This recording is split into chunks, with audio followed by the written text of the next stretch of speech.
like they're the only team that wants to play Vindicta and other people aren't going to take it from them, they could just drop it in a 6 pick, right? And like not prio it early in the draft at all. I think Great Talon may be a little bit more contested historically. I can tell you from my little handy dandy database that I have, one would have not played Vindicta in DFN, and they didn't play it in that best of 5. So maybe, yeah, no pressure to pick Vindicta considering you know that one win aren't going to play it.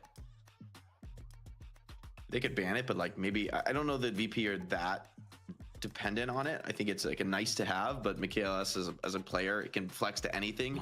So I think it's really smart to get it later, but the talent goes earlier. So now forced to deviate from the draft from last game. What's good, y'all? What's good? What's good? What's good? What's good? And I'm thinking to myself, well, a holiday obviously would be a good we watching Deadlock because they have a swap. You need to sort of initiate with that, but at the same time, you do have to think about the Pocket and the Yamato, because as you pointed out and as you hinted to, one win picked Calico, Pocket, and Yamato last week, and no one was sure of who was going to be on who at that point. So I wonder, like, does Virtus Pro have a plan to deal with that potential setup yet again? And well, as you talked 7 about, Mirage Vindicta. Third pick out of Virtus Pro. Yeah, they want it earlier. I think those callouts are great though. I would love to see a Yamato for Virtus Pro. I think it would fit really nicely. It would, you know, add some of the spirit carry you're losing with losing Great Talon. I think pretty solid against Great What's good, Toe Bloods? What's good? Know, What's good? What's good? What's good? And get on top of the Talon could be hard. Bro, this tourney is about to be crazy. The NA one about to be crazy, bro. In general, the NA one's about to be crazy. And getting a bunch of what's good with you, bro? Even with the nerfs too. Forgot what this dude looked like. Chill, chill. Game. Maybe a little bit too slow for VP's team. Yeah, this tourney about to go up. It's about to go up. It's about to go up. This is the EU teams. These are the EU teams. These are like the top 2 EU teams right now. You know, what's crazy is that, but I need to see that NA, bro. The NA one was crazy. I think it was like 2 weeks ago. NA one was crazy. Paradox on 15, Geist on 22. Dude, I've been getting D-ranked, bro. Oh my god.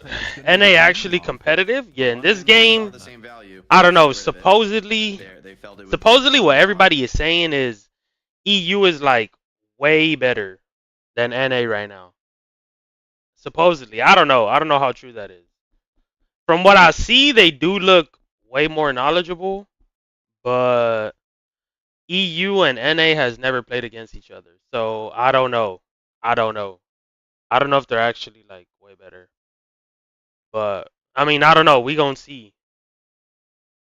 But jumping the gun. I hope we actually do see it, so I kind of sound smart. yeah, they've never played against each other. I think they played against each other once, but it was just bad because the ping was like off. But I don't even know.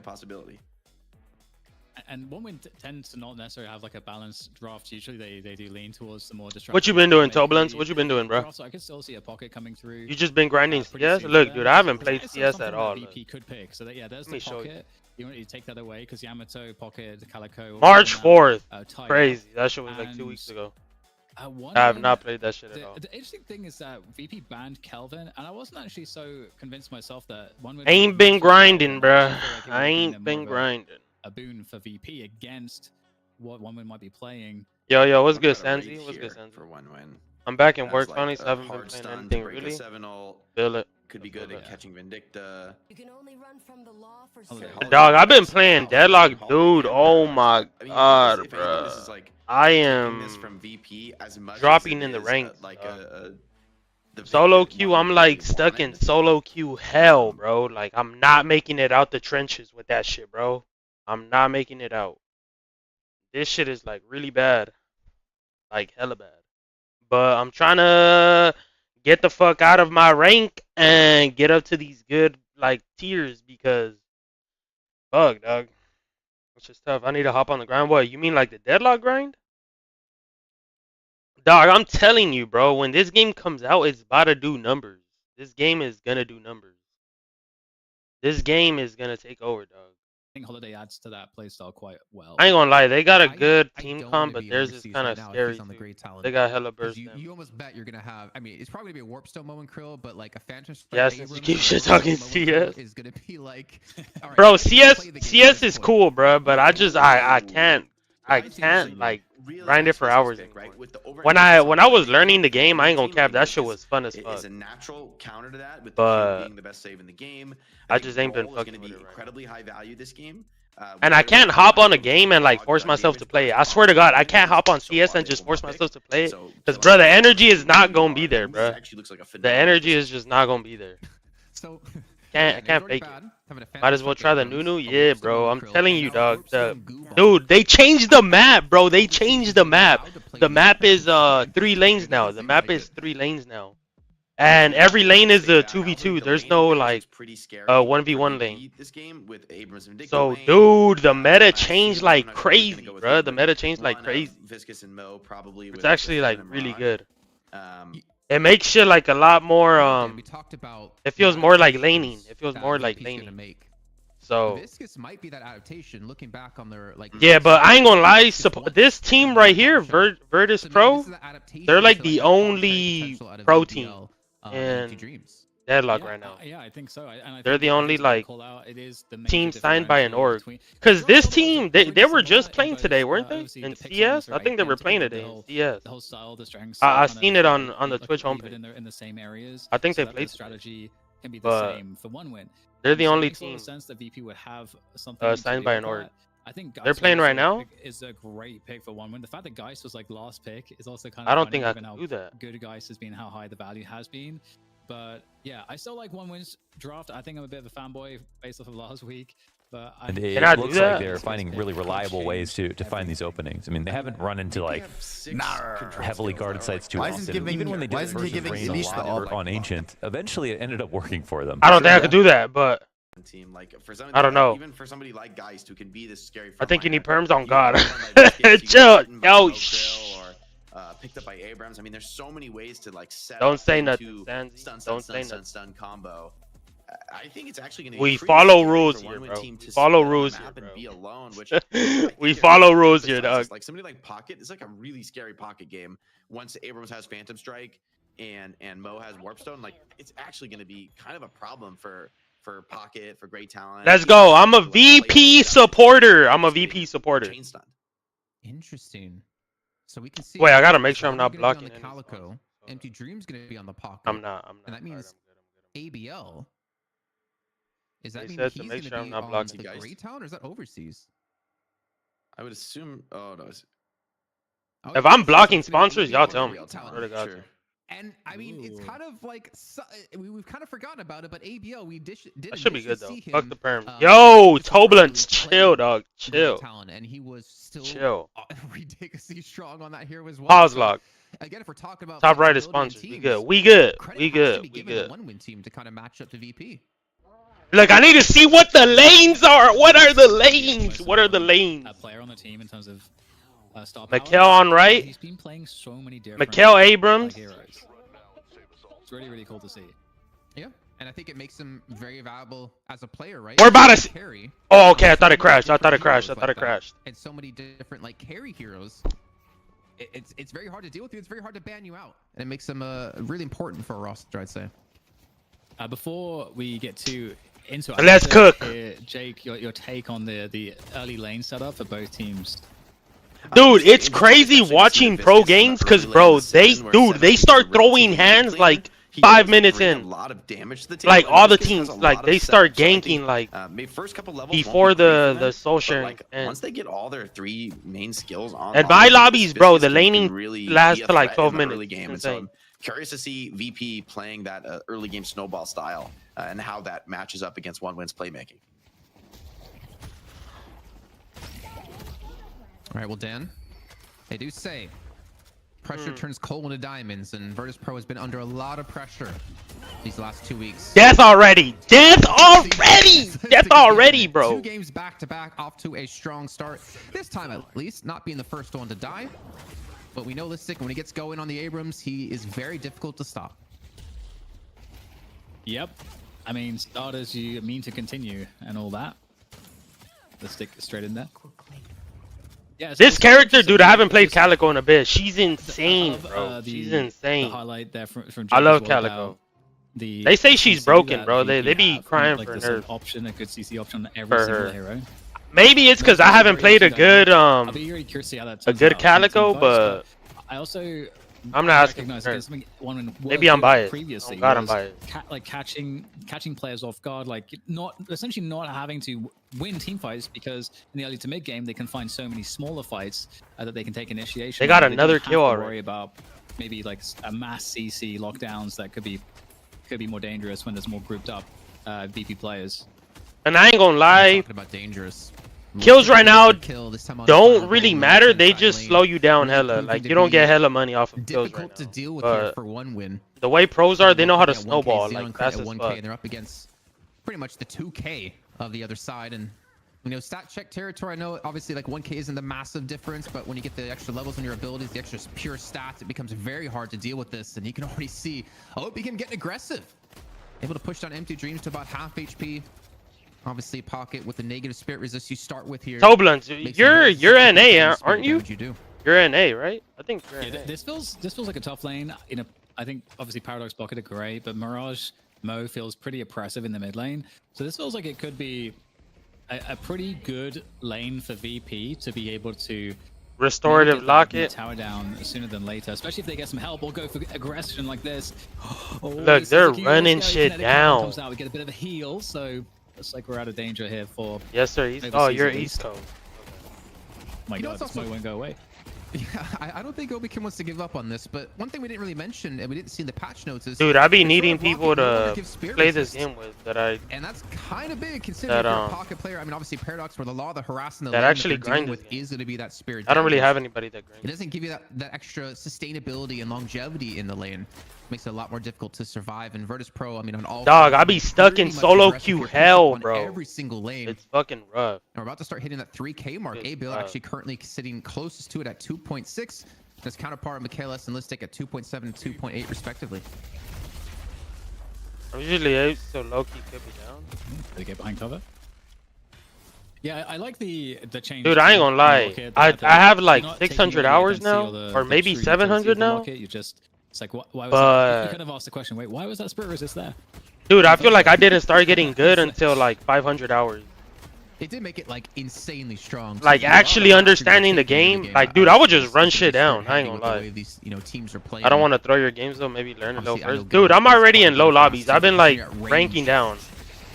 Dude, the past 2 days, oh my God, bro. I've been in solo hell. Empty Dreams is really not giving up on this. I've been trying like new characters and stuff, but Obikim's gonna be going deep. games have not been going. And then it's gonna be the combo coming through on overseas.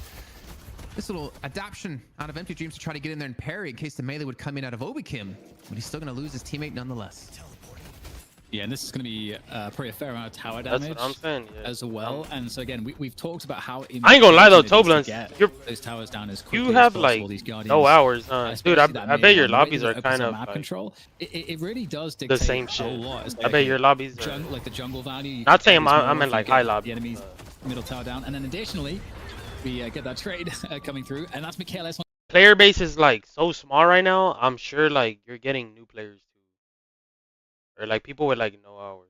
I'm gonna be with straight bots. Yeah, low-key, you probably are. Low-key. Really important to win that early mid tower. Literally never play. Oh yeah, nah, yeah, you're gonna be with like yeah. I kind of want to bring Jake in here really quickly. Should be good. About this with Empty Dreams on Pocket, with them having such a tough start as well in the mid lane, even though they're not too far behind. I'm kind of curious on how you feel like the Pocket could play out, because obviously the Paradox of swap is always gonna be there. But the Pocket damage is... Yeah, and I ain't gonna lie, bro. Like, yeah, I think they still have a little bit of an... This was my first MOBA, so I was horrendous at like knowing really what to do. Combo online for Milk, so you got to be so cautious. Once you get good, I swear it's so satisfying. This Talon nuke over, which is gonna put some pressure, but I think Mo... Oh, maybe he's gonna die in the mid lane. Super low, maybe just got out. But like, I think soon it's gonna become untenable, especially as Mirage gets a little bit more farmed. Maybe we see a rotation as well. It's for somebody to come pressure down that Guardian. It's definitely getting into a very dangerous territory for a 1-win. Okay, right now, I ain't gonna lie. 1-win has a low-key A lane. He was in the previous map that we had when he was on Vindictor against 1-win, where he was getting, I would say, like relentless. Dude, and I think the finals new season comes out tomorrow. I'm gonna stream that as well. And here's that Calico forward pressure coming on. Hey, and I don't, dude, it's crazy. Every time I play the finals, dude, that that is the only game that my CPU gets fucking hot, bro. And this Calico pick One of the is casters is gonna an go OG. huge here. Zanya Best caster? has done great work on it previously, but will be forced back. His name sounds familiar. Through Deadlock, not through CS. Great little stun on the climb up there too for D-Mob to kind of alleviate But, some of that pressure out of Zanya. dude, I've been playing finals. Dude, kind of that game, for some reason, bro, I have a very long time. so like my CPU gets so hot on that game. Playing it constantly for LARP lords. Granted, I have a 13900K. I heard that it runs hot, but and it kind of just like disappeared it's out ridiculous. of Europe, but how still hot a insanely strong hero. As we are about to approach the 8-minute mark, no guard is taken just yet. Makes me like not want to play it. Lead here for VP is Ballistic. This is just a, I swear, this could have been. Look, he just got kidnapped from the previous stuff from him. I only played it in beta and it was great work. A little rough on the edges. Yeah, I don't know. The game is like way better optimized now, bro. Especially with Mikhail S like looking like too good of a lane right now. And speaking of which, this Mo from Obikim has been indomitable. Just is so difficult to take down. Get some extra damage on the tower as Rocket makes an escape. Empty Dreams gets out of there, and yeah, this mid tower. Oh, here comes the bird. That's all. Damn, that shit did 400. Empty Dreams looking maybe to go for the pursuit, but it looks like he is not going to be the fight. In fact, Reed takes him down instead. And Michaelis gets Xenon. Listic gets fireball. That's 4 quick kills in quick succession here for Virtus Pro. Able to get to a 4K lead now, and you have to imagine some guards are going to start to fall. Little context, VP is like the main good game. I mean, good team, but they lost to 1-1. I mean, we saw him do this last game. He just lives in the enemy jungle. He'll be taking away these sinners. So we're gonna see if they get their lick back. And honestly, I feel like we're still on the early days. We gonna see. We gonna see. To the sinner sacrifice and to the 3-lane meta. Because there's definitely so much room to punish teams and to kind of gain any little bit of ground you possibly can. Of course, just as I was talking about this, actually, no, he did take it. Never mind. I was going to say he backed away without even securing it. But there's so much room for adaptation and still so many more ways to punish teams that we haven't seen explored fully yet out of some rosters. Dude, I ain't gonna lie. VP got a crazy team comp. I don't know about the business. Other than that, there's team comp is kind of crazy. And there's no Ivy. Jungle and VP's jungle. And this is what we were talking about before. It's kind of what you want to see from OneWin. So despite the fact that OneWin also lose that mid tower, they are still trying to get aggressive. And I think that's really important to do. At the same time, this left Guardian is under heavy assault. Listic is going to get taken down. Bit off a bit more than he could chew. Mikhail S still putting the pressure on. Might still have Assassinates online. And I don't know, all is pretty low right now. I'm a little bit afraid. We know how insane Mikhail S can be. Zanya was able to turn around a kill onto Zergi over in the subway on the right-hand side of the map. It looks like ABL will be able to create some distance here. Zanya eventually going to fall, but you can see D-Mob under some pressure. No more charge shots left available here. And all in all, you know, one would credit to them to be able to get some kills off of the aggressive play they had inside the enemy jungle. That was an Affliction coming in out of Empty Dreams, trying to force anyone back, secure the Sinner Sacrifice. Doesn't get the +3 from it, unfortunately. But at least denies it away, more importantly. You know, play under the tower here. On this right side of the map here, OneWin trying to get some advantages, but coming in from the side is Sharik on that Mirage. That could complicate things, but actually there's a response because we've got Zanya coming in on the Calico from the side as well. Dude, everybody been playing Abrams too, but on the left side of the map. I ain't gonna lie, I want to play Abrams. He seems fun, like run it down, but on the right side, and there is enough of a response that seems to deter that.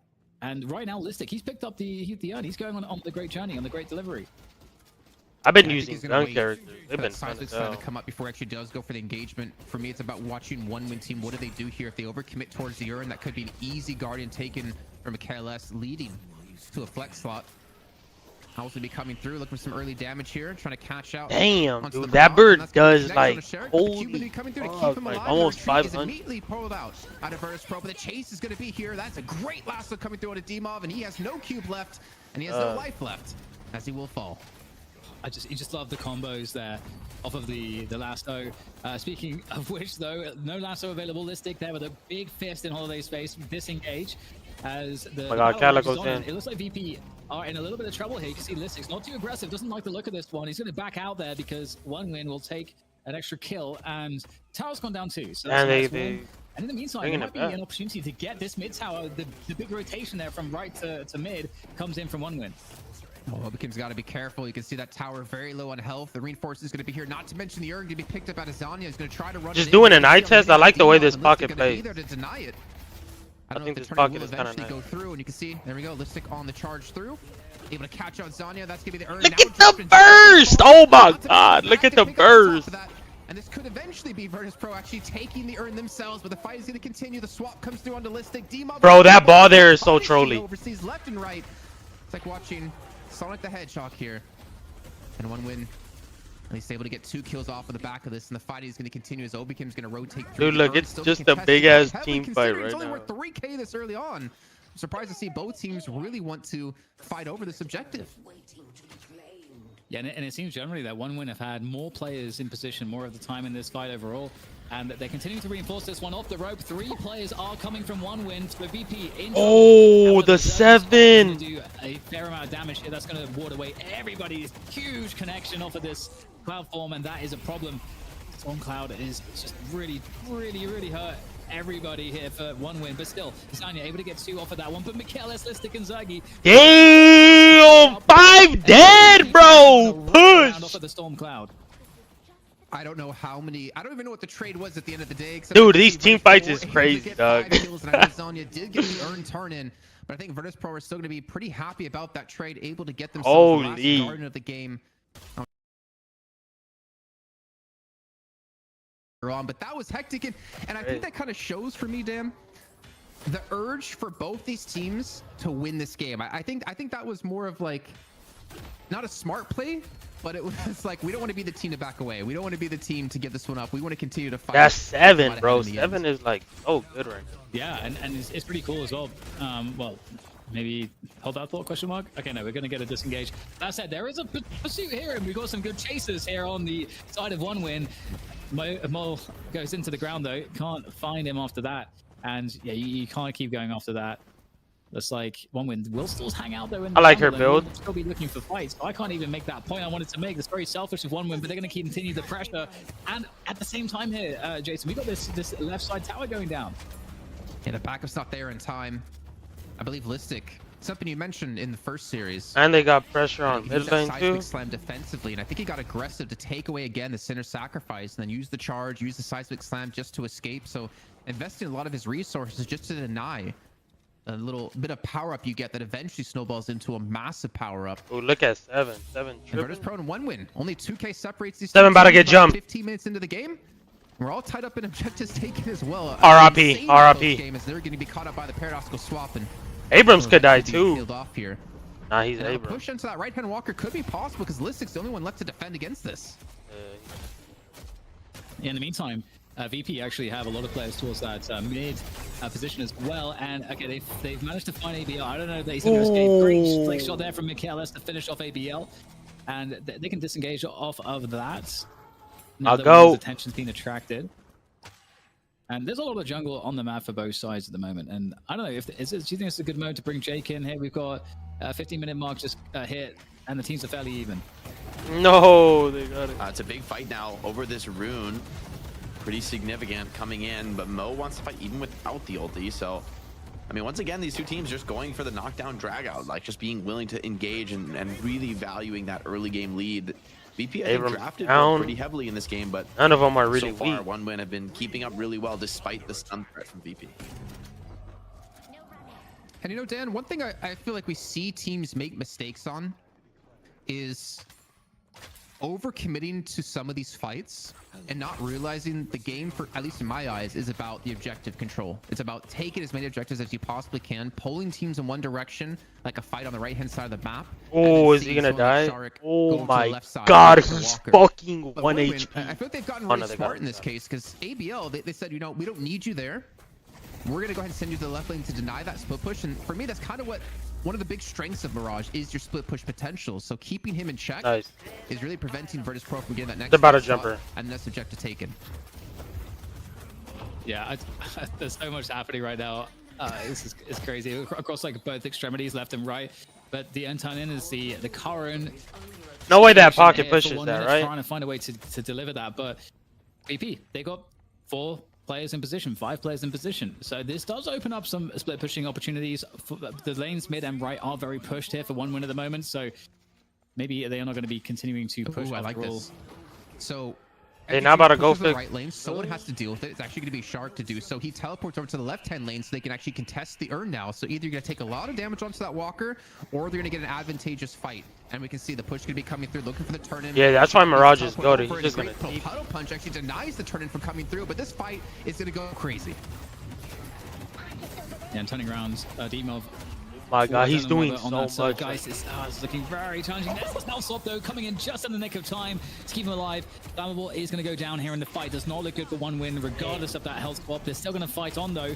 Everyone's in the mix at the moment as VP are committing fully into this fight. And unfortunately, 1 win. Damn, they got 2. All the way in the back line. They do get 2 kills in that back line between ABL and Zanya. But it is now VP as a ball moving towards them, trying to take care of this. There's a combo to lock down ABL, and this is the problem. The ball of VP is very difficult to deal with. And interestingly, I don't think 1 win came away super badly off of that, but they are beginning to lose quite a bit. Game is still close though. Game is still close. I didn't actually see who turned in the urn off of that. I want to say it was Virtus Pro just because they had more players alive, but that fight could have been even worse, I would say, for 1 win actually, because if Listic would manage to get that kill on a Xenon before the soul swap comes in, Listic would have had full HP and he would have decimated the entire. I see they buy a lot of decay. I never buy decay. Could have been worse if Xenon didn't hit that one ability to kind of keep Listic out of the fight completely. But either way, Virtus good little tech. Looking to sport a 10k soul lead here in a few moments as we're only 18 minutes in. And the question now comes, where's the next fight going to be? And I think it's going to be in about 2 minutes time when the next urn comes through it. It seems to be the pivotal point for all these teams to force fights when they want to. And I might have to bite my tongue on this one because it's actually going to be on the right-hand side jungle. They catch up. Someone trying to go for the center sacrifice. It's going to be Demov. Obikim's going to be there to help out. Oh my God, got grabbed. Come through in the combo on top. But do they have the damage to finish him off? And, well, yes, that's the quick answer of this one. But at least Empty Dream's able to respond with the kill onto Shark. In the meantime, Zergy. Oh my God, look at guys. I want to see guys. The fight still continues here on the right, and that's a major fight to have happen. And guys could get that. Oh my God. Swalker for some early damage, and he's going to do exactly that while the fight still rages on here on the right-hand side. Listic responds with a kill on Azanya. And Flamboy's trying to go for the chase into Obikim, but he can't hit the bounce pad correctly. Look, they're about to jump, guys. Oh my God. And eventually forced to retreat away from this one, as Virtus Pro have to send some resources to that left-hand side lane to prevent that walker from going down. She has swap. The casino bodyguards, the fight that was going on for way too long by the center sacrifice, and VP once again looking like they're coming out on top. In any of these like more protracted team fights, they seem to have a lot more to kind of work these ones out, more tank ability, again more CC as well available. Dude, a good guys is so fucking scary. Fights, oh my God, a good guys is so fucking scary. 1 win, but 1 win are managing still to keep their farm in close parity with VP despite this. And we're going to try to juke this with a kinetic carbine here on the escape. 1 win, can you get away from the mole? Looks like the mole is going to fall back for now at the very least. And just taking quick stock on who has these souls, like looking at the soul distribution. Empty Dreams is doing a very good job keeping up with Sharik, who's also at 21k at the moment, who is the highest on VP's side. And we looked at how good Michaelis was doing in the early game. He slowed down a lot. So yeah, things still looking really competitive, at least in terms of the individual hero power. And I feel like games like this are so difficult and really test the grit of a player to be able to keep your farm up when there's just constant fighting left and right. I feel like they're taking, like, VP's taking good fights. To go for some solo getting, like, slightly out, to create this lead. And well, the lead might not much longer here. Is Obikim going to get the combo over onto ABL, who does escape this one. The urn is still going to be dropped here. Both teams going to be fighting out yet again. This is looking like exactly like the first match of the day, except it's a lot closer between the two teams, and it's continuing from that initial laning phase into 21 minutes into the game. Shark, in the meantime, going to continue to push this right-hand lane out, and it looks like both teams might retreat off the back of this, but for how long is going to be the question here, Dan? Yeah, they're really going for it at the moment, and the pursuit is on. One one looking to catch the urn. Look, Zergy might get that left walker. Wow, this he's gonna go pretty weak at the moment, but he's in the basement, and they're not going to keep engaging on him because Listic has his teammates here up above, fighting it out, looking to try to deal with the remainder of 1 win. And a lot of them are very, very softened up at this point. It's looking quite bad. Oh, that's a fantastic connection off of the burrow, right? And now is looking like problems here potentially for VP in this basement, but it's Dan. weird here. Listic's gonna turn the urn. Zergy's pushing the left lane at the same time. This is a massive win for Virtus Pro. You trade 1 for 1, but you're gonna get a Walker in a flex slot, and you get the urn turn on top. They get Walker of flex slot and urn. 20K lead off of a very scrappy fight. Damn. The macro play was stupendous, and even if Zergy goes down, it does not matter. The damage has been done. It certainly has, and wow, just like that. Just looking at the Why can't my lobbies look like this, bro? Oh my god, I be having 7 in lane. I mean, not in lane, in farm all game. And with that said, have been really Get good me at out the dynamically trenches, farming as they rotate across the map. I think that's been one of the strengths that's really kept them closer to VP, because VP are coming out the better in almost every single team fight. So that's one of the dynamics that needs to change. Or one would have to do a better job at getting picks early before the big protracted change. I wonder if he sees the gun. Is this the new GG. mode in Deadlock? Oh my Constant god. fighting from these teams, no objective fighting whatsoever. We're in the jungle yet again here. As the battle continues to break out, Virtus Pro able to get the better of Overseas, and the window that maybe OneWin had to really snowball this first game is starting to Calico meleeing Abrams is hilarious. ABL luckily still at 20k souls, but Fireball's gonna get caught here. No charge available just yet for Listic. Fireball's gonna create some distance here with that jump pad, but the damage has been done. They've lost 2 players, now a third. This could be mid-boss being taken here momentarily for Virtus Pro. And OneWin, you have to escape from this or just drag this out long enough for those respawns. Yeah, it doesn't look like they're able to drag it out for too much longer. Yeah, dude, they're running shit down. Like it would be a great time to mid boss, and that is exactly what's happening, just like you described. And I don't know that OneWin really have much to Pocket do about Wallen. this. You know, their comp is great at great many things, but I don't know that they really have a lot of good options here for the mid boss setup or steal. Like, this is gonna go. Hustle they tried, because Empty Dreams went to that right lane to try to get the Walker, try to get something out of nothing here, right? But then Sharik was able to get there in time. Yeah, they can't. He instead teleports to the left lane where it's already been shoved, so there's no chance for him to go for it. And maybe this is a perfect time to bring in Jake, actually, because this has been a bloodbath. This has been crazy, hectic, non-stop action in 23 minutes. I cannot believe it's only been 23 minutes, but you got to give us your thoughts on this match so far. I just feel like 23 Obakim's minutes been the in, centerpiece of this aggression. I mean, seeing him on the Mo has been really impressive, where traditionally I think he's playing more of the supports. We talked about him being the center of the team. I mean, with him on a more active role like the Mo Krill, the rest of the team is right behind him in this like really intense aggression. And so many of these combos have been successful in getting opening kills and starting team fights, and beyond even the initial combo. Sometimes we see Mo at this point in the game just basically be a walking combo. He's pretty farmed on the Mo Krill. Like, he's relevant. Oh my god, they're jumping that, guys. It's honestly starting to get to be a problem. We got Phantom Strike now for Abrams, so the pickoff threat is really massive from Virtus Pro. Oh my god. Yeah, they're just running shit down, bro. They're just running. Listic leading the charge there on that one, and they're now able to pick off OneWin piece by piece.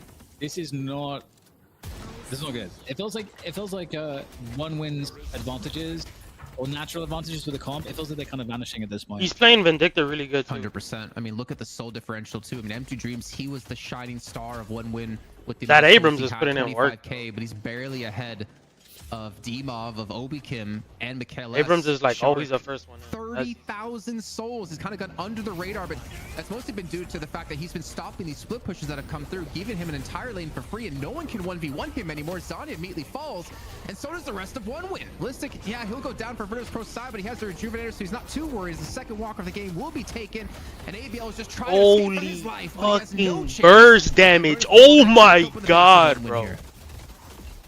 Yeah, and it's funny because one of the dynamics that Jake was talking about it. This is G, like, bro. it's gonna be really hard for OneWin to siege VP. It's like we've never seen that. It's like, yeah, we're not gonna get to that point. Yeah, it's not the burst damage is insane, though. Looking pretty good for VP now as they clean up the remainder of the walkers. It's hard to quantify some of the impacts some of the players have had. Like Sharik has been really insane on the Mirage this whole game. You can see how far ahead he is on the farm, and that's had to have made a enormous difference. No way! Just no way! Dancing. Oh my god, Sharik! How did he turn that around? That was crazy. That was fucking crazy. Removed the Jin marks. and then engaged on him and had the advantage in that fight, but he couldn't That was connect the crazy. shots, and Shark played around that box perfectly, and the rest of Virtus Pro are playing pretty damn perfectly here. Is looking to close out the game here, Dan. Yeah, it's like looking Yeah, like it's it's G. gonna finish very similarly to the previous game, which was felt very stompy. This was pretty close, but then it just got to a certain point, and once again, VP. Oh, they gotta don't be look careful back. with that. Incredibly good team. VP is That's so just good, almost and this done. Mo, I think Jake had Now a they got great it. point here on that Mo. Maybe that's something that has to be banned out. We'll see, but this is going to be the first map. Wait, looking like it's going wait. to VP, who are on the comeback here. They wanted to retake the throne. The patron is. Wait. It's on like 2%, and No, they're gonna do stall it out.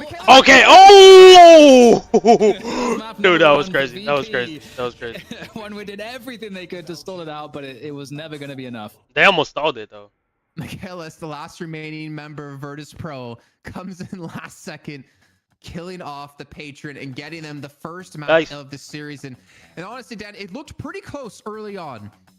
But They at got that one wrong. point, it all just went the way of Virtus Pro, and there was no stopping in sight.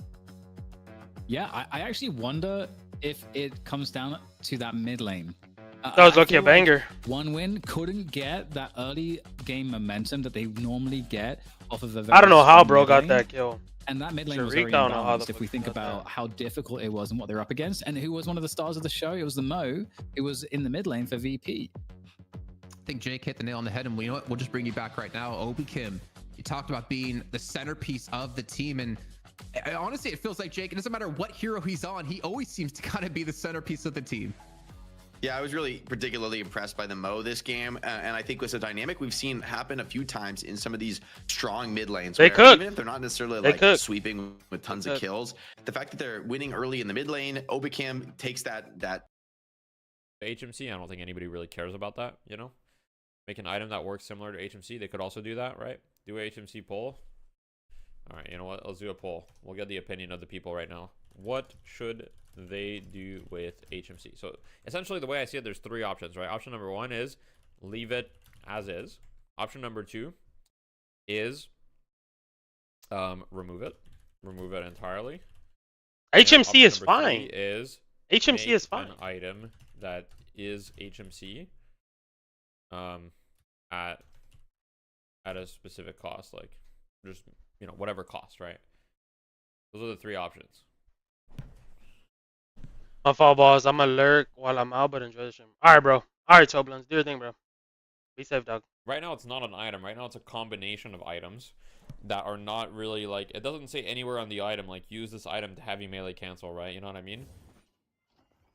Because it's like, think about it right now. You have to buy HMC is Fleet Foot fine. Melee charge. These items are good without HMC, right? HMC Like, is these fine. items are still good items. Like people will buy these items without wanting to HMC on certain heroes.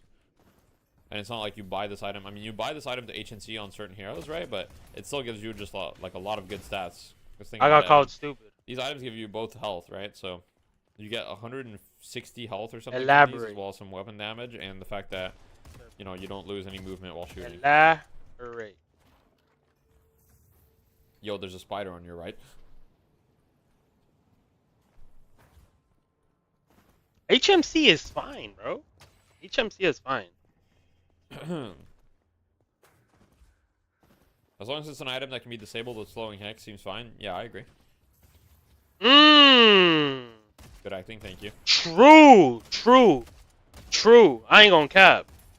I don't think HMC is like broken, but Option 4, add back ability HMC. No, that'd be insane. I don't think anyone wants that. nah, HMC is I don't not like broken, skill bro. expression being removed unless it's a clear exploit like corner boosting. HMC is not broken, but like that dude said, if it could be countered by slowing hex, I think that's the best thing they could do to it.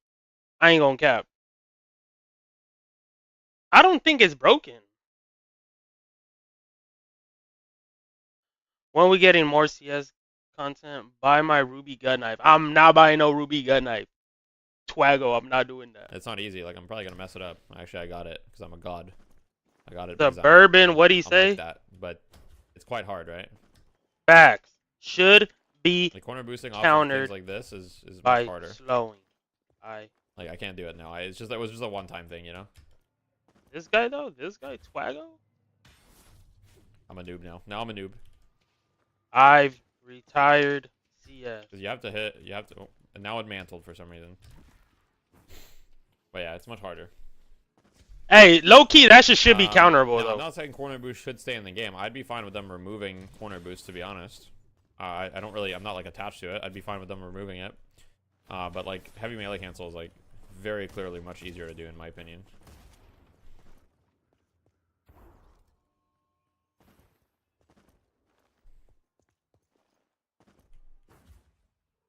Would making heavy melee cancel not launch you forward as far but still cancel? Would making HMC not launch you forward as far but still cancel the melee be okay?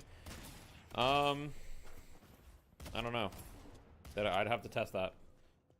It seems that the poll, 51% of people want to remove it entirely. 36% want to make an item that is essentially HMC or like similar. And 13% HMC should just leave it as is.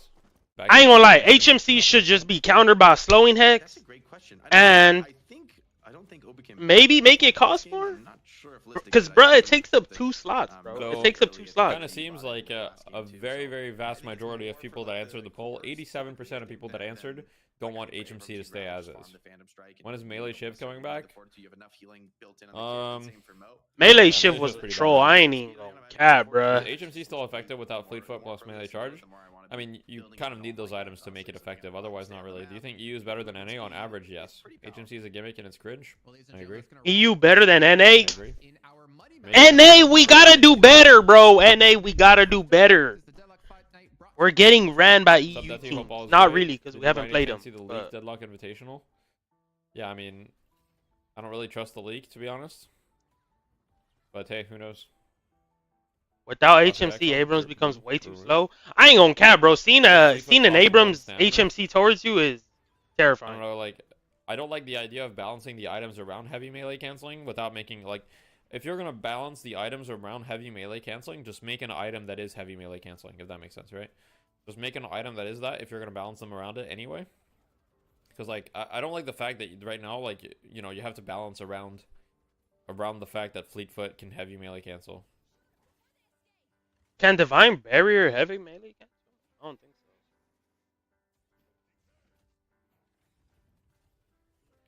Right now, the only counter to heavy melee cancel in the game is just slows.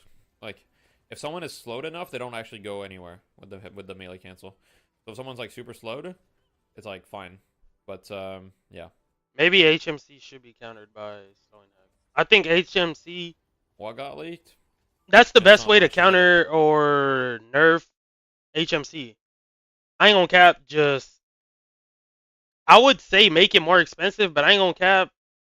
HMC comes from 2 items, which is the heavy melee and Fleetfoot. Like, you kind of gotta buy both to make it work. You kind of gotta buy both to make it work. So I think best way to counter HMC is just make it countered by slowing hex. Facts. Absolutely. Because I ain't gonna lie, I thought HMC would get countered by slowing hex since Fleetfoot is considered a melee movement. I don't know, bro. I just don't think HMC is broken. I really don't. I just don't think it's broken.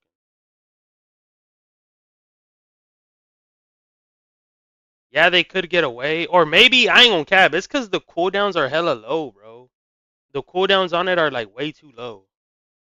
Fleetfoot is what, on like a 15-second timer? 20 seconds. Seeing it in these tournaments, really. So maybe no. people are underestimating it, or like it's just not good enough to warrant using in these tournaments. Just make Fleetfoot effective. Use warp dashing at all? What about vertical warp dash? Sometimes. I think so. It used to keep your momentum a lot more than it does right now, and then it was like kind of broken. But right now it's like, that's just what they gotta do. What's bugged about Calico and Lucky Shot? I'm actually not sure that it's bugged or not anymore, so I don't really know. I'm not really the guy. I don't know for sure. It does do 1,000,000 damage, but Calico's gun just does 1,000,000 damage. I like the idea of being an item in the shop. There are a few cool ideas you could do with it. Yeah, 100%. I'm fine with HMC being an item in the shop because here's the thing, like with the current effect that it has, like I think balancing it is just hard because all of these other items do a bunch of other things other than HMC, right? Like Fleetfoot and Melee Charge do other things. If you have to balance them around the fact that they help for heavy melee cancel, then it's just like, I don't know, limits what you can do. Oh yeah, VP won first game, yep. Oh no. Would Haze be viable in pro play if Sleep Dagger has charges, let's say 3-4 charges? Yeah, she'd probably be broken, but she'd probably only be played as a support. If Sleep Dagger had charges and the time between charges was not very long, like she'd be played support and you just put people to sleep. Dude, they need to do something about Haze, bro. Haze is just horrible. Only the animation for Lucky Shot is bugged, Calico? No? Yeah, it's very possible. I'm not actually sure that it's bugged. Haze just sucks. Her kit just sucks. That's why I'm not sure, yeah. Haze. Please don't give Haze charges on Dagger. I mean, I agree. I don't think you should do that. Haze is just ass. I think you want to be very careful with giving abilities charges in general. Because it can become very broken very quickly. Haze is just ass. Yeah, Haze is tough to balance, but right now it's actually pretty bad. Holiday, yeah, exactly. When you have a hero with 2 charged abilities, it's very difficult to balance because rapid recharge is just so value on those heroes. But yeah. Remember when Paradox had charges on wall? Oh yes. Oh yes, I remember. Not a great day. Paradox having charges on wall was crazy. That shit. Who let that slide? April Fool's mode with like 60% CDR on everything and fast runs. And you could dead ass make a castle. That kill was crazy. They'll do anything for April Fools. Maybe they'll say Deadlock is canceled or something. Shouldn't Haze be pretty good on new map? Yeah. So the invis part of Haze is very good. Like her stealth is insane. Everything else about Haze kind of is not that good. Sleep Dagger is pretty decent. Fixation is kind of terrible. Her ult is kind of terrible. So, I think they just need to make Fixation proc more, like every 15. Did they fix Calico Lucky Shot? I'm not sure if it was ever. Or every 12. I don't know. Every 12 bullets. Yeah, I should don't know.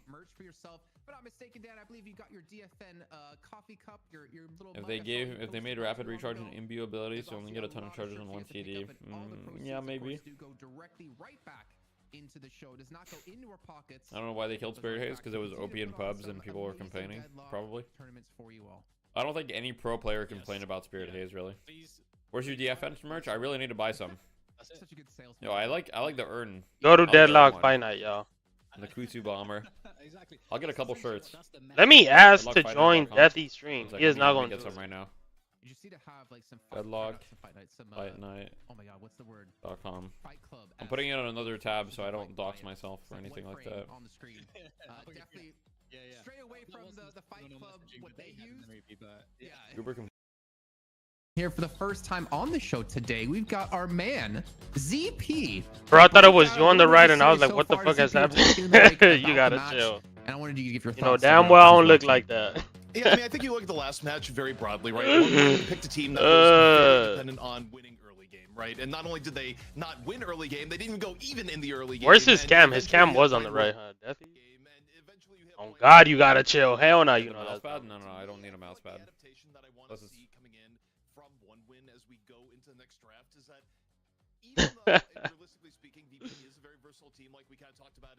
Nah, he's a like pro Deadlock player. Really gravitated to in the last you wow then he does right? bro, that motherfucker does not look like with Vindicta. Vindicta, break that relationship up. At the very least, put Hell Michaelis on the Paradox or something passes, else. Shift up some of the comfort picks from VP. You already know. And still make a comp that ideally is better in the early game, which seems to be getting focused on more than ever with the current economy changes. You know, that's not fair, ZP. Who wouldn't fall in love with see what other Deadlock lovers there are out there. Was you don't I hate this menu. I hate this menu. I don't like this menu. That shit is always on max volume. Why not play Vindicta if teams I don't like this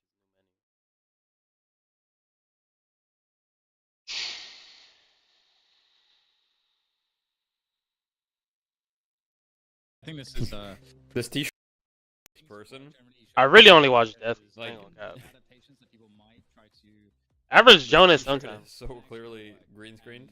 And you need to kind of be brave enough Funny. to kind of walk into that because there is this perceived value of like, oh. Okay, so obviously we got the Earn one. Yes, but What was the other one? Oh, there's Halo Meowdered? going. Should I get the Meowdered one? This one? just because you know what we're doing doesn't mean you can beat it.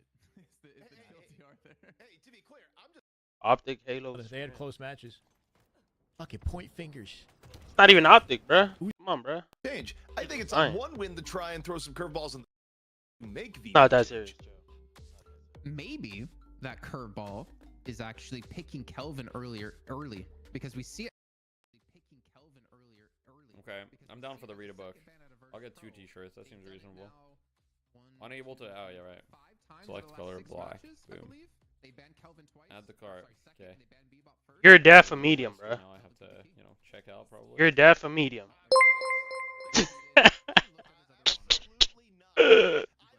Kitty! What's good? What's good, Kitty? I like ordering things on large. Damn, that mic be fucking my ears. Chill, bro. We're still in the trenches. I don't know. I don't have a good mic. Don't know you play Deadlock. What's good, man? TNT. What's good, bro? I do. I play hella I Deadlock. don't know.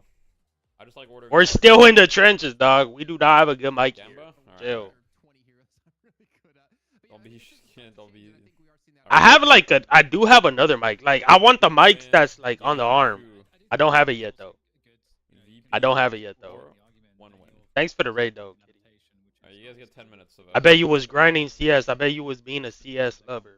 When can I commission audiobook recording? Hit me up at the DMs, bro. That's settled. We got that. Nah, I'm grinding. Grinding GeoGuessr is kind of wild. What's good, Rebon? Yes, what's good? Delivery options. Wait, is it only GeoGuessr? It's fun, but I'm gonna cooked get at it. fucked on shipping, bro? No way people be playing GeoGuessr. Bro, What's GeoGuessr? they don't even have Canada as an option. Is that like a actual? I literally cannot order, I think.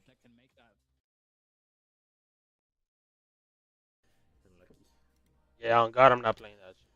On God, I'm not playing that shit. Michaela strike. How do you even get good at that? How do you get good at that? Pretty specifically, and I mean sometimes these sorts of draft strategies work. There's where a you specifically GeoGuessr pro go out scene, of your dog. way There's to a hurt pro scene one in player every zero pool, holy or, fuck. no, you can't remove one hit player entirely. There's but okay, like it's not there's Paradox. pro. That's crazy. No, you can't remove one hit player entirely, but okay, it's not Paradox. it's Okay. Sinclair. Still makes sense. I mean, I think we all generally agree Sinclair still. And Memorize Drop different it. languages, Yeah, right, license boy. plates, poles, I weather, might have to do that. trees, bushes. No, I'll just just because I I'll think just Paradox DM has them a or little bit something. higher value with Yeah, I'm Paradox, getting rinsed. but, I'm getting we'll see where it rinsed. goes. I think for VP sure. on the backside though probably takes Paradox +1. Maybe I'll just even DM them. Paradox and early Abrams, so that can't get denied from Listic. I'm sure that they'll hook me up. Yeah, ZP to ship it to you? Yeah, yeah. I'm gonna collab with Deathy one day. Watch. Just watch. Watch. I'm gonna start uploading Deadlock. Hook me up. You feel me? Start uploading Deadlock. I literally Yeah, don't get in if touch you with ever them. make merch, I don't Doing know. it. I don't love Please, you gotta do an LA one only. I'd kill an LA Send your one. best team of carrier pigeons. True. Thank you. LA is so like, bro, like you just look at the walls and the cars and you know what area. How long do you think a community would stay playing? Bro, you look at your environment and you're like, oh yeah, this is gentrified. You know where you're at. If you see graffiti and shit, yeah, you're in the trenches. Merch is just not wearing a shirt. True. I could read the walls and I'll be like, okay, I'm right here I'm in the 80s, I'm in the 50s. One win picking up the Sinclair. It's a cheat code. It's a cheat code, bro. It's a cheat What happened code. to Sinclair last game? Was It's it a just cheat code. ignored? I forget. All these gangs tag their they all And I tag would their think that section. makes sense. bro. If I was one win, I would also win. It's like a cheat code, bro. I see graffiti in Hollywood Boulevard. I'm rooting Yeah, for both equally. graffiti everywhere. I think the GT is a good pick here. I like GT to 7. It's a great way to just kill 7. Living in a like, Stand first. I see. Right. Oh yeah. Sinclair. it's just a cheat code, bro, with graffiti. I think When one hoods more tag than their one like tap that, it's a cheat code, bro. I can't even move my camera like that the way my camera is right now. You're If next patch added 18 new heroes, how long would you stream patch day? 18 hours. 1 hour per new hero. Let's go. If you Toblus, thank you for the gifted kitty. If you get in game, can you change hero, or are you stuck with one for the whole game? In pro, probably not. bro, To, what the fuck? Give me money, not him. Hater, hater, hater, hater, hater. I'm just kidding. Thank you though, Toblunts. I appreciate you, bro. I don't know if VP was really gonna angle. Toblunts, when I'm up, your name will be stamped in my Hall of Fame. You and Revs are gonna be stamped in my Hall of Fame. I don't Trust really me. think VP was gonna pick it. Trust but me. I think don't- it's I good. don't His opponent was forget. quite good against our great I talent don't as well. forget. I remember Andy, Take him out of the sky. Beatrix, View off his band, Holidays band. So there's Paradox still, right? She's picked, but Rick, I got my Hall of Fame, bro. I got my Hall of Fame. I got my Hall of Fame for sure. Rooting for VP because Listic were the goats in the finals. Fair. Listic and Piggy. I got my Hall of Fame. I remember off rip. 18 new heroes. Would be When so I'm good. up Yeah, with hundreds of viewers on Deadlock, I got my Hall of Fame. Not forgetting. Damn, I'm not in it fucking cut. Kitty, you're always in here. You're in it. You're in my Hall of Fame. I got Hall of Fame. Don't worry. Okay, bro. I'm gonna go right. You gotta chill. Invisibility. I don't think that is true. I think. I mean, I've seen the like alleged rework or whatever. That's a good bet. 5K. Get some gifted. ABL and Yamato, GG go next. That's a good bet. Good answers to Yamato in the form of 7 and Mirage, double shred. Moan Krill's pretty good. As soon as I leave chat, he says, "Nah, fuck it." I do think it's a good Yamato pick.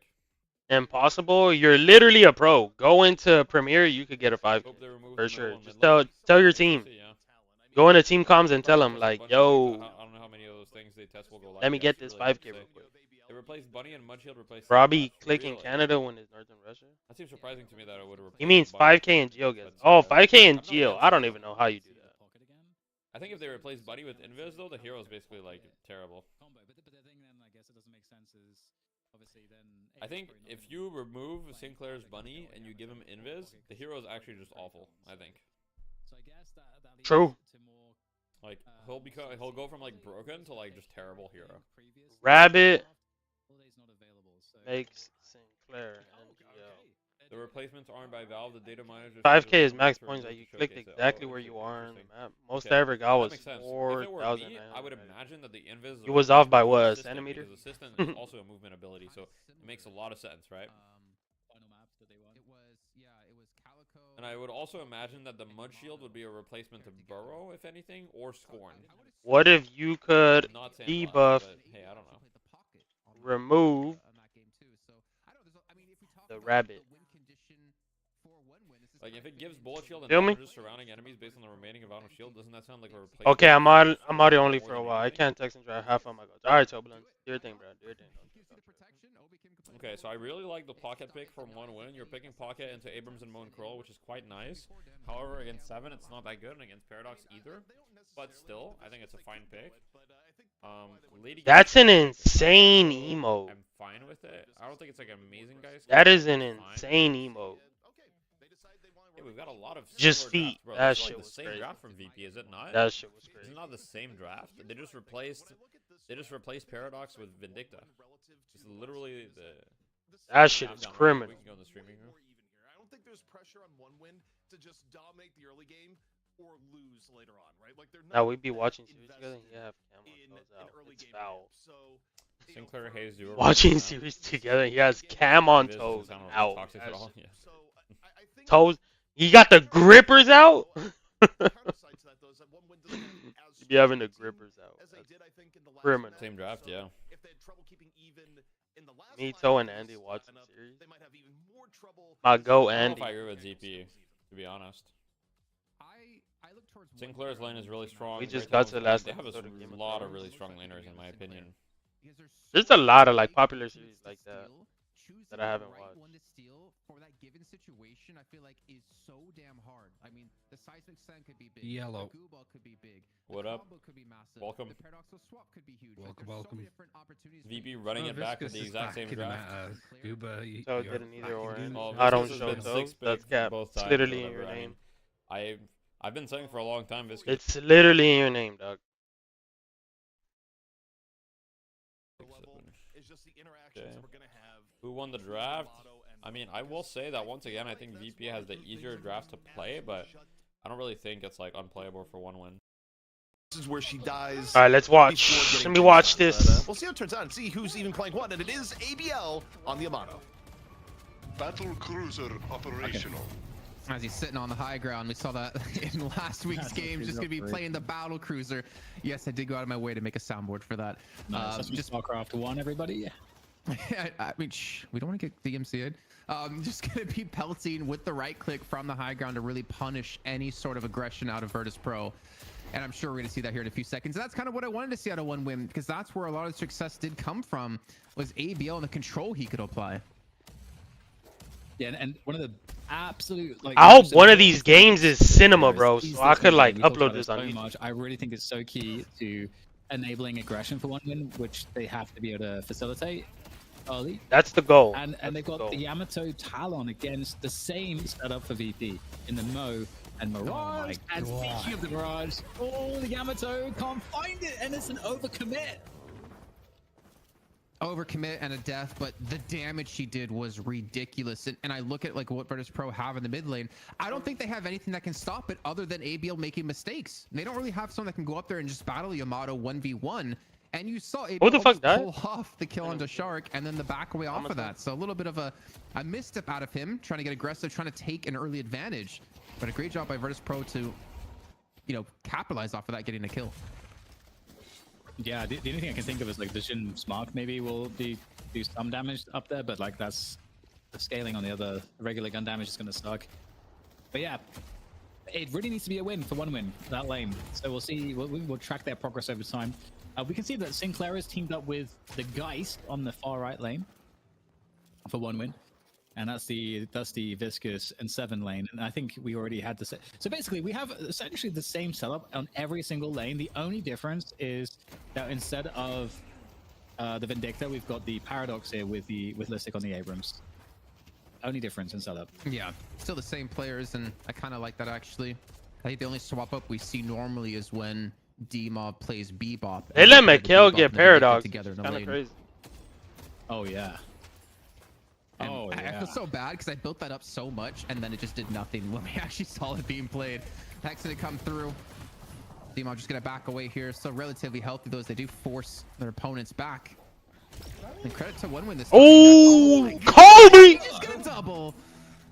Kobe. Oh my god. Good shit. 1 shot, 2 kills. Oh man. Yeah, I was like looking at that, I'm like, wow, these guys are pretty deep and they're really low. They need to go back to base. No, they did go back to base. They got gooed. Well, that's a problem. And this might be another problem here. ABL has to get out of there on Yamato. Got Kobe like that is kind of wild. Yeah, honestly, I kind of really want to focus on this mid lane if possible with our observers, because I want to see if ABL gets back on top, how does Virtus.pro deal with it? Because we haven't seen it answered yet in DFN.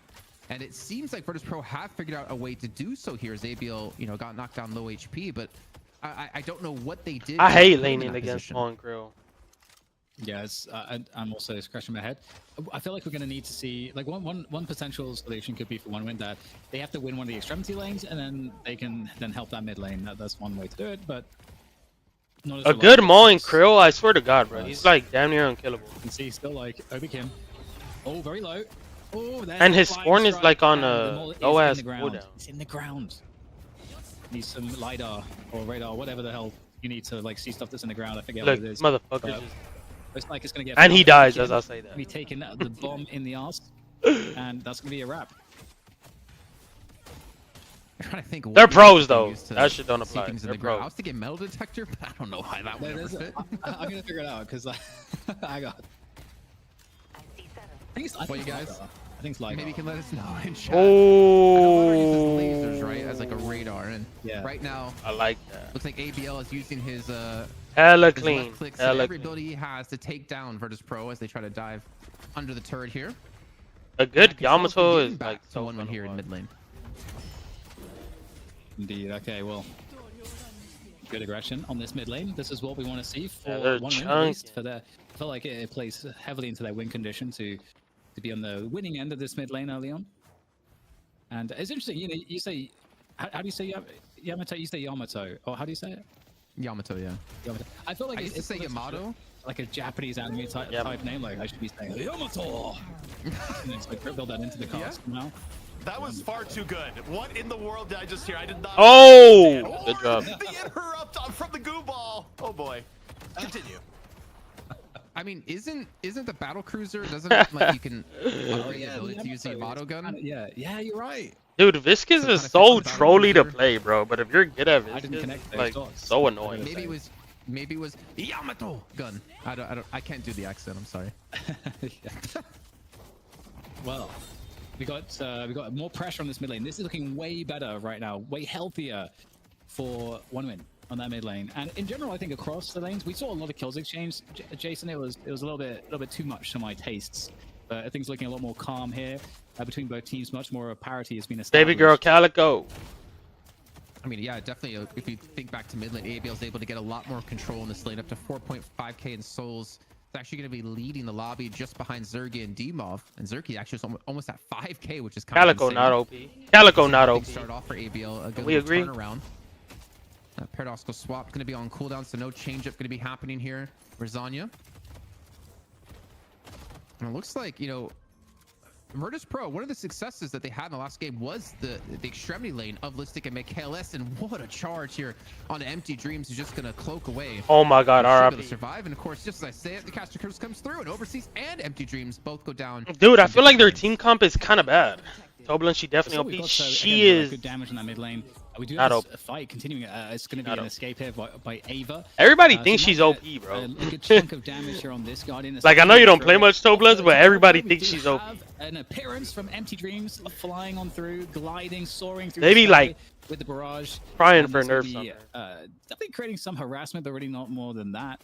And I think VP will she's respect it perfectly slightly, valid because I play her. and things will normalize here a little bit. So I'm just trying to look at the I'm health hella right now, biased. Jason, of Oh, the God, I am. respective towers. Mid is looking a little bit weaker for VP. And on the right side, Hella as shame. well, good progress there for Damage Warriors. goes crazy. Yeah, she got like hella Outside of burst. the map, but we're back Her in burst game. damage isn't.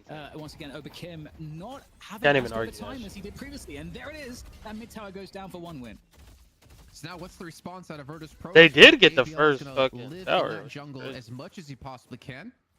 Or is he actually going to get aggressive on some of these side lanes? I mean, we can see the left-hand side, Virtus Pro is very far pushed up. And obviously leaving the lane open to Overseas can allow the Talon to become even stronger. And we already do see ABL pushing in towards the VP. Damn, they got two. Oh my god, Listic.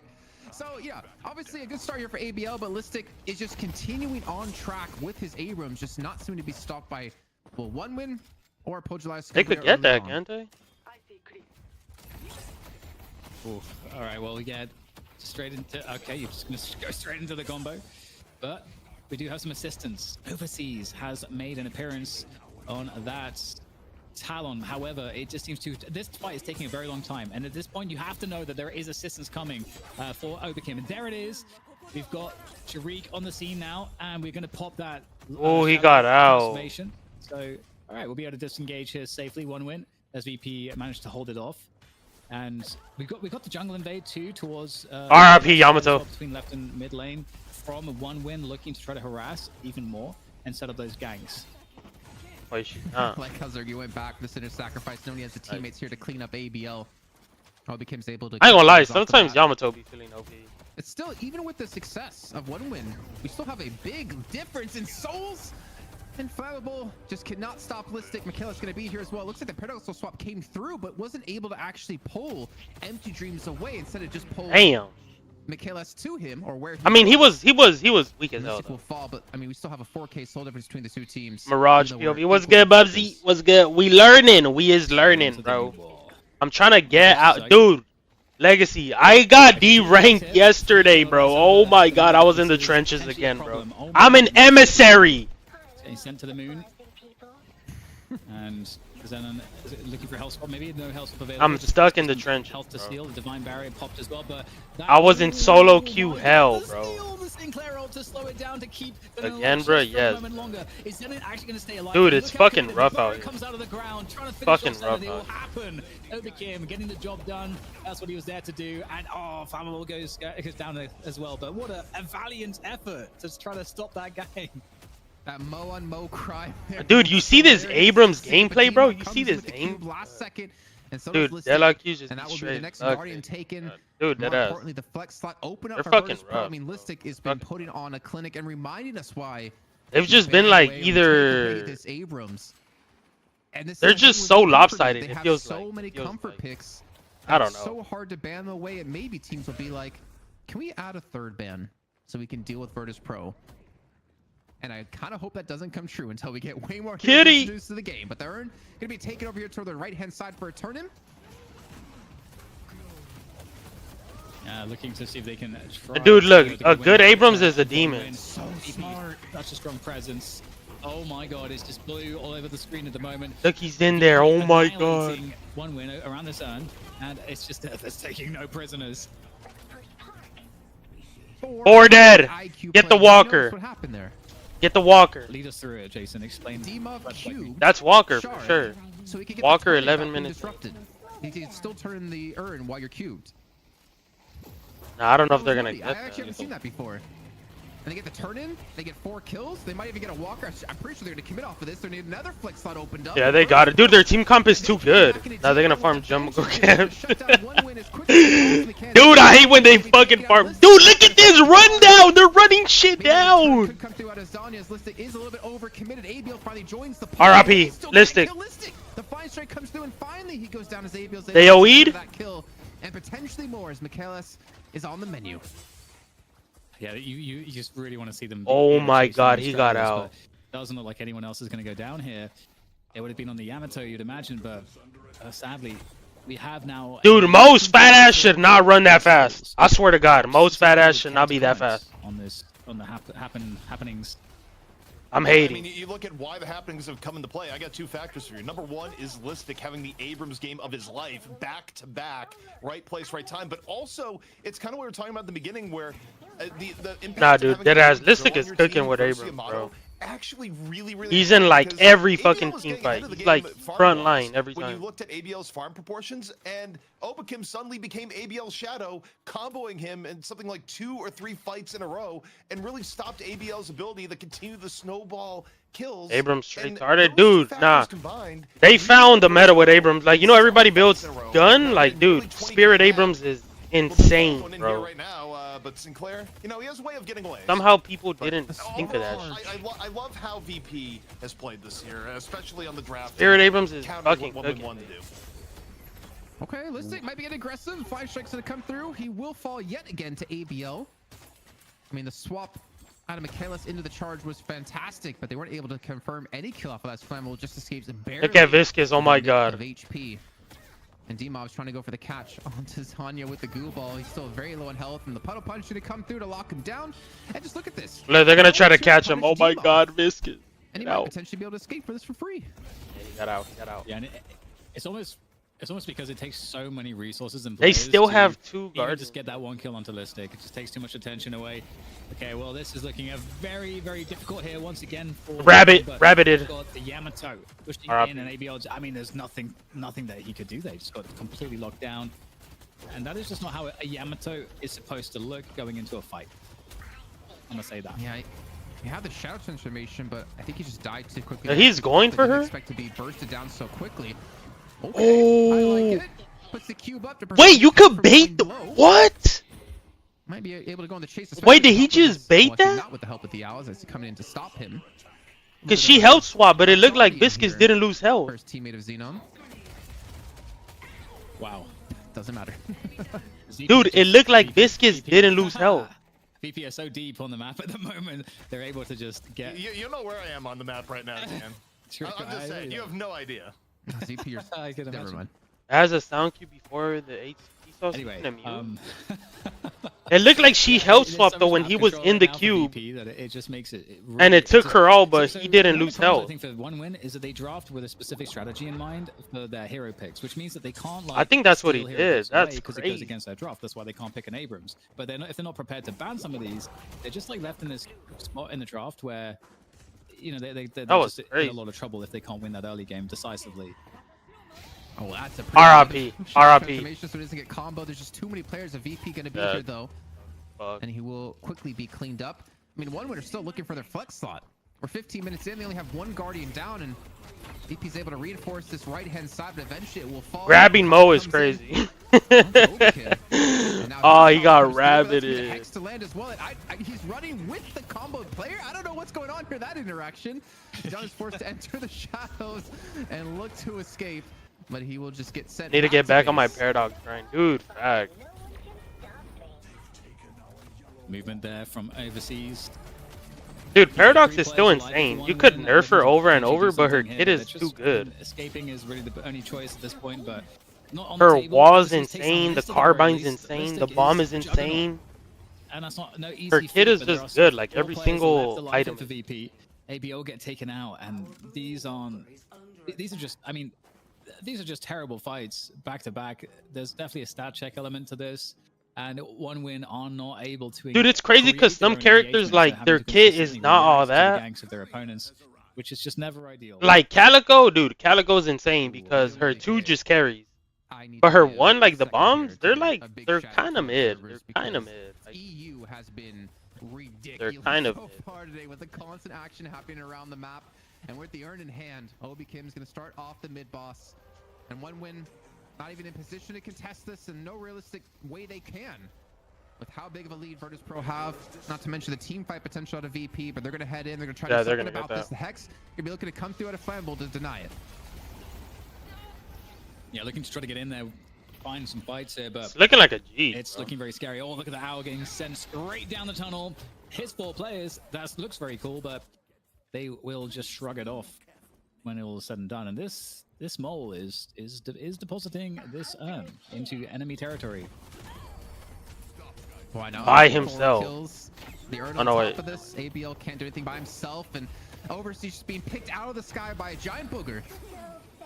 Oh my god. Dude, it's That was crazy, bro. They're I thought running Overseas them would get that kill, down. actually. Maybe he did for 2. It's GG, bro. GG. This is tough to watch. I mean, it's complete night and day from last week with one win. Complete night and day of the one-win bombshell that concluded just a few days ago. And the question was, going into the series, like, what has Virtus Pro adapted? Now, for real, last Consistent week, with their wins, and they just kept countering the I don't fuck out of necessarily know what it Mikhail. was, other than, let's play with Viscous. Yeah, I think I do think Viscous is a big part of it. You could see how like the Geist pick feels really muted in any engagement where like Viscous is. The Geist can't really do much in those 1v1s because of the cube, and it just makes those fights really awkward. And then the cube also comes into, I mean, we talked about it, like to be really a decisive factor in delaying fights. And one of the strengths of like a heavy playmaking comp like this with ganks is like getting those kills to happen quickly. And How what's the best way to fast shut that old down? A team cube. comp You diff? can't Yeah, allow that snowball to happen. You can't allow that 6v5 fight to kick off for one win. With the combo as well, it's not really possible for ABL to do much. Decisive Slam going to be used out of Flammable here as he steals it away from Listic. And there's the cube we were just talking about, not to mention the trap on top of it to curse them out to prevent them from shooting. And maybe, just maybe, one win might have the chance to get back in this game here as they do finally have the man advantage. Wait, 2 could die on They're VP. still fighting on the right-hand side, looking to push back in towards mid lane. And ABL Zanya. Wait, 2 of them are weak though. Not eventually going to be shut down here, but that is the best fight we've seen out of one win since this game started. The problem is they're losing their base guardians all while this is happening. Yeah. Teamoff is on a 12 kill streak on the Viscous. That's kind of outrageous.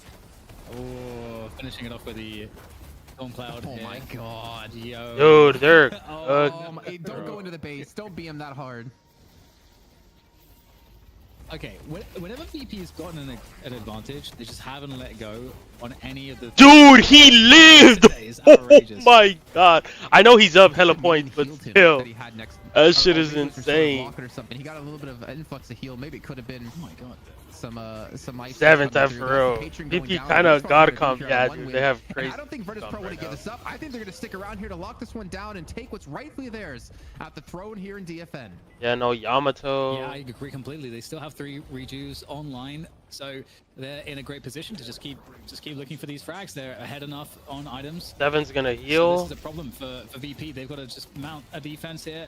Oh, right, sorry, for one win, they've got to mount a defense here, and it's not looking very successful so far. Yeah, one's already dead. GG! That's going to be for 2 kills to stick. So with that, they're going to be in the pit. They're going to finish it right here. Virtus Pro looking to close out this series. VP back on top. Fashion, the patron down to about 25% HP, and you can see one win trying to do anything they possibly can. The affliction coming through, trying to deny it, but Obi Kim is just punching away, and the patron will fall, and Virtus Pro will claim the title once again as Kings of EU here in the Deadlock Fight Night number 18, presented by Intel. GG. Wow. What a speed run from VP today. That was rough. Just actually, I don't think we saw... Okay, so I don't know if they lost a single team fight. Dude, this NA finals is about to be when you get like past that early cinema. laning phase, you get like 10 to 20 minutes that time period. I don't know that they lost a single team fight. It's gonna be two best. No, it's gonna be a best of 5. I think two best. I only have one. Jeej.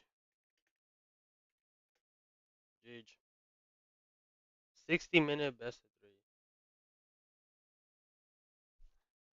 That was crazy. That was crazy. Like very consistent.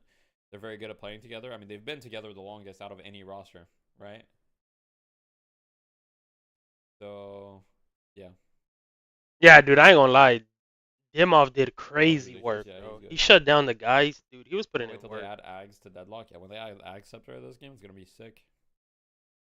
We're gonna get like different ultimates and shit. It's gonna be awesome. What's Ag Hannah? What the fuck is Ag Hannah? So important. I think in a weird way, What's all the lanes are Ag equal in like importance. Because mid lane's good because you can rotate people to the outer lanes to help win them. Yeah. But they're more important because you get control of the TP, and then it's just you just do that for the rest of the game. I don't know what the fuck Ag Yeah. Hannah means. That's a stomp for Deadlock Fight Night. Yeah, 20-minute win is kind of. It's pretty impressive. Dude, considering 20-minute win, and they're the I mean, top you know, 2 teams. 20-minute wins happen. I think that this will help put things into perspective as well, as that in pro games it's very easy sometimes to just get snowballed. Like if you lose the early game, you just get fucked. Like it happens, you know. Yeah. Even some of the best players in the game will have games where they go, you know, 0-10 or 0-6 or whatever, right? Wish our games were just 20 minutes. Dude, our games be like 40, Cool 50 Cheese's minutes. fingers don't have anything to do. Anything to do with the reason he got kicked. I also think that them losing 2 fight nights doesn't have anything to do with it. Even though obviously, when you lose, you're gonna want to make roster changes a lot more than when you don't lose. Thank you, Andrew. Don't care what gets down. Please no 50-minute hell, dude. Dead ass, bro. It'd be tough. Yes, Ryan Central is the other person in the call. I be seeing like ascendant lobbies. Dude, those shits are always over in like max 35. So I guess we're gonna have a big break. Because people don't sit in jungle. People push lanes together and fight. They just come out behind. All right, well, you know what? We are talking a lot about. Dude, as a solo queue, oh my god, bro. It's actually the hardest thing to get the fuck out of 1 sec, let me go type in the low ranks.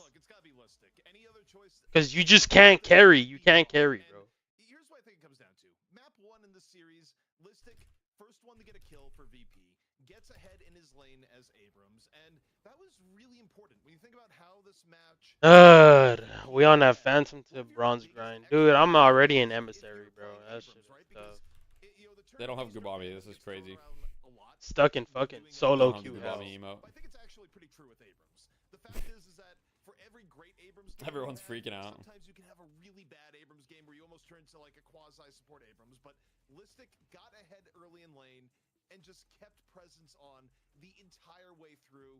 And then What even is Gubami? I don't know what the fuck. Great early game, constantly getting picks, and worked to disrupt, you know, the part of the team that wasn't getting disrupted by the Moen Krill that was stuck. No Gubami. Dude, Listic was cooking, bro. Listic was fucking cooking. Someone in the chat.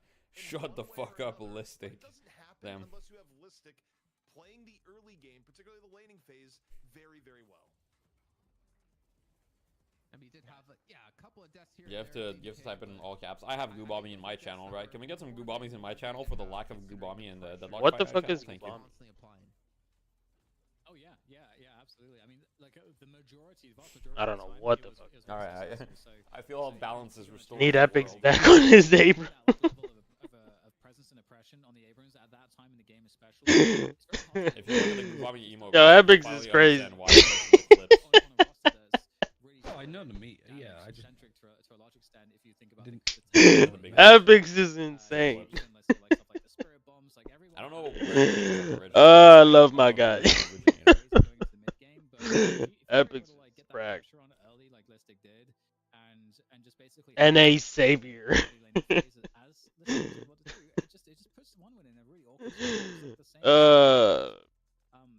Love that guy. Love that guy. I feel like played really well also on the Mo, which is I think Jake called it out. Like we're used to seeing him on a support, but yeah, really amazing play on the Mo that was also quite disruptive. Yeah, just to quickly reiterate, this is from the first match of the series. This isn't a match that just played, obviously. Isn't it just a Russian way of saying This scoreboard isn't. suck Yeah, my? it's not the right scoreboard. That's what Gubami means. Thoughts on VP just getting to pick Shred every single game? Listic worried about his roster spot when Epic's on One win Abrams. let him have Back. Vindicta 6 picks first game, but then Back. second game they banned it, so they were reasonable. But then since they banned that, they you know they couldn't ban Mirage. So yeah. See this mod? I have not seen this mod. Let me check it real quick. I think there's a lot of ideas out there, but it comes What the down to like fuck what is team this? can execute the counter picks, the counter strategy. What's this mod? Well, I will say, when you look back at the last round, The probably fuck is this? worst mistake that got made was going for the mid-round ban of Holiday when they could have. Ah, hell was no. not locked in at that point, and they This mod replaces Infernus with Ace from One Piece.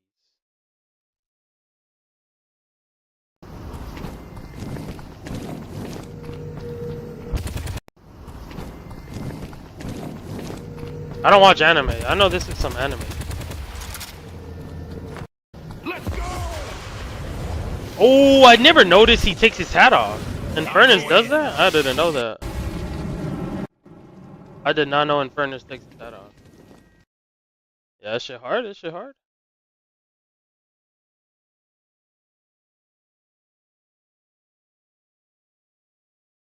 Jumping. Nah, that's criminal. Get that shit off my screen. Pink Haze. Pink Panther Calico.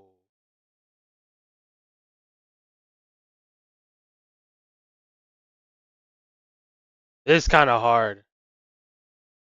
If I didn't have to fix the mods every update, I would get that fact. This one's kind of hard. Yo, that shit is hard.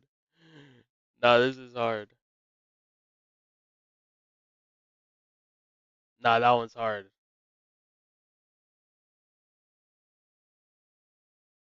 That's actually hella like nice. That's actually hella nice. Clove over pocket?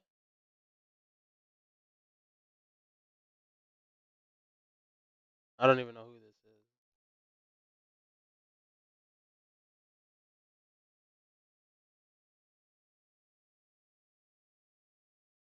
Giga Cookie. Mirage Reaper. It looks hard. I don't know what Reaper is, but Valorant character. Yo NBK, what's good? Toto. Two Tail Magister, what's good, bro? This one is probably hard.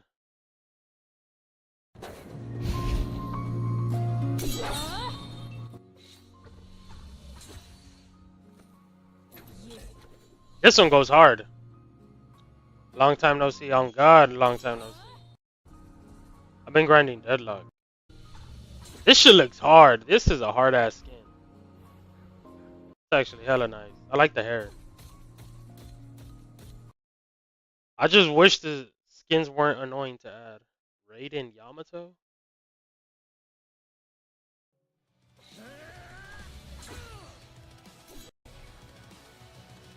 Yo, this shit is crazy. Yo, did you try Frag Punk yet? No, I haven't tried it at all. I don't think I'll like it. My homie played it and he said he didn't really fuck with it. So I probably won't try it. Yokai Shiv skin.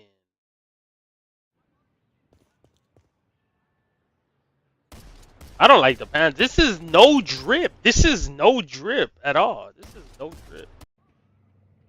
Mask looks hard, but that's about it.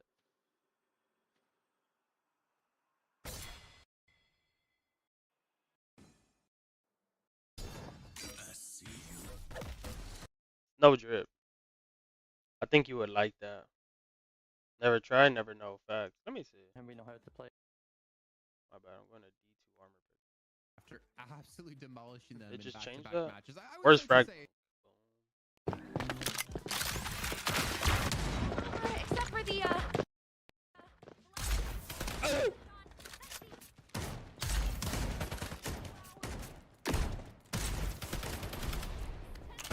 These fucking dogs. Ooh.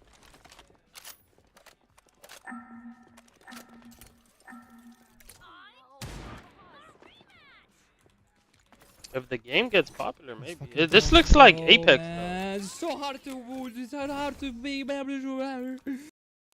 Nah, I want to see gameplay. just rush.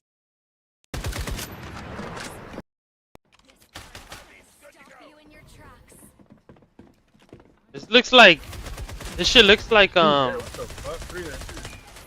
what's that shit called? Apex. I don't like Apex.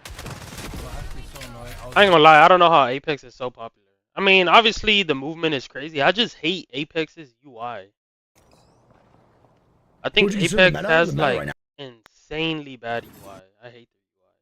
There's a team playing in this. Like this shit looks so Yeah, there's a team playing in it. not good. Let's see if we can play these stairs.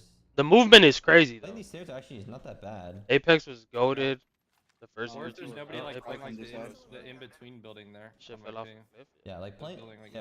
Playing these stairs are actually not that bad, and they would only have to just like, if we put a good Newcastle wall, it will actually block everything. Yeah, Apex just looks like hella tryhard. Dude, I swear, Apex's gunfights and stuff looks actually hella fun. I just don't fuck with the UI at all. Like, I don't like the map, the colors. Like, it just doesn't look appealing at all. I can bang ult their height, and then we could literally just walk up and put a cat wall underneath them. I'm not saying the game is bad though. I just personally. I think that looks like it will be our play. I think right team has. Like, I think its artwork isn't very good. Right stuff's looking like.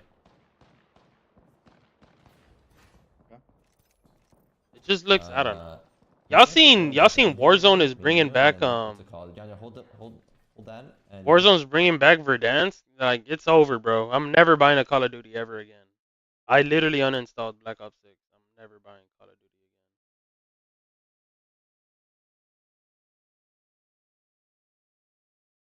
again. Fragpunk is fun and you have short matches for me. Yeah, I don't know. Maybe. I know tomorrow I'm gonna stream this. I'm gonna stream this tomorrow because the new season is out tomorrow. Is he playing stretched? Looks stretched. Yeah, I'm gonna stream this shit tomorrow though. Damage buff, which could make it very good. The minigun feels very strong, to be honest with you. Like, it really does feel strong. Hard to say that, like, the kind of gimmicky stuff behind it is going to be too big or not of a drawback, honestly. Finals is also fun, but I didn't play this in a long time. Dude, you should try Finals. Finals is actually hella good. Look, you wanna see, dude, they got, like, new skins. They got new skins.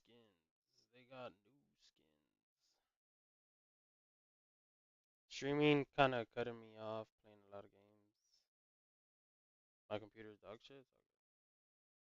Like, what's it called? The Finals.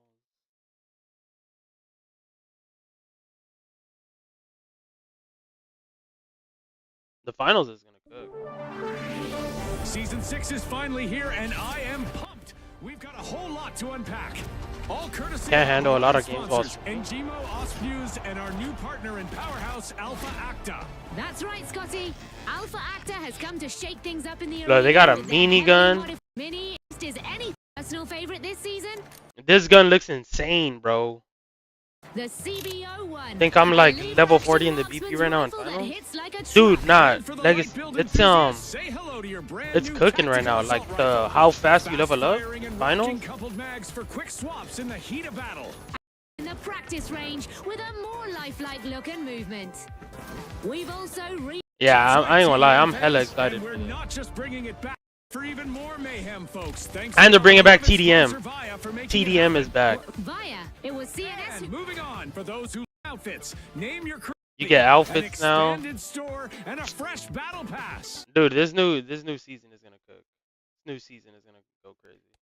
Probably worst thing is my processor. Hydronation are really strong. Dude, I ain't gonna lie. The only thing about me with my processor, I have a what is it, a 13900K. And dude, my processor gets fucking hot when playing finals, and it's only the finals. Granted, I heard 13900Ks just get hot regularly, like they just run hot, but dude, it's insane. My should be in like the 80s. My should be in the 90s, bro, when playing finals. And I looked it up on Google and like Reddit, and people say the same thing, that finals is the only game that makes their CPUs reach like 90. Yeah, like deadass. Look, finals CPU temps. Look, finals CPU temps. Like, look, I've been look, yeah. Look, a user with an Intel Core i7 reported CPU temperatures peaking at 97 and averaging 87 on a brand new PC. Intel Core, I noted that CPU reached temperature between 74. Yeah, this is cap. For me, my CPU reaches like 90. Granted, I ain't gonna lie, I don't have the best ventilation for my PC. Like, my shit is under my desk. It's not on the floor. It has like a stand. And it's like, it low-key doesn't have the best ventilation. I'm not gonna lie. But my CPU temps get hot. I ain't never seen my shit even near 90. Yeah. Yeah, I ain't gonna lie. Like, I'm pretty sure if I had my shit up, it probably wouldn't be that hot. I ain't gonna lie. Because my setup right now is not the best. It's like under my desk, like kind of in a corner.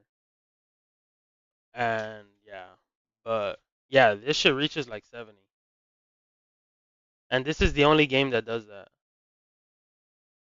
Like some people were saying, like, yeah, look. i13 900K. Yeah, like my CPU jumps up to like 95, but in match is only knives. I've seen a bunch, but no other game makes my CPU so hot like this one. I have Intel i5 10400.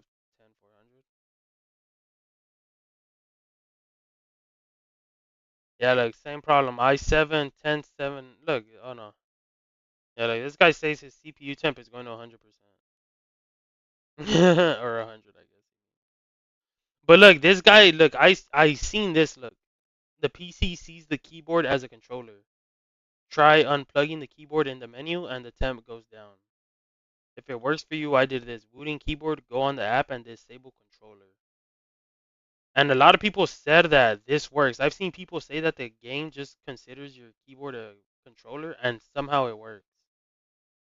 But look, this guy said I was 95C before in the menu and I turned off the controller in the booting utility. Boom, back to 45C in the menu. That shit is crazy. I don't know. That shit is crazy. I don't know. Yeah. Had 400 HP, and now you wonder, do you want to stay in here? Probably not. The silence just. Who knows? Hold on, I'm gonna give me a drink. Out goes, oh, here comes the owl! This is gonna catch! No, ends up going on the DMB instead. Yeah, DMB down. I mean, whatever happens, you're still getting Spirit off the back of that kill there.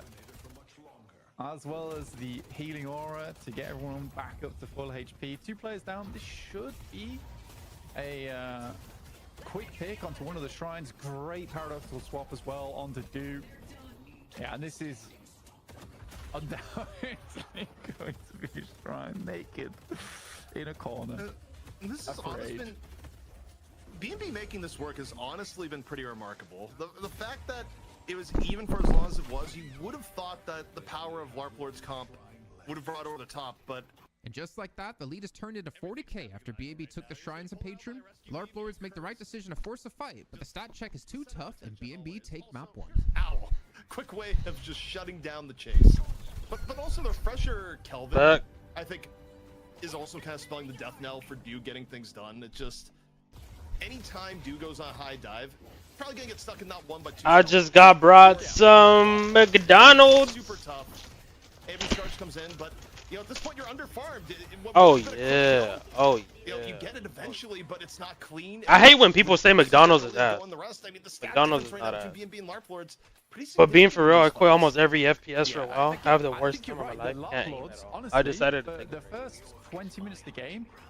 Hey, to tell. Keep up pace with B&B, who, not gonna lie, bro. Sometimes you just gotta take a break. Game. On I some think real that's shit. very impressive. They should be very proud. That's probably the best thing to do. Refresher Kelvin. If your aim is just not hitting dead ass, just take a break for a couple days. Because it really be like that sometimes.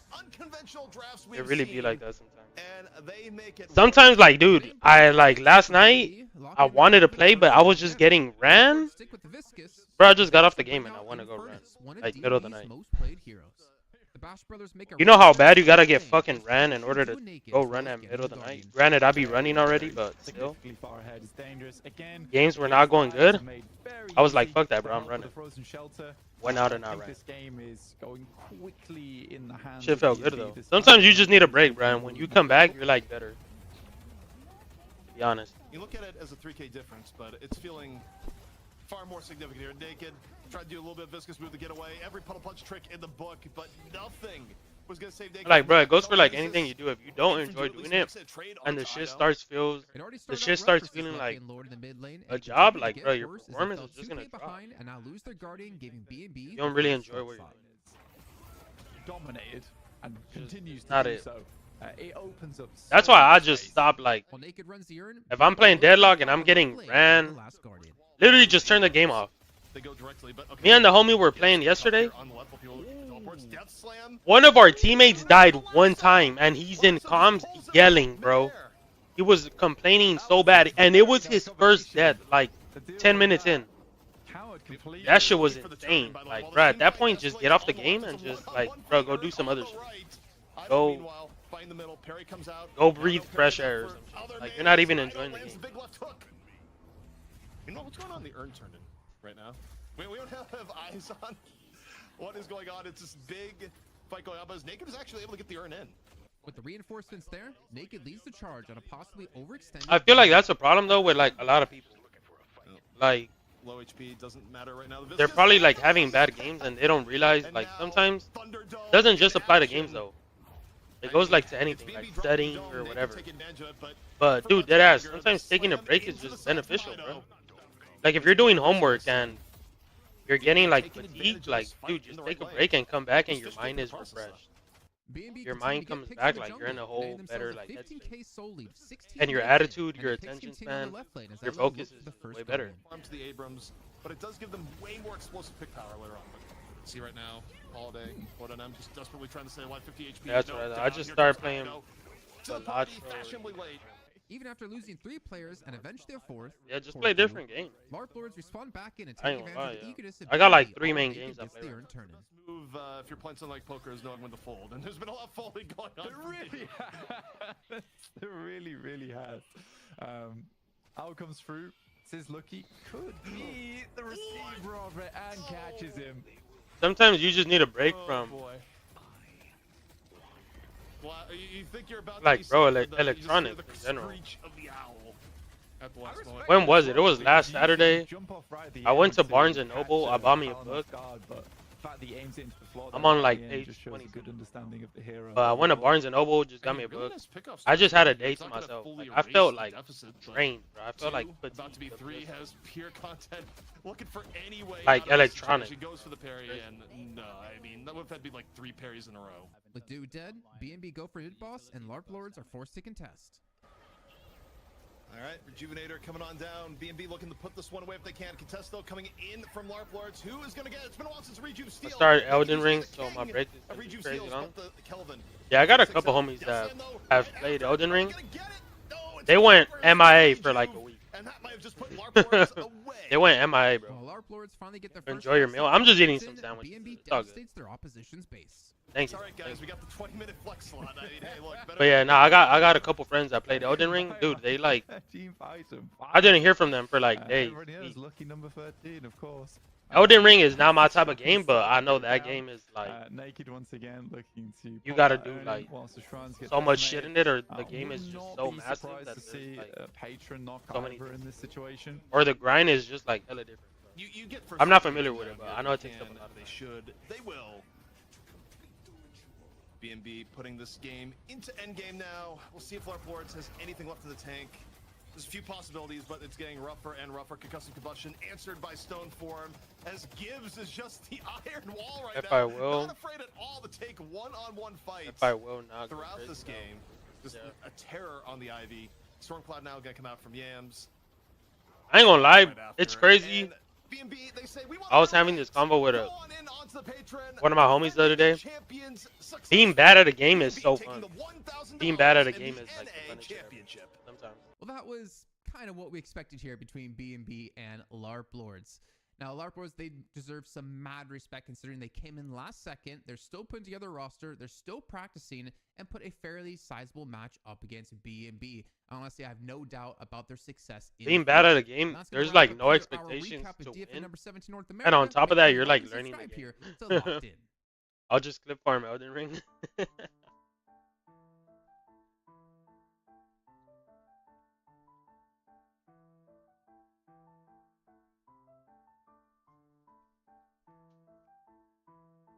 What can you even clip farm on Elden Ring? Is there even anything to clip farm on that game? Don't you? Isn't it like a PvE game? Pretty sure it's like PvE. I ain't gonna lie. If a game don't got guns, not even guns. I seen a joke. It was like if it don't got a gun, if it don't got guns or a ball in it, like people don't want to play it, which is kind of fact. But if there's no PvP in it, like I can't play it. I can't play like any game that doesn't have like player versus player. If I can't fight people that are actually playing the game, I just don't find it fun. That's where I get all the fun at. Playing actual human beings with hands.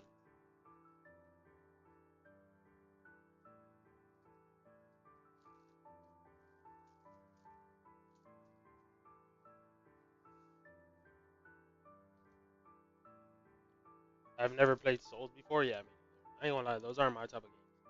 Like Diablo, Elden Ring, the one you're talking about,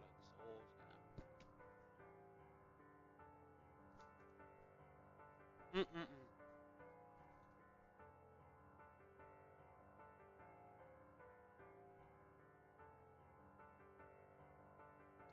I've been thinking of playing Halo also. I don't like playing games without PvP, but I decided to get more flexible while streaming. Sometimes single player gives me like. Yeah, I ain't gonna lie. I never get tired of playing multiplayer games. We're back here at Deadlock. I need to be able to outgun North America, number 18, my opponent. CP and Jake here to bring you through some That's North an actual America action. And Jake, if not, there's no fun. Setup here I like today, losing too, which sounds crazy. No BO3, just a BO5. Winning all the time gets boring. Spring break took out most of North America. Yeah, we got a special treat on the cards. I think this is going to be a particularly exciting best of 5. We don't get many, of course, in Deadlock Fight Night. So it's going to be particularly interesting, I think, to see drafting and strategy develop throughout the series. See if any team is able to get an early emotional advantage. Best of 5 with the two best NA teams. I feel like that always plays into the perspectives they have coming into map 3, map 4, map 5. I think you touched on a key point. It's not just one battle, it is a war when you get into a best of 5 in a game like Deadlock. But if you're just tuning in wondering what the format is, we got you covered. This is how we run things here in the show. Normally it would be a best of 1. Dude, I ain't gonna lie, these McChickens are hitting. The best of 3 when people say McDonald's is nasty, you know, I know they're we show along a bracket to go there, but in this case, oh, there we go. We have a bracket this time. You know, this time it really highlights the difference here, Jake. You know, we got the normal setup in EU. Go to NA, just B&B versus Hydra Nation all night long. And I mean, this will be interesting. You have to go back to the very first Deadlock Fight Night to get a BO5 when we anointed our original champions. But, you know, here, B&B already came in as a champion, but still going to play the BO5. Yeah, and Big and Brolic, they've been on a bit of a run. They've been looking solid, but they're up against the reformed Hydra Nation, who has been reformed kind of a lot in the last few weeks, time and time again. So looks like we've got another re-up for them in terms of the new roster. So I'm curious to see who they field and how they do in today's match.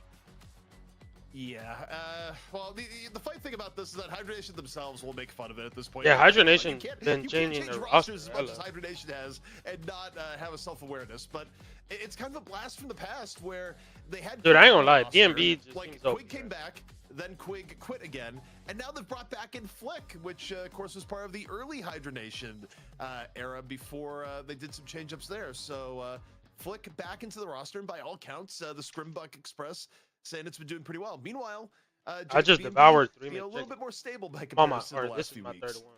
Yeah, I mean, sticking with a winning formula, I don't think there's any reason for them to, you know, make changes at this point. I think it's going to be exciting for a lot of people to see Leffa back in the lineup for Hydra Nation, though. Like in terms of individual skill, I think a lot of people will put him right at the top of North America. He's certainly in that echelon, and so I think from a carry perspective, is definitely someone to have eyes on here. I'm curious to see how Leffa does now in the full duo lane meta. I think of him as like a real inveterate solo lane player. But you know, let's see what he can do with those Sinner Sacrifice buffs, getting to like these ultra crazy late games. Leffa's always been a treat to watch, and so I'm excited to see what he can bring this week in the best of 5. Also, before the stream catches up, I said Flick. I meant to say Rocker. I have no idea why. I've shut a A draft. little bit too long. It's been a very long day for me before broadcast, but it's Rocker who's back into the fray. Where Rocker quit, had basically paid someone.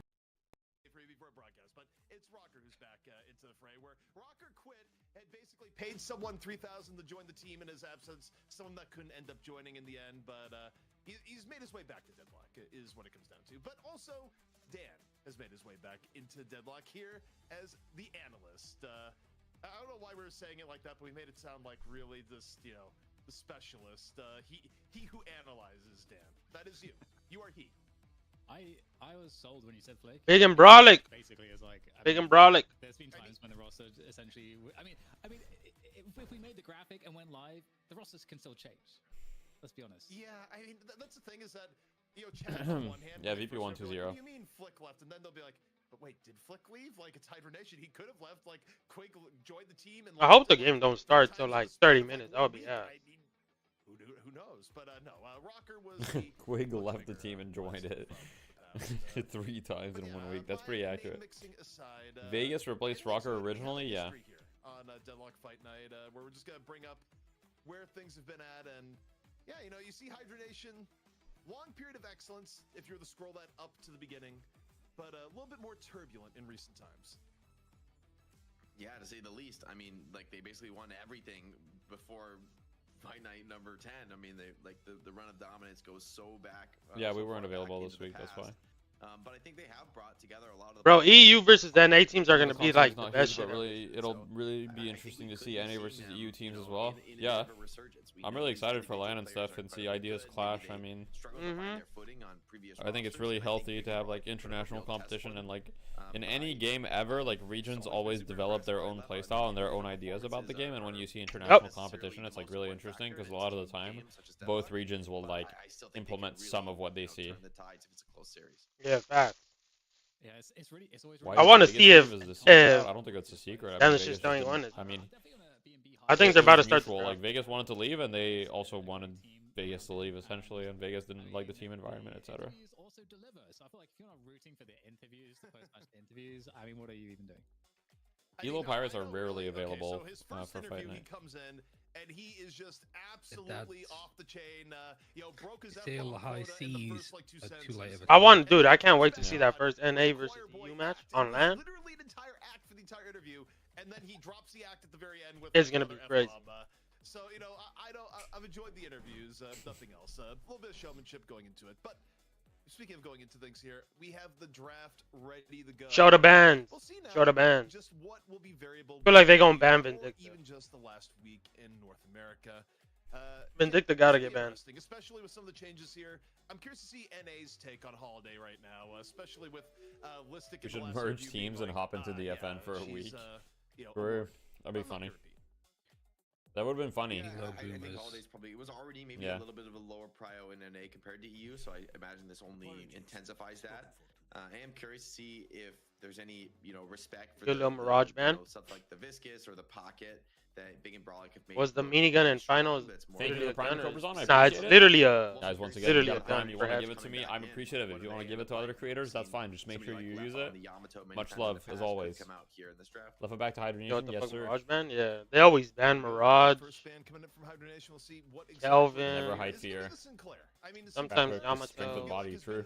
Built up to be maybe more of a threat than expected. Instead, the great Mirage is like dang. really highly banning Mirage does not surprise me.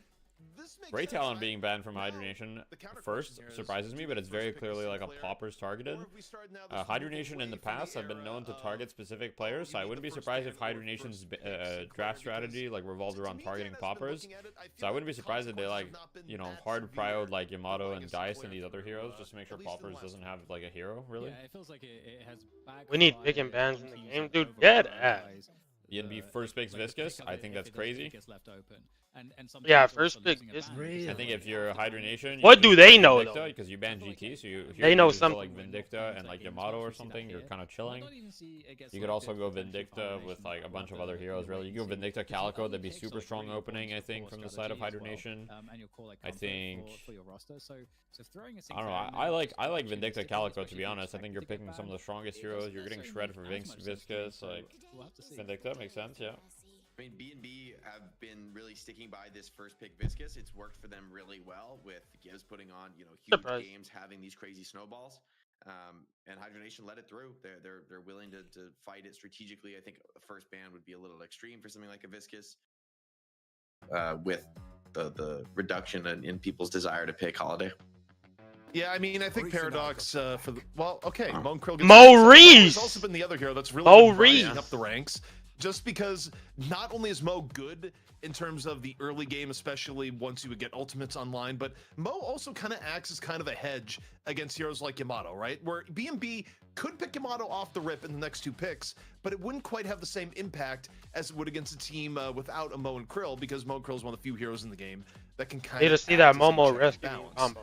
But that shit is never gonna think about heroes on the board. Paradox would still make sense. And honestly, Dan, they also see the Mo and go, we don't care. We're still picking the Yamato for our team. You know, and you have a Viscous too, so even if you do get comboed, I feel like you're willing to push the limit much more on Yamato is so with the hard save in the pocket, knowing that like okay, if Mo combos you early, you're just gonna get bailed out, or even the Mo could get stunned by the goo ball. So I don't mind getting the Yamato here. I don't think you need to be too scared. I think both teams are drafting their own vision of the game right now rather than being too worried about picks. And I love the Bebop here on third. I mean, this is a really high tempo set of 3 heroes for Big and Brawlic to open with, like a lot of snowball potential, and then Yamato could really carry the game and get out of control. And I also like the Yamato pick because I feel like if they didn't pick Yamato, they would have had to, like, I feel like Hydronation are going to want to combine that with the Mo. You know, I think it just will play probably pretty well off of that as also. So it's like nice just like dealing with it, and then you can target your ban at something else. And the response here from Hydronation, okay, they get the Paradox, get their initiation going. It feels like maybe teams might not pick the Holiday because the T3 stun going away is probably like too central to like how people maybe perceive the hero being played. So might not even see that double initiation, like, except unless if we see the Lash stock stay high. But Hydronation never were like super into Lash as much as some of the other NA teams, I think. Also, I'll say it here. I think Kelvin is either getting banned in this round or getting picked by either of these two teams. Like the Kelvin going this far in NA is ridiculous. Okay, Kelvin does get banned by Hydronation. So Kelvin banned. That's one thing going. I don't know where Ivy lands here. I mean, Ivy, it feels like is actually kind of slowly crept into at times people are neither banning nor picking as people realize they don't necessarily need a support unless the hero is Kelvin, who is still absolutely ridiculous. Interestingly enough, though, in terms of heroes that are getting valued a little bit less overall is the Wraith side of things, where I'm not even convinced we're going to see a Wraith here, even though I think Wraith is still good. I do wonder if part of it is just the fact that so much is early game focused right now. I don't know who I would have banned. Teams feel like they would rather just pick things that give them an even more. She's kind of annoying. She could be everywhere on the map. Yeah, wouldn't mind seeing an Abrams here for Hydronation as well for the Vindicta lane. Could be really potent. Yeah, and then we have like the comp that we have like most of the comp that VP was running all day today. The Paradox, Mo, Krill, Vindicta, Abrams. You know, it's very strong. I can say here, and Abram. Yeah, it's funny. I ain't gonna lie, they got a scary lineup so far. Geist often has, right? Where I mean, as I speak of it too, Geist also could work for B&B here. This is about. Jake, it just feels like Geist has always ended in this range and throughout Deadlock's history. Not as early often first picked, but the 3-4 pick range often. Yeah, I think Geist is a good shot with Calico Band. Mirage as well out. I wonder if people are still valuing Warden much at all. Did Deathy play? Nah, Deathy didn't. With Kelvin out, I like this. I think they're going through like pretty solid in terms of the counter initiation. I think late game there could be some problems like a Phantom Strike Abrams canceling your ulti or you know, getting shut down that way. But I still think, I mean, it's really interesting to see these two very different drafts that I actually kind of like them both. I feel like there isn't much of a draft advantage, at least that I see so far. I don't know who the fuck they're gonna have a lot of roads maybe to just have a victory. frontliner. Big and Brolic definitely heavier on the playmaking, and they're going to get a Sinclair deep into the draft. At this kind of a pick, I feel like you've got to just start valuing it with something like you could copy the Vindicta, you could copy the Abrams and feel really good about it. Heck, even the Mokro combo is not so bad. Yeah, I'm liking this from B&B a lot. They also said like last week as well that they have a really good interpretation of like how to play around their strengths of their hero pool, and it was definitely a very different look. I remember we were kind of like surprised they were running double supports and doing all kinds of you know, what appeared to be strange business, but they put the method to the madness in a way that was really convincing. So we get the guys. I ain't gonna cap. I think Hydra Nation's draft so far is what do we feel is like pretty is scary. really missing from this lineup right now, because it's pretty well rounded. Big and Brolic. Probably use a little bit more damage. Like if they were to end it with a Wraith, it would be good. Though you've been seeing more Infernus. 7 also is still available. Like you could get a last pick 7 right now, which would also. I think the 7 is probably the most likely, and maybe it's also part of why we've seen less Wraith is that you've seen 7 raise up in value, and as a result, okay, yeah, they do in fact go for the 7. So yeah, damn, that makes sense to me, just based on what we've seen in EU2, and again, it's probably part of the reason why we've seen Wraith a bit less, Jake, because you think about itemization, if you are trying to eat the jungle as Wraith, it does kind of pigeonhole you into going Tesla bullets. Dude, they got a crazy draft. Yeah, I think the 7 valuable here, although I will say the ulti is probably going to be a little bit difficult to get too much out of with, you know, Bebop and Lash, and even sometimes Viscous, you know, being able to pull you out of that and punish you potentially for popping the ulti. But I think 7, you know, for the farm snowball, the acceleration, Big and Brolic are going to finish with the Holiday. I think this is kind of just the last option really left. Damn, I don't know, bro. I don't know, but I don't think they're loving it. I mean, I think it's Hydra fine, got it a could better work. You know, there's really heavy on the playmaking, as has been Big and Brolic's way. I think it'll be curious. It'll be interesting to see, like maybe. Just gotta see if there's some problems for Big and Brolic, but they've been a team that has made these like less conventional core type drafts really look good and like still survive and thrive even in the late game with characters like, you know, Bebop and Sinclair potentially still hitting like a pretty solid late game scaling potential. It's interesting too, because I feel like Wraith could have slotted in kind of nice as a longer range damage dealer for B&B potentially. But the Holiday is interesting because, yeah, as you say, like even more playmaking. They've got the hook already. They've got like Lash. You can initiate super well. You know, yeah, I don't know. Ways to like initiate with this lineup. I don't but, know. Like, you had Holiday on top of it. So that for me is like, okay, they've got to get really aggressive, and we need to see that early game roaming Bebop. That would be really fun to see. I'm very curious how the lanes are gonna shape up. Yeah, I mean, again, I think the way Deadlock is being played right now is that teams really value winning the early game. I mean, the changes that happen to the jungle mean that you get less value out of just, you know, trying to use the jungle to recover. You really need to try and win at least 2 out of 3 lanes. And at the very, if you are going to lose the lanes, you can't have a lane that just gets absolutely demolished, right? So when you look at the heroes that are getting valued right now, it's definitely more trend towards what is good, you know, in that key first 15 minutes of the game. And the heroes that usually ramped up like really late game, they've taken a hit in priority, Jake. Yeah, I think you know you can get. I don't know, bro. But you've got to have some kind of build that gets. B&B's draft, like pure I farming mean, early is just not viable. Even somebody like 7 still needs to show up and still needs to like take engagements and be relevant. You know, within that early window, you get those first few buff runes coming up. Like you've really got to be able to participate in those engagements and secure your team, those early guardians as well. For Big and Brolic, though, I will say like they've got a potential for Yamato Bebop in the mid lane, which for me is one of the best lanes in Deadlock right now. Especially in the mid lane, with Yamato being able to play the ultimate height and being like super annoying from up there, and then of course the Bebop hook threat at all times. Could be a super strong mid lane, could give them an early advantage and get the lane a little bit out of control. Sinclair also, I think, a pretty strong laner, even with like minor nerfs that he got recently.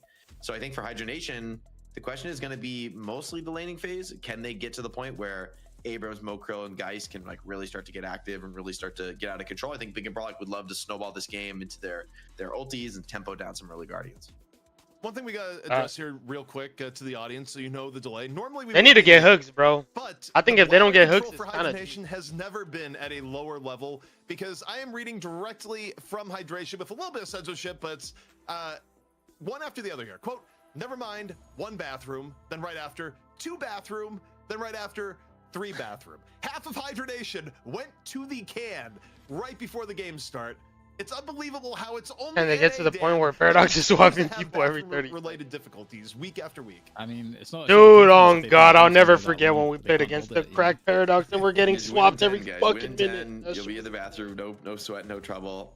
I mean, I do also think Paradox that this was Lash swapping could have a shit, pretty bro. sick game. Like, That shit there's was very little to stop Lash from getting a massive ulti. There's kind of nothing when I guess the Paradox swap potential to make that. Dude, I feel ulti like awkward, Paradox but just I has think so much having already damage, had Bebop grabbed in the draft, like Kelvin so being much out against damage. Lash could have some like game-winning plays. I think definitely someone to watch in those. She mid-late swaps game you through teams. her wall. It's kind of over. Yeah, I mean, part of it too is that you think about who's playing the last 2. It's more of a specialist, and that's going to be fish cake on it for sure. And you kind of get the buff there, Jake, where if you are kind of a notorious one trick for a hero, in terms of playing it, you kind of get that buff, right? Where it's different than the person that's more versatile. You know, they get to play in their comfort zone. And I mean, there's a world where BNB, they've done in the past. Let's see these lanes. You know, in the Lash pick in this game in particular, Dash they just get more out of Yamato. it. But Dan, This is any final Bebop. thoughts as Holidays. the lane phase takes a little bit of shape here? Holiday I think Sinclair might maybe, be you know, fucking one of the biggest win cons for them is they have to be super active, and they have to find success in the roam, especially with all of the initiation that they have. That's the edge that they need to leverage in this game. Sure. If Hydro Nation are able to come out of the early game like even, and it's the mid game go even, I think that spells problems for BNB. Well, Jake, the lanes are in action. I'm just curious, do we have Yamato cannon, Yamato in middle, just orbital bombardment? That's why I want to know. Even as we look at this Viscous lane on the left. Yeah, definitely a nice lane pairing with Viscous having a bit of weakness with the last hitting. Bebop really resolves that, but Viscous is great on the harass and the raw damage. I think other teams may have sent the Bebop into mid, but Yamato Lash can also get, I think Lash can really also use the ultimate height, right? Like slamming off that big high ground for massive early damage. First, couple exchanges, first few waves, I don't think will tell us too much unless teams actually get kills, but for the most part, it's going to be a farm trade until either team gets like most of their skills online and start to put the pressure. Interestingly enough, in terms of who's playing what, it's not actually Ido on the Yamato, it's Poppers. Ido instead just can't be removed from the movement hero that is Holiday. Just too addicted to the movement, Jake. Yeah, also Hydro Nation like really don't have any support, I would say. Like it's not even just like a question of like an unconventional support. It's like I think more and more we're seeing in Deadlock. These teams are just not conceptually valuing a support really nearly to what they might have in the past. And just, thinking like especially with these new duo lanes, maybe you can just scale and just like win early game, and there's enough jungle to farm. If you farm the enemy's jungle, if you're playing for that snowball effect, maybe support other than, let's say, Kelvin, who just adds so much tempo via the healing, maybe not necessary in today's game. Wait, bro has a 1 now? Yeah, Sinclair has a 1. When you don't have support, it's compensated for with more CC, right? Where you get like oftentimes a support player playing Mo. In this case, it's not a support player playing Mo. It's the weird thing Hydro Nation has going on where in the post-Quig era, they'll have Calc at times play supporting heroes, but also still play Abrams at the same time. And I think you're right. It does come down to this idea that a support hero is not. Ooh, look at that! Damn. The way that Deadlock has evolved, but people still do like playing Kelvin. Like an easy one. Yeah, I think Kelvin, I mean, the Frozen Shelter is so unique in terms of utility. Nice little jungle steal here from the Holiday. It's big for Ido. And it's as well with Ido on the Holiday, right? Even for BNB. I don't think Ido really is going to play like a passive support, so I'm curious what he's going to do, typically getting a little bit more farm in the squad. On the Holiday, we usually see Holiday get a little bit more sacrificed and be played more as like this pick-based initiator. But with Ido on the roll, I'm kind of curious if we'll see a bit more of a core Holiday in this game.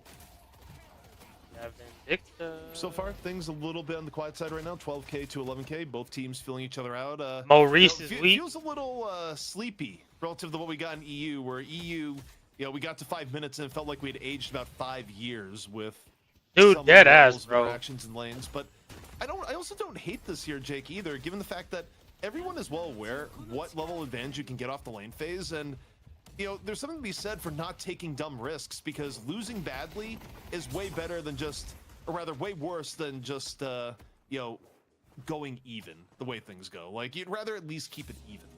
Yeah, I don't think either of these drafts is I wish like it showed their money. I don't know why. Focused on early game or more than the other. So I think neither team is going to feel like this tremendous pressure to get the game popped off. So I think this might be one of those ones where we settle in for a little bit more. Dude, EU be throwing hands like 5 buffs coming online when the jungle starts to spawn. That's going to start to proc these teams to get a little bit more aggressive. But the fact that there's not been significant Guardian pressure and no real, not much activity other than the farm trade across the map speaks to, I think, both of these teams having confidence. That being said, pure content opens up on a rocker with first blood. Yeah, some of the power of just early game Sinclair. And, you know, one thing we didn't really talk about in the preamble. And he got a hook. I still think it's worth bringing up here. Well, hold the phone. We got Goo Ball and a completely melted down Calc running through the doorway. Bank shot off the side, still looking for 7. Is fall through going to be there? I think 7 might have gone away. Bebop taking the building path, allowing that. But, you know, Hydra Nation, they've had trouble finding their identity, Jake, since the swap to 3 lanes. Everyone's just flying in. Holy fuck. Yeah, I mean, they're also a very different team than we've seen in the last couple weeks. Cube, just not enough duration, gets absolutely crushed by that A result of Young Calc getting back in and getting the trade right back his way. So keeping the game barrier rush. Oh god, taking notes. Let me take notes. Hydration in particular got tons and tons of pressure in this lane, but managed to weather the storm. You know, be that annoying presence with Mo with so much sustained, so hard to actually. Hey, you start learning the strats, bro. I swear to God. Gotta learn the strats. It's interesting how Hydration's hero pool has evolved, where, you know, oftentimes you see Hydration things like the Warden, and now it's just shifted to a little bit of a Mo specialist. Also a player that started the game as a Lash specialist, so Hydration kind of going all around the world in heroes played. But middle lane, still very interesting in how it's evolving right now. Combo still on deck for Hydration, as right now priority is onto the Guardian, forces out the shadow transformation early just by being they got him. Hydration. Damn, he healed like, bro, he just healed like 60% of his health. Under tower, and that's both ultis popped in the mid lane. So Hydra Nation are going to have a couple minutes here where they have the opportunity to force tempo. Somehow, Vindicta in very deep, but the confidence is warranted. He knows that there's not anything that Momo he can turn around with, has the combo behind him, not even needed in that exchange. So it's a nice trade here. The mid lane for Lefa and Hydration starting to look kind of like a strong suit. For Hydra Nation, a place that they could build that power off of. Meanwhile, he bought Quicksilver Reload. I wonder what he put that on his to hook. the side lane. Maybe set something up if 7 is over aggressive. Just off the mark with the hook. I mean, not on his hook. His big hook if it hit. His uppercut maybe. Just a little bit of lane control. Meanwhile, take a look at Yamato. Poppers back in the lane here in the middle, but yeah, the pressure in the middle starts to get a little bit overwhelming, especially once Vindicta gets Assassinate online. That 700 HP that Yamato has easily could just turn to nothing. A little bit of poke and an extra Assassinate, but instead, counter poke onto the Vindicta, pushing her. Dude, Mo is so annoying to play against. Like a good Mo is. Yeah, trade's coming in. I'd imagine when Yamato gets this ult online, she might go for a dive on something like the Vindicta, but actually connecting to her kind of challenging with Hydration doing such a good job being that frontliner, taking all the aggression. It feels like going on the Mo and Krill is just not really. Yeah, it is his uppercut, I think. What about going on the Abrams though, back in their lane, and Calc just able to shrug it off, doesn't really care about the lasso one way or another, and that's why I insta-bited that bad boy. Hang on, Hyper Beam coming on out, and a very dead Yamato running away, but the rest of BNB not doing too shabby when you look at the lane, particularly on left lane. Gibbs able to find one. Yeah, well, Hydra Nation are kind of winning the mid lane. I think the side lanes are starting to go against them here. BNB, these active playmakers, getting kills across both side lanes, and now it could be both of these side guardians going down. 7 is returning like that was to a the bad other side. Looks like he is popping an ult just to defend that guardian. But Trey's going their way in both of the side lanes. Maybe time for Lefa and Hydration to start to get a little bit more active. Vindicta and Mo Krill in their own ways, I think, can both take that early lead and start to bring it to save some of these side lanes if they so desire. One of the funny things about Mo this early in the game too is that I feel like using combo at all can be an interesting decision, because the mere threat of getting comboed actually gives you a lot of space that you don't have when your combo is on cooldown. So Just kind of interesting True. how much respect Hydration is given. But Holiday in danger, swapped and down. Just a quick evisceration coming on in. Courtesy yeah, the nukes are huge. Bebop showed up here, but Abrams there to match. So great awareness from Calc. Coming back to participate. Takes Divine Barrier is think like about getting aggressive now. Looks like it's going to be Leffa, though, the one who's starting to get this snowball he has rolling. a nice And reticle. we've seen this before, right? Like a strong crosshair. Vindicta early game, now teleporting across, coming to the sideline. We're going to see potentially a game-turning fight here coming from Hydra Nation with Leffa coming to the sideline. They want to push this Guardian. Ooh. Oh, from downtown, Jake. Just when you think Yamato is out, Poppers just gets clipped. Last little slight of hair there, and Leffa now with a ramp into the mid to late game off that shot. Really strong last 2 minutes for Leffa.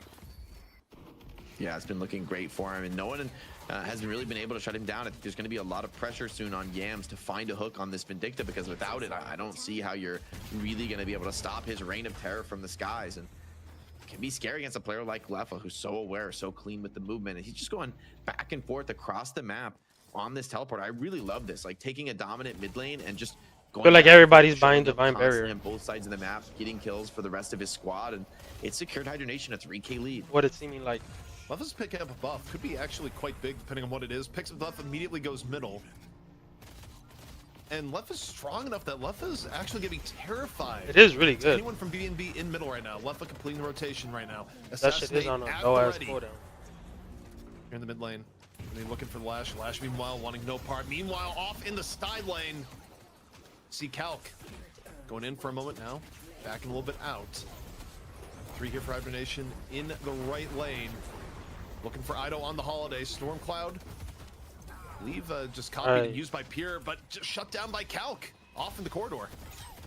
Yeah, Big and Brolic low on quite a few players here. Now Holiday takes a risk, comes into the small room with the young Calc Abrams, and looks like a poorly calculated risk here with Calc now pushing under the tower. And I think this will be a side Guardian. Bebop showing up, though, could try to turn it around with the Hyper Beam, but Guardian already so low. I gotta say, Jake, combining with the EU, Abrams players have been eating really, really well today. Just for real, Calc dude. having a great moment Abrams there. is getting like picked. Just hella. absolutely demolishing in EU. Abrams is back.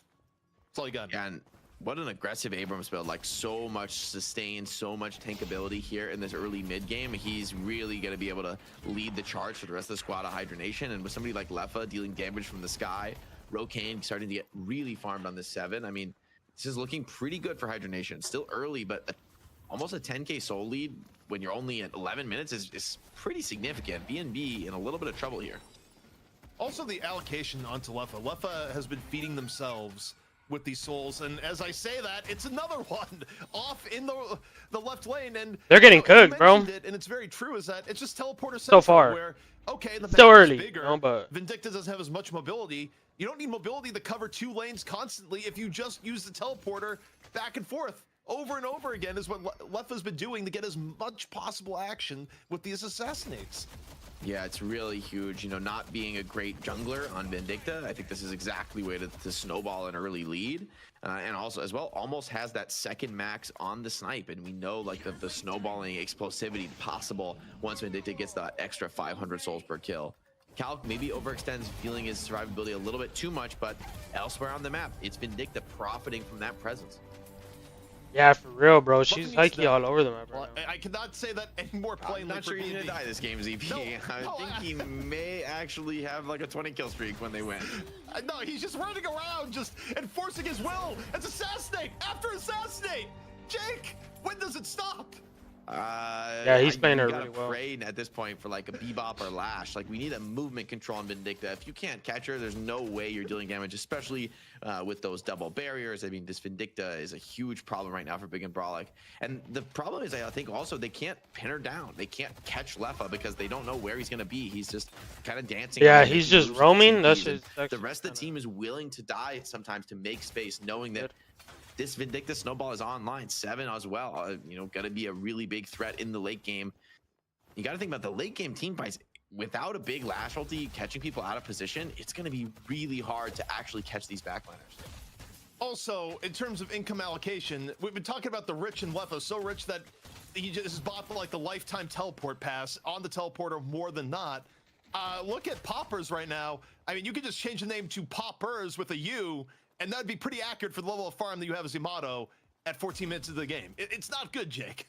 Yeah, being broke on Yamato is pretty brutal because this character is all about damage. You don't really have control. You don't really have sustain. I mean, you can tank, but you really need that damage to be relevant. Here we go, though. This is a catch on Vindicta. That's what they need. Started with the Rabbit Hex. He's so tanky. The follow-up, but he just flies away. He's fine. He's out, and now he's going to start pumping the snipe damage. Copied Abrams ult. Oh, they got her, though. Shit, at least they got her. Vindicta, though. That's pretty massive.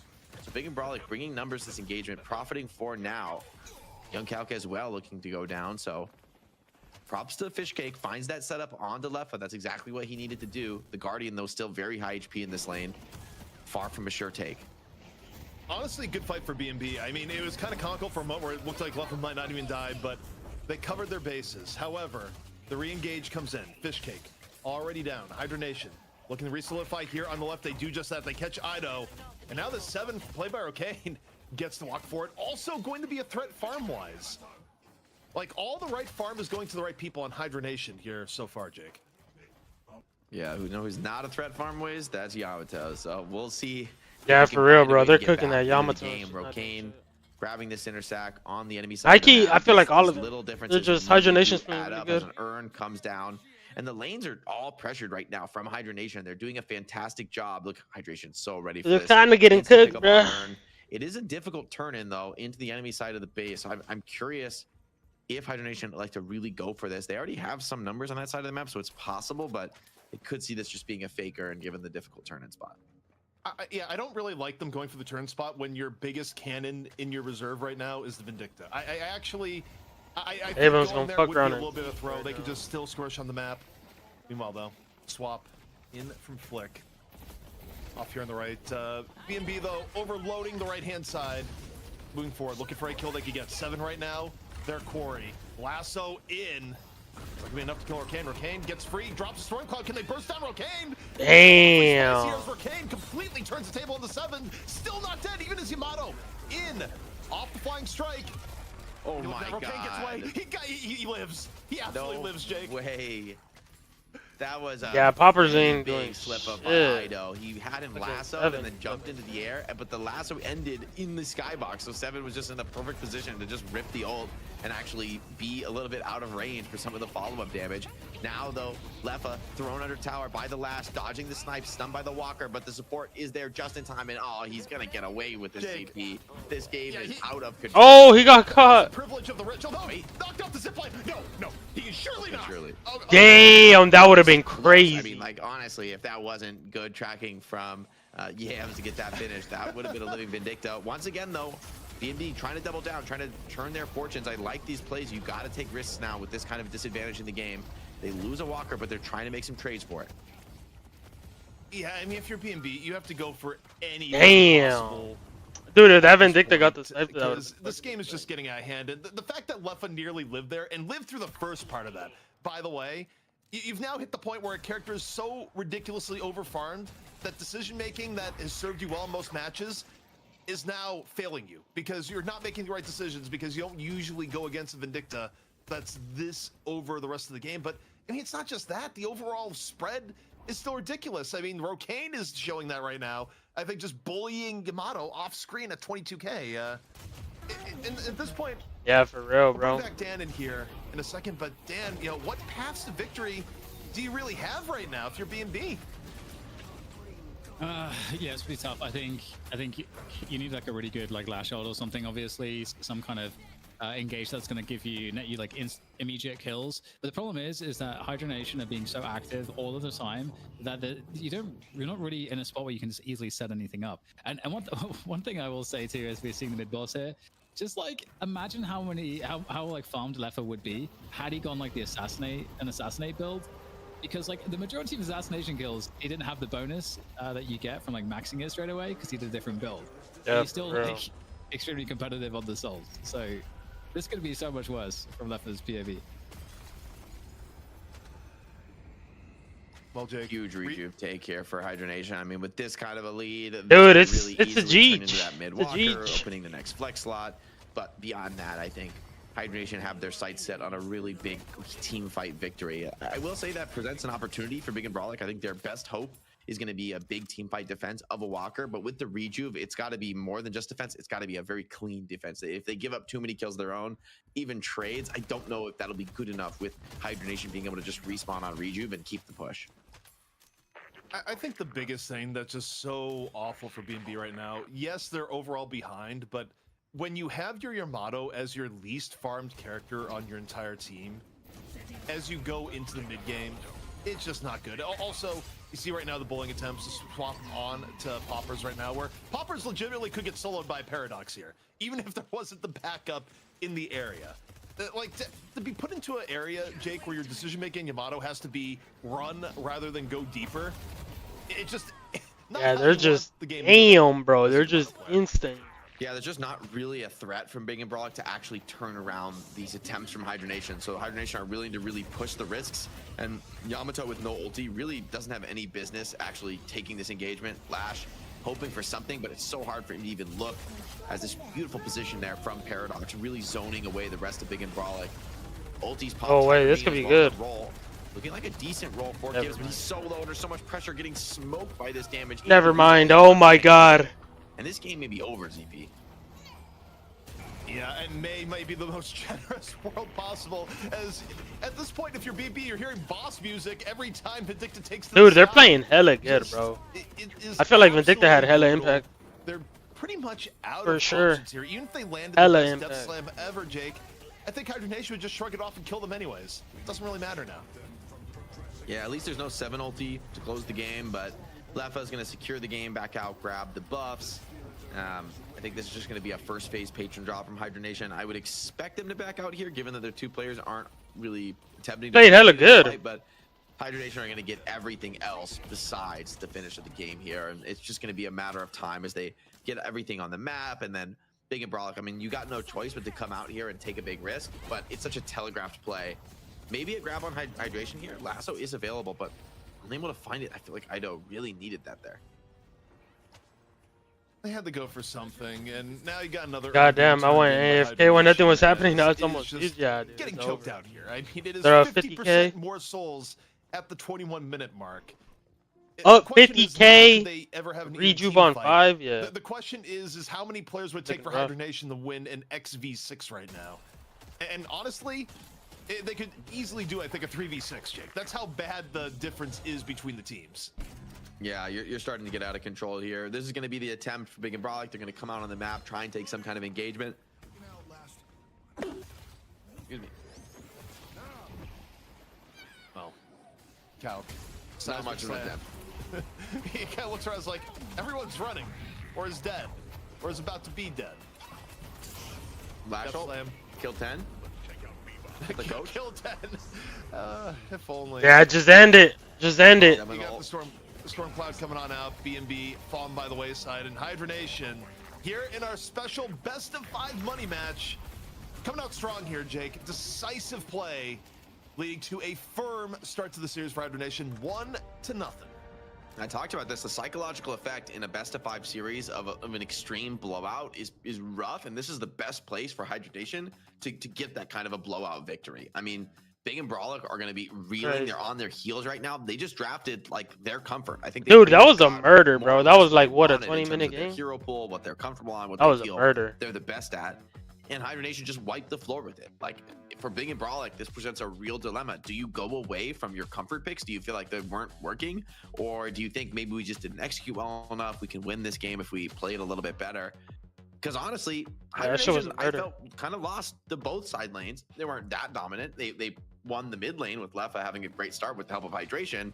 But this wasn't like a laning phase blowout. This was like Lefa getting ahead, out rotating you, and just like so many team fights going against you. A couple big mistakes, like think about that failed kill onto 7, who then turns it around and kills 3. That should not Oh, have happened, 50K right? is Like, that's a crazy. I major know, dude. mistake That for shit Big was and Brawlic. lopsided as Maybe hell. you could think It just running got back, the ran. game's just going to go so differently, but getting blown out by 50, 60K souls in a game of Deadlock at this level, it just does not feel good.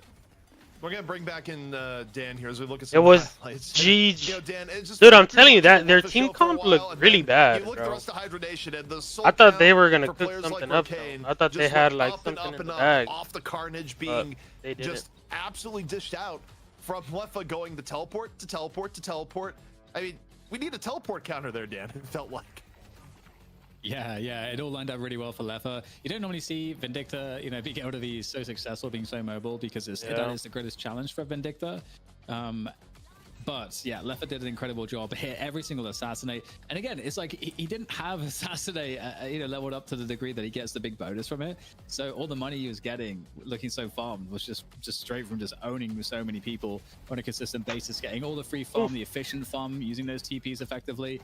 And the fact that BNB didn't manage to keep, we can see on the clock here it's about like 10 to 12 minutes in, and that's when the farm was already dipping for BNB, where they're not potent enough in some of these fights. Lefa was like Nation to just kind of just extend their lead even more, because their players are so individually good that you can't just, you need a bigger advantage to play with than just like getting a good timing on them. Sub So 15 minutes. having a start like that is not something that can happen again for BNB. And like you guys said, the dilemma is that how do BNB draft if they can't draft their comfort? Yeah, I mean, the one thing here, and this will be my last point before we go to the break, Jake, but it's like, you look at what happened here. I feel like BNB, for better or for worse, they're kind of locked into that first pick Viscous, and it might limit their draft options if they really want to make sure Gibbs gets Viscous no matter what. I mean, they've won with it so many times before. I don't know. Their draft this time was kind of bad, though. If Big and Brawler come back in, and they had a just pretty draft bad something draft. like 180 different, I think like they're just mental boomed, and it's going to be too hard for them to make a comeback. I think they've got to stick with their guns at least for game 2, and just looking at Hydra Nation game, really the it looked like they had like everything. were just way too explosive. Maybe a better performance in the mid lane, maybe something like they had annoying players. Could have been a better Front allocation liners. of resources for Big and Brawlic. So They had I see Abrams there's and still hope guys. for them in Like, this bro, series, but that honestly, alone is kind of crazy. getting blown out like Like that in in a game team 1, I said fight? it before, right? It doesn't feel good, and there starts to be a point for Big and Brawlic where do you have that like mental wherewithal to come back and actually have that 0-0 mentality, actually be mentally fresh in game 2? Not many players and teams can really do that, frankly, from this position. Well, B&B, they are can be getting checked, tested bro. here They can be today. checked. Two-time champions in a row. They have been the kings of the North American scene for a little bit now, but Hydra Nation saying, we've held that crown way longer than you have, and we want it back. They kick off the series 1-0. Will B&B respond? We'll find out after the break. See what Deathy's saying.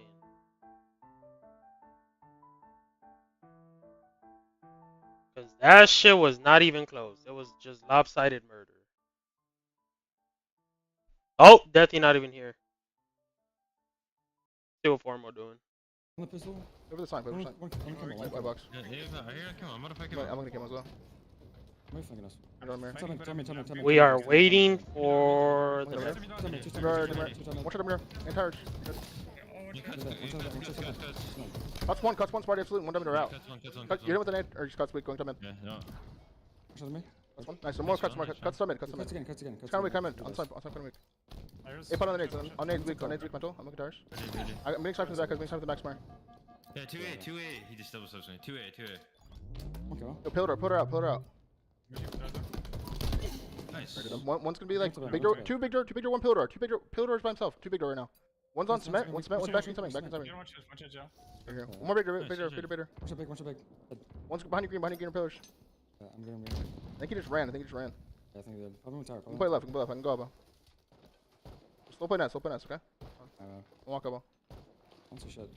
I ain't gonna lie, this team is OP. But they're scrims.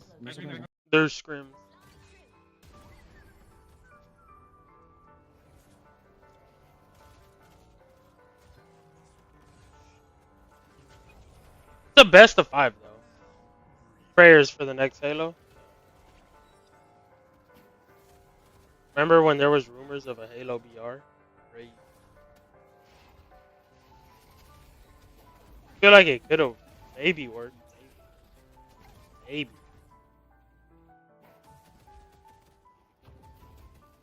I think the BR scene is dying.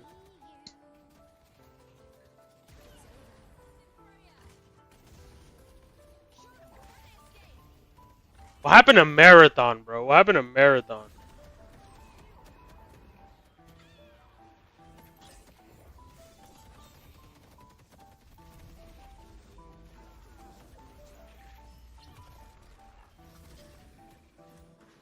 Every BR is just mid now? Yeah, hella.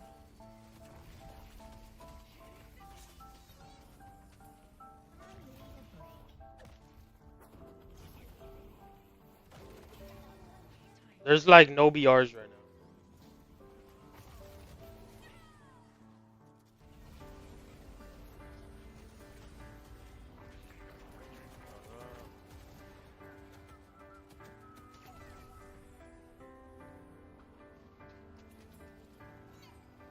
All the BRs right now are just kind of mid.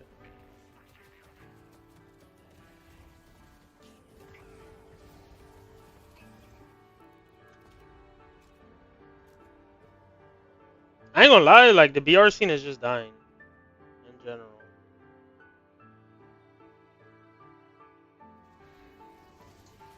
Like either your game has a community or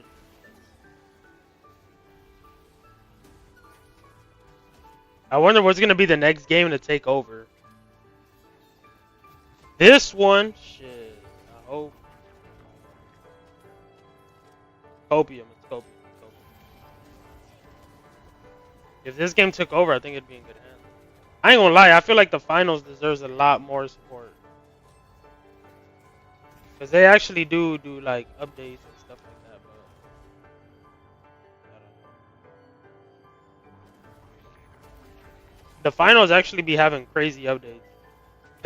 This new season that they're doing is actually gonna be really good.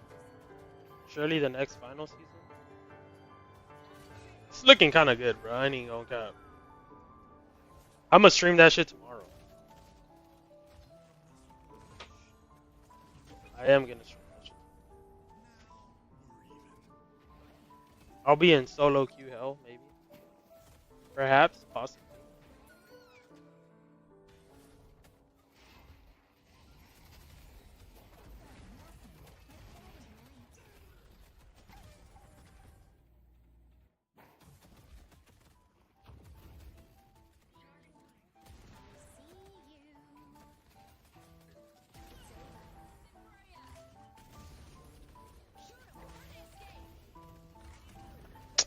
Dude, do you think they'll release a new Halo? I feel like Halo nowadays is just kind of just GG. I feel like nobody really cares about Halo anymore, sadly. We are back here at Deadlock Fight Night in North America, number 18, presented, of course, as always, by Intel. I'm ZP here with Jake. And Jake, Hydra Nation coming out of the gate strong, looking to reclaim the crown. A statement made in map 1. Yeah, it's very early in a best of 5 series, right? There's a lot of comeback potential here for Big and Brolic, but it would be a comeback, right? That's a statement victory with a complete domination of the map. Really, no team fights. Big and Brolic are able to win. That's a gut punch here for game 1. I think it's over for Halo, bro. I think it's over. Left back into the lineup, making all these changes, floundering a bit. Infinite would have been huge if they didn't do that. They look to put those struggles behind them here. They look to be back and on the road to reclaiming their rightful spot. I think fair to say, based on the historical performance, the champions of Deadlock Fight Night North America. Going good. Yeah, we're chilling. If you want to make one at home, there's no better fashion statement to make than picking up some hot new. First game was a murder. First game was a lopsided murder. You can still get gooped. I think that's still on there. We just kind of rotate what we advertise, but there's cool stuff. The urn goes crazy, actually. Yeah. I want the urn swetter. Hydration check. So if you look at it as like, it's kind of versatile. Where, gotcha. You look at it as like, that could be anything. But you would know exactly what the urn is. But regardless, great calm. Bring him back great calm. One more time. No, not DDK. He's off on break. That's right. The one and only Jason Kaplan. Jason, welcome back. I challenge you to say something nice about me, ZP. Life is good for. I think you have life great is good for me. intelligence I got Pringles, when it chocolate, comes to the teams and the game as a whole, and you put in a ton of work behind the scenes. And not everyone actually realizes you are one of the hardest. Get yourself some Deadlock. I'm not buying no Deadlock merch. Probably just in general. We're ready for that. I'm not buying We're it. not ready for that. Oh no, I thought he was just gonna give me some like random bullshit, but he actually said something kind of nice. Okay, all right. You mean you don't want a shirt that has calico on it that says meowed? You be nice to me. But yeah, I'm happy. I'm happy to see. I do not Hydration want back, to that. be honest, I find it very weird though that Left is back on the team. If I'm perfectly honest with you guys, for the reasons that he originally was dropped on the team. I see someone out in public with a Deadlock shirt. I don't know. Blood, I'm assuming kind of not within the I roster. don't know. Maybe his stint in EU under the name of Maidong changed his ways, and he's able to rock pretty well within the team. And then I think most people that are good at a video game don't buy the merch of that video game. I'm kind of getting the feeling. Not gonna lie. Signed to an org, and they haven't told us yet. Pretty sure that's how it works. Well, if they ever get signed to an org, Like if I'm cracked at Call of Duty, I'm not buying a Call of Duty shirt. Like then you actually have to deal with contracts versus like you had a bad game. I am not buying no Call of Duty shirt. At something and you quit the team, or God knows what has got into Hydra Nation's roster. You mean you don't want to buy? True, my dad has 2 Black Ops 1 t-shirts. They want first pick this You mean you don't want to buy your D200 jacket after you beat him? Hey, dude, the fact that Destiny does that is such a scam. Just running it back so far. We'll see if they go for the Viscous first again. Man, let me check. Big and Brawler to just go again on their comfort picks. I think honestly, like, it's what's brought them to this much success. I think if you try to do like a huge change up now, you're almost assuredly going to lose because you're just not going to play your game. The fact well that they enough do if that you- is if crazy. you're I'm just not checking going the store in completely this away game. from what you've been practicing, what's been successful for you. So I'd love to see Big and Brawler double down on the comfort picks. You know, like maybe get the idle pocket out, you know, and anything that's like going to be particularly just individually strong for them is I think what they need here in game 2. Beyond even like obviously you want a good team draft, but just get people their best heroes and don't ask too much in terms of Look, my flexibility. CPU After a temp beatdown is like that, jumping. you I mean, want granted, to it be is kind of laning phase hard. feeling good. My CPU temp is 78 right now. As soon as I turn on Holiday can be a or similar open up the playmaker, final. but you think back to when they originally had their success. I mean, his Abrams is able to put in work, his Pocket, Yamato, like he's got a lot of different heroes he can play to be effective. And well, speaking of Bannerway the Vindictive, they actually decide to take The it over finals just themselves. murders my CPU. I like the approach of taking away the Vindicta just because you think about Lefa's ability to take over a game on characters that just have disproportionate impact on a carried level. Vindicta is one of the best in the business right now. And characters like Infernus don't quite do what they did during Lefa's golden era. Yeah, this So, update to ain't me, out though. Jake, even if But- Lefa plays really well on anything else, I feel like Lefa may not have the same potential that he can currently What do battle pass? I made it to on 76. Vindicta. Look at the mole value right now, Jake. No first pick coming out of Hydra Nation. The mole stocks continue to rise. I got most of the cool shit. Something like a Bebop, maybe to put some more threat on the Vindicta. I wish I would have finished getting all the money. That was still a great option for him. Like being this ultra late game, still strong in the meta. It's something that he's very personally comfortable on. Has like a great. I got most of the cool ceiling shit. on. I think the value on Mo makes a lot of sense with how important. Yeah, we've look, been it ends talking tomorrow. about the mid lane as being, with Mo being fantastic at not only soaking tons of lane pressure, but just keeping waves constantly pushed into the enemy guardian. That's like Mo's specialty with almost any laning partner. Yeah. And so, you know, I think this pick really just emphasizes like this desire for teams, you know, maybe not to take the enemy guardian. That'd be ideal, but at least It's saying bye-bye. ensure that you're not losing your mid lane guardian early. You know, ZP, what I find kind of crazy Look, let me about check. this Yes. like, Mo and Krill being first picked is I think back to like DFN Pacific, and when watching like the qualifiers for those matches, I was just like amazed. I was bewildered. Like, why are these teams picking Mo and Krill first? Now, part of it was due to like the one trickness of some of the players. Mo and Krill is an amazing pick. Funny enough, they were kind of ahead of the curve, ahead of the meta a bit, which is kind of odd when you look at that region as a whole. They're typically behind metas, especially like early on into an esports scene. But Mo and Krill has definitely become one of like the strongest picks, I would say, in the game because of that early. Mo and Krill's insane. I didn't know that Mo and Krill gets everything Jake just mentioned. more I think the guy's pick was more even health though I don't really love whenever looking somebody model that he against Mo kills and is Krill. grabbed. Now I feel like if you're hiding Whenever you somebody need to give that Lefa he a hero, grabs right? is killed. One of the best backup heroes here, if you I don't didn't have know that Vindicta, shit. is the Yamato, and we've already seen going back to early EU matches how you can use the Mo and Krill to feed the Yamato on top of it. I think Hydra Nation goes Yamato here, but if they don't go Yamato, you need to ban it as BNB. You cannot give it up. What's it gonna be? Is it gonna be Yamato? It's Abrams. Okay. I mean, Calc, another really powerful player hero combo, I think, for Calc, and one that's been valuable. And I think Leffa, as much as I think Yamato is an amazing pick for them, he's a very flexible player. Like, I think, like, I'm just not worried about Leffa having a good performance on like whatever hero they end up giving him, and so maybe it makes sense to, when you have a highly flexible player like that, to just deprior their picks until later in the draft, since you're going to be feeling pretty good on anything. I'm also curious to see if Kelvin gets banned out here, still in the pool, still available. Close my I think it's definitely on door, actually. Hydronation are going to take it out. Don't want to have to worry about the threat of that frozen shelter.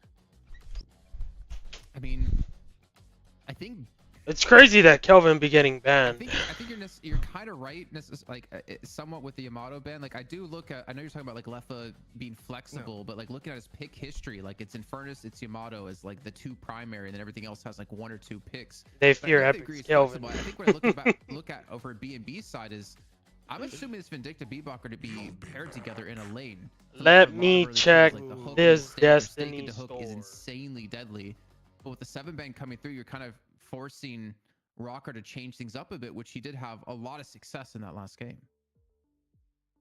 You know, the 7-ban here, I mean, it makes sense, especially because Rokane. I'll vote once I know the team. I think putting Leffa on a bad hero, or at least a hero that doesn't have as much impact on the game, I feel like is the highest value play here, because I think the odds are still overwhelmingly high that you get a Yamato pick here. They go Calico for more frontline. I mean, I don't hate it, and I'm trying to think, has Leffa played Calico? I feel like it might have happened at one point. I'm not 100% sure. I feel like it's just been. I'm just checking Destiny. So I feel like I don't want to overrate what he's picked in the past, because the game has changed a lot since we've last seen Leffa. And I mean, if this guy, I wish this ban slash pick phase was a little set up. Some very comfortable picks coming out of the by like I don't think we saw him in that much Vindicta before either, and he just tore the last game apart. Yeah, just once.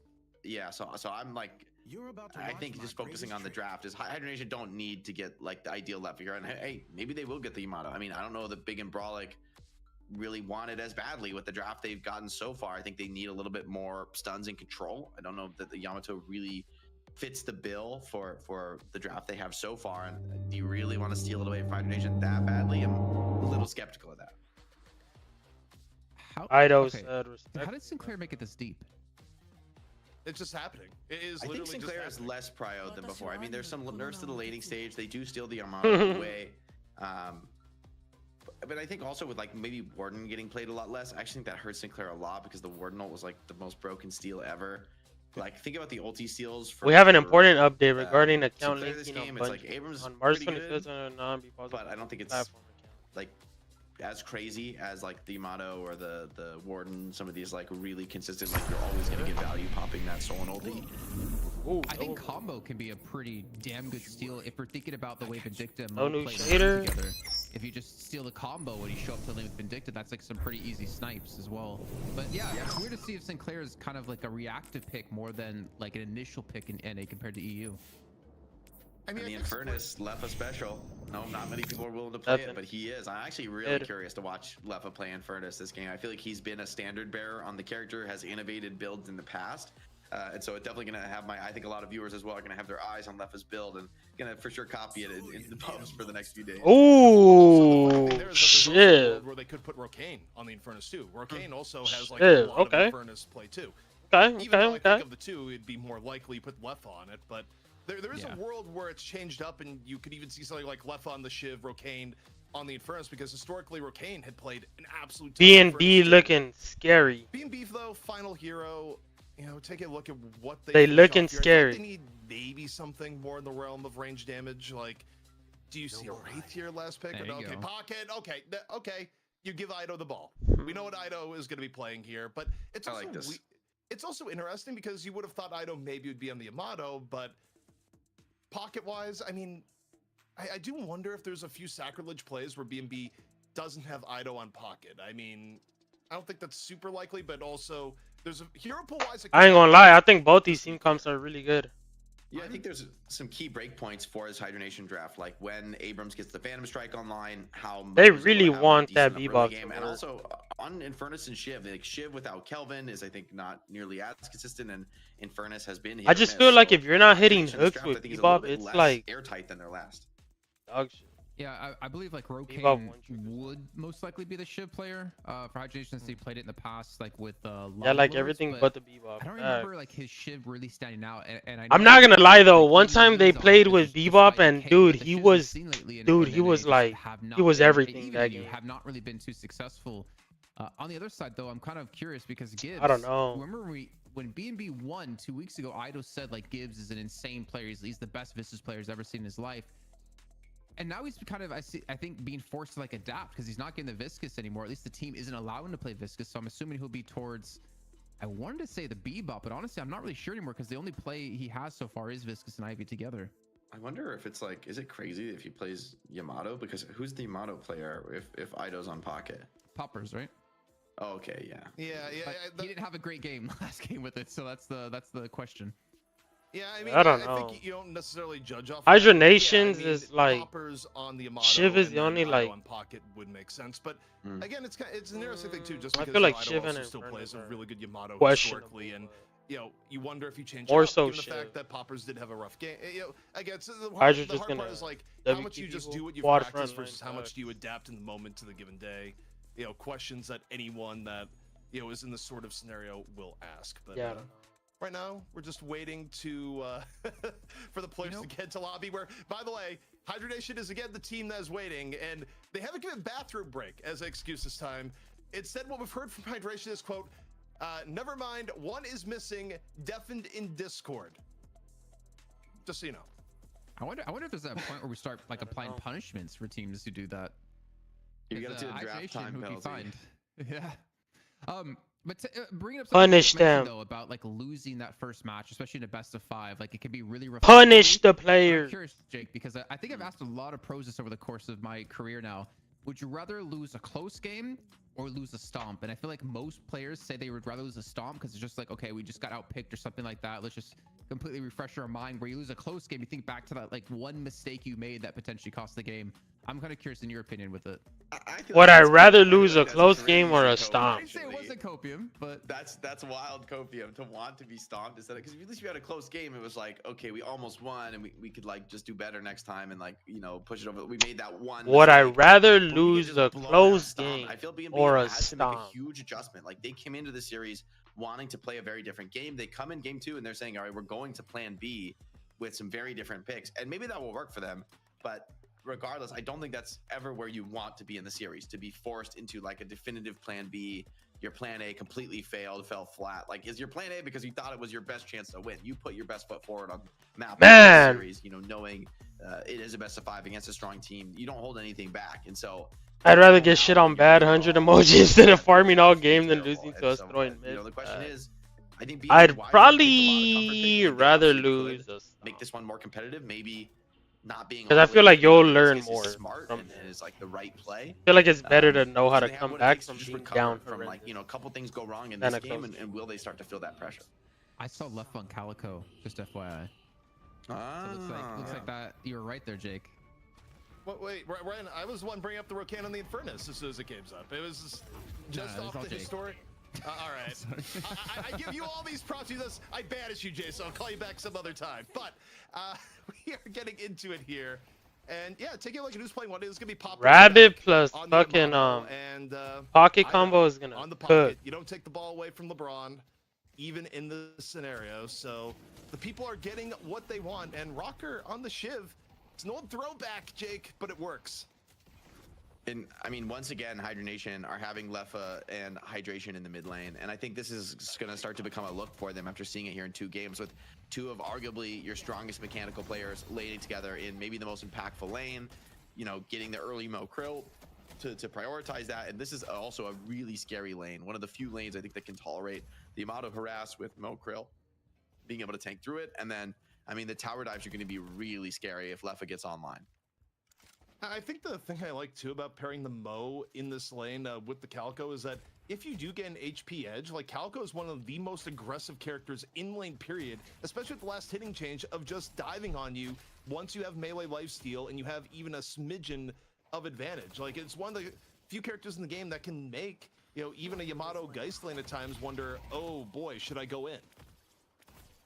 Yeah, it's a serious threat. Two insanely good last hitters. I think Mo Krill and Calico are probably some of the best last hitters in the game right now with the shotguns and high fire rate. Pretty unique in that regard. And so I'm definitely going to be watching the soul count in the mid lane. That's something that Oh my God, is he's getting a little cooked. scary. Oh, so we got failed dash from Shiv. Could be punished. Just barely gets out in time. See if he has the souls to buy a healing right. Seems like he will.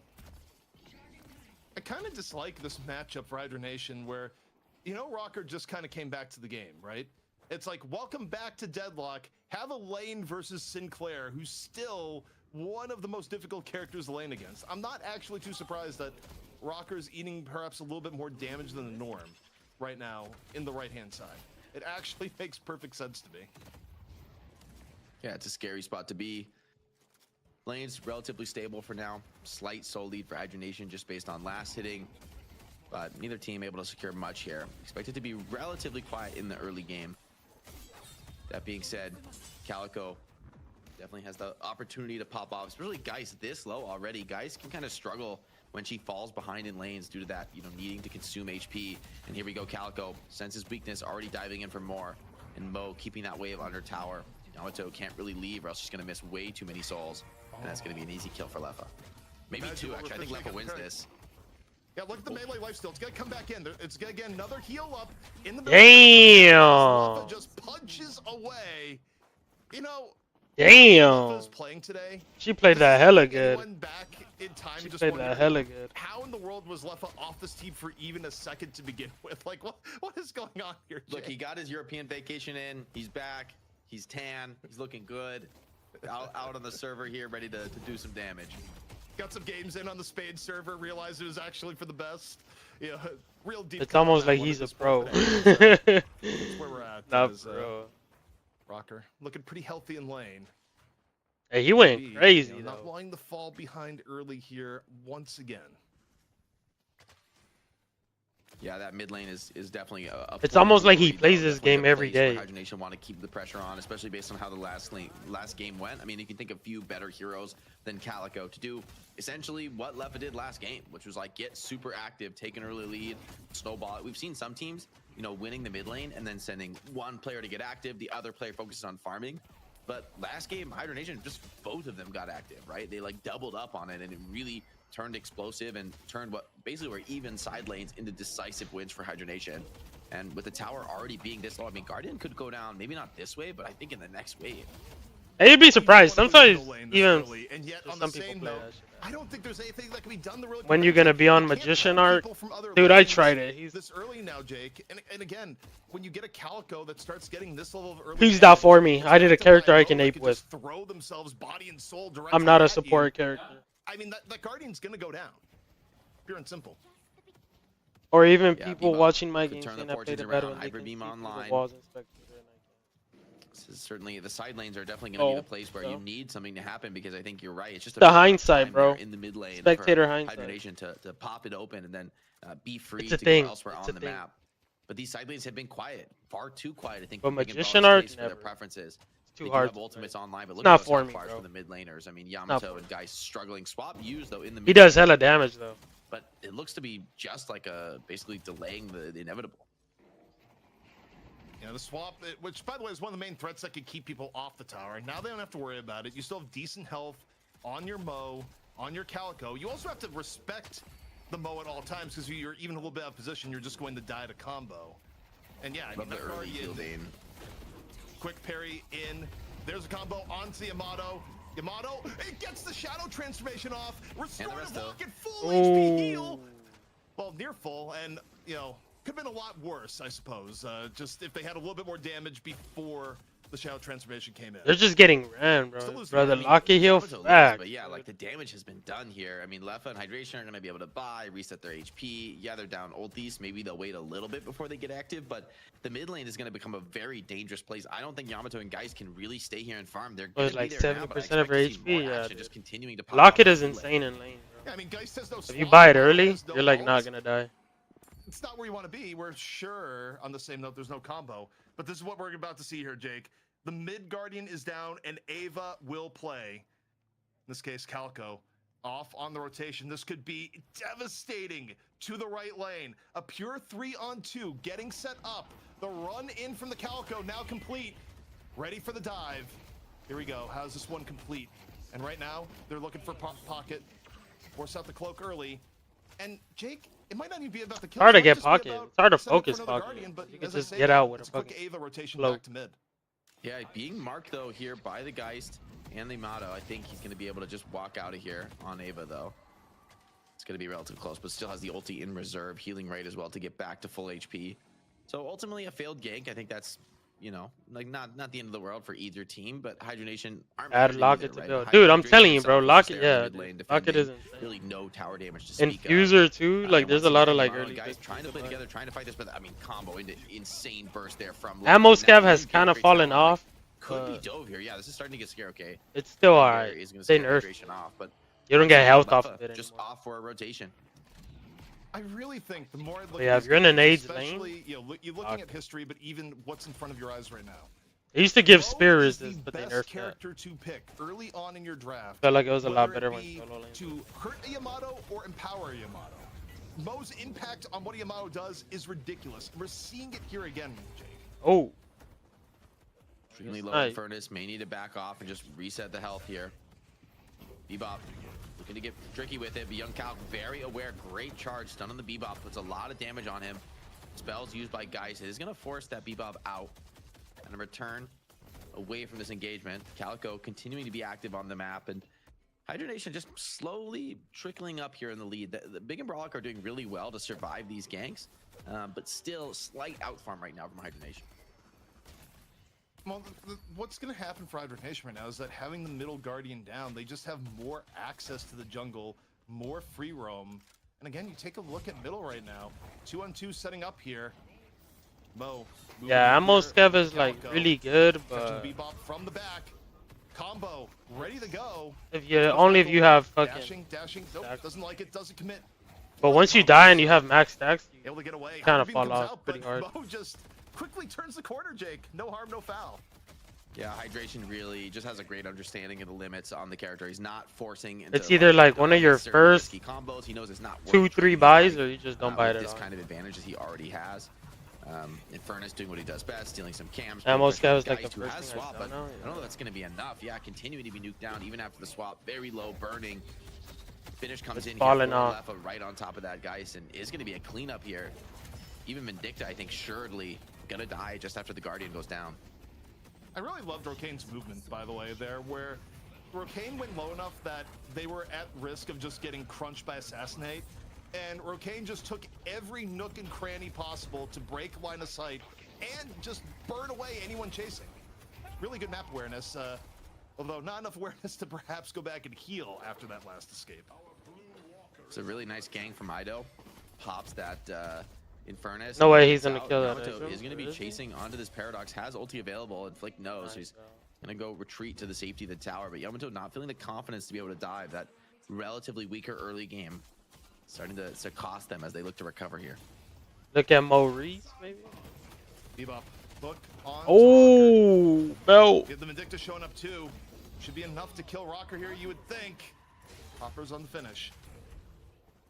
See here, could be B trying to overload into right lane rotation. Oh!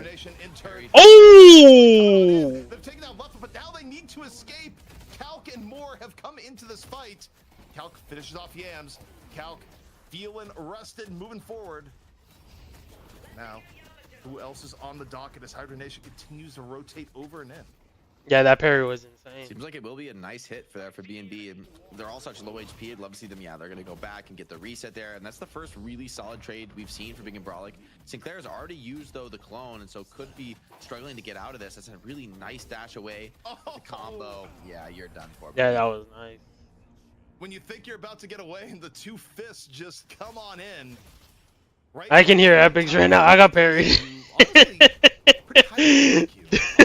So far, just in terms of knowing where to be, set good combos. Oh my god, dude, that life steal was crazy. We're hearing a carry Mo situation right now with Mo having ridiculous farm Guardian. I mean, Mo is 11k.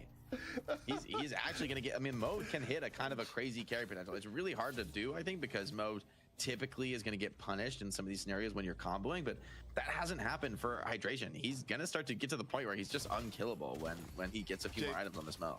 You delivered that with all the energy of a weatherman along the lines of, and as we go into Wednesday night, we have Name a better duo. Epics and getting parried. Will be, 70% carry Mo's into the evening. Please watch out. You're not wrong though, and it's kind of fucking Epic. Doesn't happen that Dude, often. Epics plays a melee character and just heavy melees everything. It's terrifying. It's not that dude heavy melees everything. Play deeper in the enemy territory. No light melees in his arsenal. Like, crossing the map so quickly.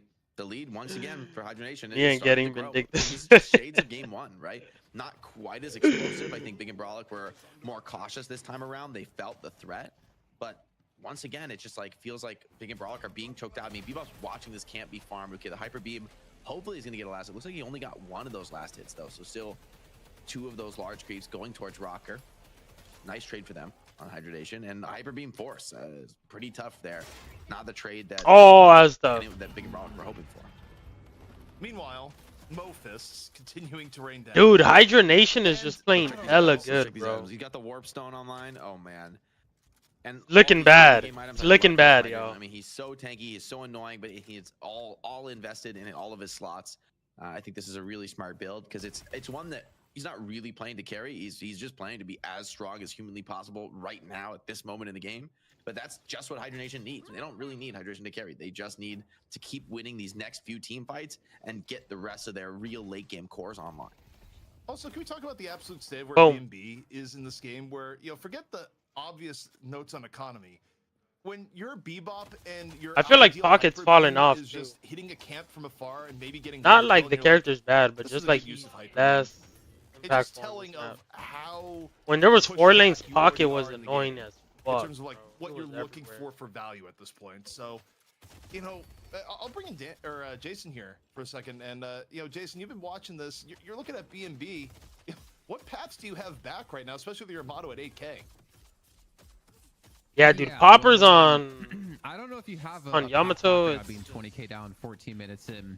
He's been having some rough realistically. Games. With just how good Hydration are as a team and the lack of mistakes they make, I don't see a clean, easy way into it, to be honest. The problem is that Ido, he doesn't really have any carry potential in 11k. As Poppers, like we mentioned in the first game, he's very low on souls, so he doesn't have the carry potential. Gibbs, I actually don't know what he kind of like leveled up first. I'm assuming it was the Crow build, but if anything, maybe the assassination actually would have been exactly what they needed to have some sort of snowball chance. But what I've been kind of focused on more so is not necessarily about how B&B get back into this, is that how Hydration have kind of kept their identity from when they played previously in the 4-lane setup of allowing Hydration just to farm out a lane and using Lefa to just rotate around the map looking for kills and looking to create opportunities for his team. It's kind of cool to see they're able to maintain that like team identity in the change before. Big mid lane right now. The terror of Mo continues. Take a look at mid lane. Geist wanting none of it. And Jake, you're also right now at this level of farm difference. You're just seeing a difference too in how jungle invades are going down. Hydra Nation is eating at B&B's table, and there's very little they've been able to do about it. Yeah, another pickoff comes in. Lefa shuts down Gibbs. Another Urn comes in. And I actually really like that Hydra Nation aren't forcing walkers. They know that I think one of the biggest risks they could take right now would be a walker attempt with the threat of Bebop and I mean even Pocket being pretty fantastic at defending walkers in a lot of these situations. And they're not forcing it. They're sending waves into walker, forcing a response, but they're never taking the fight that deep into Big and Brolic's territory. And so Big and Brolic keeps showing up and trying to turn things around, and it's just going against them. Lefa is just picking players off without ever overcommitting. Yeah, dude, Hydra Nation is just playing hella good. And Lefa's been making wonderful space. Hydration. Anytime They're honestly combo has been up, someone has been getting a beat down. And Hydra Nation, as a result, has been able to push macro objectives really well. I mean, Jake, you look at this here. Forget about having a flex slot. We're 16 minutes in. Dude, like they're going for all 3 fucking walkers. In favor of B&B. They're at the point where they can't even do builds the way they're gonna get middle or have any access to the map. As Calc finds Ido. We barely talked about Ido and Pocket this game either. That's scary. Yeah, and 2 snipes missed there from Gibbs, not able to get a connection. He's gonna just satisfy himself with clearing a wave. Lefa does go down, and so the rotation wasn't for nothing. But elsewhere on the map, I mean, Hydration are dominating the lanes. They're shoving them all in. Furnace may be in trouble here. Is going to even get out with his life. Yeah, that Yamato's Walker's extremely low. Seems like more support is coming in now on Yamato with no ulti. Yamato's in trouble. Being dove by Shiv. Dead to rights here. Tough. Also, we didn't really talk about it, but, you know, it hasn't really been needed with how the rest of the team's been playing, but you talk about Yamato counters. Not only has Yamato been getting comboed repeatedly, but Shiv also can make Yamato's life a living hell with killing blow as you get into the latter parts of the game. So even if Poppers had farm right now, where Poppers, by the way, does not have farm, it would still have huge overwhelming options to shut down. But, you know, right now you're at 10k Yamato versus most of the other team being at 19k, including your heavy hitters. There's no sadder spot to be in as Yamato with that level of farm. Well, it could be raining, so, you know, there's that. At least it's a sunny day here in the Cursed Apple, but it's not much else that's optimistic right now for Big and Ballic. I mean, I feel this game, they've been very defensive. They've been, you know, making sure that the lead doesn't explode. But in response, Hydration have adapted perfectly. They're just trickling things in little by little, objective by objective. You know, now taking some walkers, and the space on the map is starting to get really, really constricted as Oh my god, he's on the floor. This side of the map, it's going to be a Sinclair kill. Oh my god, legs up. Hydration scouting out those opponents. The rest of the team bearing down here on the mid lane. Poor magician. Yeah, I said at least it's not raining, but in my head it just turned into a chorus of "It's raining Moes." Hallelujah, it's raining Moes. Like, kind of has been. If you're thinking about fists at your B&B, does not traverse the map at all, as Hydration right now in a near unassailable position right now, Jake. Yeah, it just gotta end that. Think about a mid-boss take here very soon. Vindicta though has some low targets on the enemy side, could turn things around, but it seems like Hydration left the tankiest players around to start, you know, dealing with that push out of the mid lane. Yeah, comes in onto Ido, who is dancing with death there, taking some risks on Pocket, but that's the threat that Mo brings against those slippery heroes. They're not so slippery when Mo's got his big grubby fists on him. They're kind of grubby when you take a look at it. They've quite literally been through the dirt before he hits you. Kind of his thing as a mole, but yeah, I mean, it doesn't get better. It's Jeej, bro. Holy fuck. Hydration is just left solo diving a walker, meanwhile, fearlessly, is going to back out and escape and pull the rotation at the same time. So now I think this mid-boss take is essentially free for Hydration. I mean, they're on their way to wrapping up game 2. ZB, this is a 50k lead at a lower net souls. I mean, I think this game 2 is over. I mean, realistically, ZP, I don't see a way back into this for Big and Brawlic. And yeah, it's tough, bro. In a different manner. They go down 50k twice. It just trickled away against you. So what do? You've tried taking the fight to Hydration. You've tried playing it slow and defensive, and both times they've thwarted you. I think part of it is that, look, at the very least today, the Poppers Yamato has not been performing. It has been forget the fact that there's a team difference, even within the same team, you know, whether it be B&B's strategy, Poppers' personal performance, or what, they have not been using the Yamato well. I mean, it has been a very poor Yamato 2 games in a row. Again, even relative to their own team, they go for a Bebop build, which, you know, kind of necessitates you do well in the early game, and you get crushed in the early game. And, you know, it's a quiet Vindicta game. The things you would expect to be doing well for B&B at the parts of the game where they usually would be doing well have not. And their mid to late game options, yeah, dude, Poppers got murdered, bro. Have not been where those they need to be. I mean, pretty much anything that could go wrong for B&B kind of has gone wrong. Does he normally play Yamato? Yeah, I think it comes back to the mid lane with the domination that Hydration and Lefa put on. I mean, in Poppers, I think it's less about him and more about the fact that he's just getting worked in the laning stage and has to, you know, make a comeback in both games, which is so difficult when you get smoked in the mid lane and the other team takes that advantage further. Poppers forced into a pretty bad ult here. I think he's gonna just get bursted down. And this is just the overwhelming stat check coming in. This is GG. GG, bro. You're gonna be able to go in here, grab both shrines, stage 1 the patron, and yeah, if you want to make an argument of GG. Leave. Why? I don't think you are gods among men right now with this level of soul difference. You are simply sitting in there, and they have reach. Thing of, you know, when you get strong enough, Pocky getting getting the walker. I'm dead. They don't need the dodge right now. They can just hold up their hand, and half of B&B will fall over. Yeah, they're down a couple ultis, so maybe they go a little bit slower here, but I think as long as they don't dive the fountain, they should be just fine. Big and Brolic looking to get active to force something. Maybe a Hyper Beam could clear the pit here. Patron under pressure. Hydra Nation are being a little bit patient here, not sending everyone through to the pit, forcing a couple key ultimates out. But Bebop can't even stay in the Hyper Beam. Patron's down. GG. There's nothing hyper about Dude, that point. damn. Tickle me when you have this God level of soul difference between the two teams. But look, this just got out of hand from early game on, and will B&B get a game? And I just wonder back to the draft here, Jay. To an extent, they that's the question, bro. Great options. It's just looking fucking like rough. It's looking rough. It didn't really seem great for B&B themselves in this instance. Starting to wonder how this team ever lost a championship, right? Watching this ZP. I mean, we're in a best of 5 here, but it doesn't feel like it's going to go on much longer. Hydra Nation, these were just wins, right? Like, we see a lot of close games here at DFN, but dude, they just ran at them, bro. They were just running at them like in different fashion. Hydra Nation showing not only I give them are props. they extremely strong once again, but also they have versatility. They have different styles to play.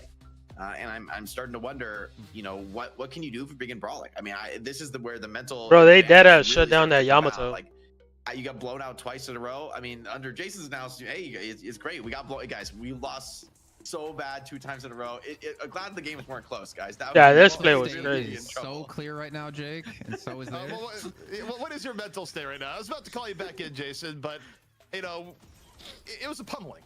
Half the highlight reel is just going to be Mo unleashing. But what do you got? So to be fair, like getting wiped out once, okay, I could see the bounce back mentally, but twice in a row, yeah, no, that's really rough, man. Like looking at this game, I look at B&B and I'm like, what is your answer to? I don't care what hero they throw at you, to Hydration and Leffa. Like, what is your answer to them as a combo, as a team? Because they can play really well together, they can play apart really well. Leffa, once they get control of that lane, he's allowed to roam around the map, and Hydration's able to go back to farming the way he typically would when it came to a laning stage. They just don't have an answer for how mechanically blessed these two players are, and I think that's where we have to look towards. Yeah, maybe dude, that's Ido in the lane up against this. Ido paired with someone who can kind of play at the same level and hopefully keep things even. Do you try to force those two players on specific heroes that you can more likely beat in the lane? And I don't know what they're going to do, but I don't think they're going to find the answer in this best of 5. Well, I'll tell you what they're going to do here, and I feel very confident about this, Jake, just because of it was the tough trouble it has given them in these games so far. Mo's dead. The hit has been put out. Mo will be banned, and if Mo isn't banned, he should be banned. I think if you're B&B, that has to be your step 1 on alternative strategies here. Hydra Nation has shown that they would pick him early. Hydration had Mo both games. Go off on this point, but go off. I think I agree at this point. Like, you gotta ban the Mo, but that just shows the type of hole that you're in here in the series. Like, I mean, realistically, this Hydration you're talking about, you're gonna ban Hydration out? Good luck with that. Like, good luck. Oh, he's gonna do so bad in the second best character. Yeah, it's gonna be really rough for him. So I think you know, the hole is so deep. You at this point in the series, like, yeah, they had them both games, or first pick it yourself and you know, force Hydra Nation to show you something different. But I think you're just hoping for an extra lesson after class at this point. I don't think you're you know, starting the comeback with the Mo ban and getting Hydration to play something else that he's also fantastically good at.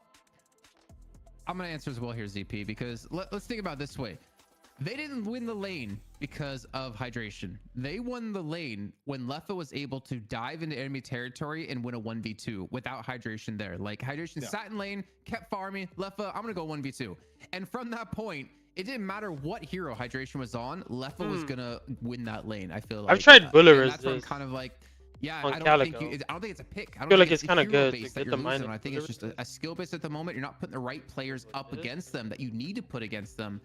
And something I did want to mention before, or at some point during that game, is that, you know, for the original reasons Leffa was dropped from the team, I'm surprised that shit was a murder. But I feel like the stint and what he learned in EU, that was a murder. I feel like hopefully, I'm gonna take my shit to the kitchen, because in the solo lane it kind of fit into the style he liked to play. He wasn't very communicative. He liked to do his own thing. He didn't really like organize with the team to like make hits happen and stuff like that. But it seems like right now he's communicating a lot more, and I think he realized like kind of how good he had it within Hydra Nation as a team. And I think he wants to be back at that top level, because it's tough playing across the EU, and it's tough trying to find a spot in an NA team. Well, you know what, Jason? You know what soothes all ills that may have been there historically between Left 4 and the rest of Hydra Nation? Winning. And Hydra Nation is doing a whole lot of that here tonight. Hydra Nation up 2-0, up versus B&B. This is Deadlock Fight Night number 18, North America, presented by Intel. What could be match point comes at you after this break.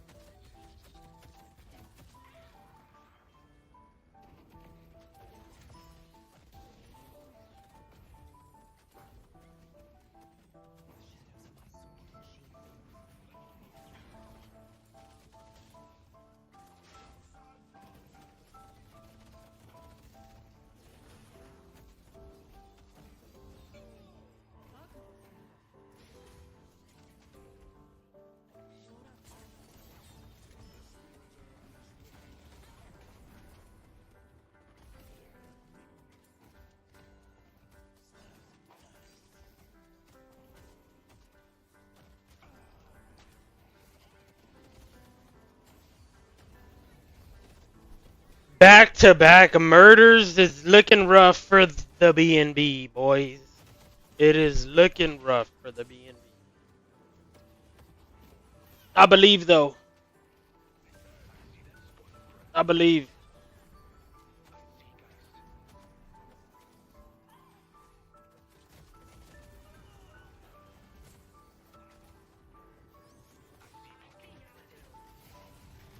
They just been getting ran, bro. I ain't gonna lie, y'all. It's just not looking good for the boys over at B&B. I feel like Hydra Nation is just running shit down. Like, no, not a care in the world. They're just running shit down.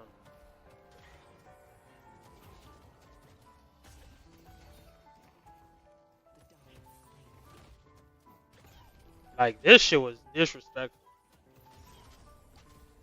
Leffa was just ego challenging everything.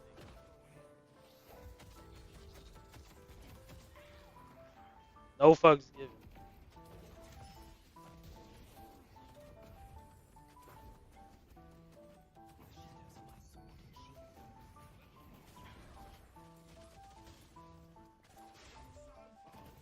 Boom! Where's Melee? Oh, Melee Creeps wasn't playing this week? Neither did TF2. Boomer.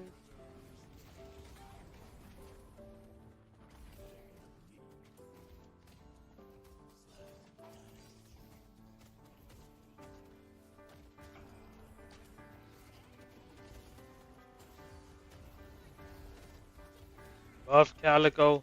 Bro.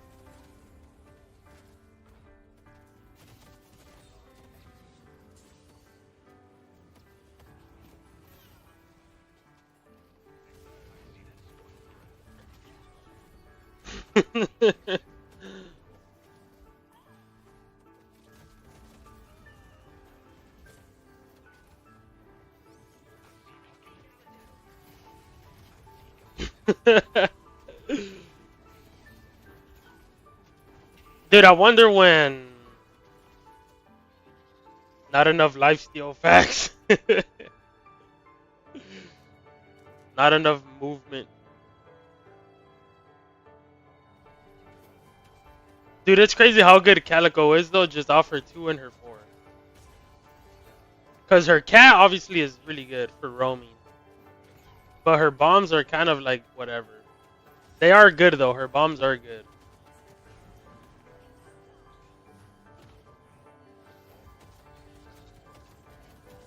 But it's her 2 and her 4 that just carry, bro.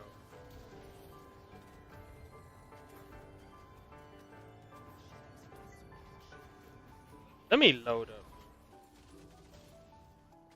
Let me dilly-dally.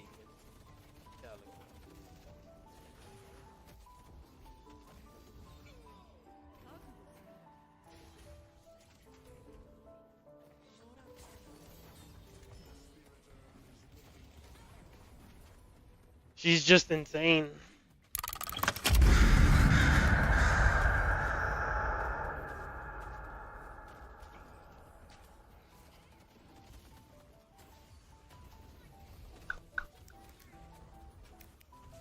I wonder if Trapper's gonna be good. I think he has the kit.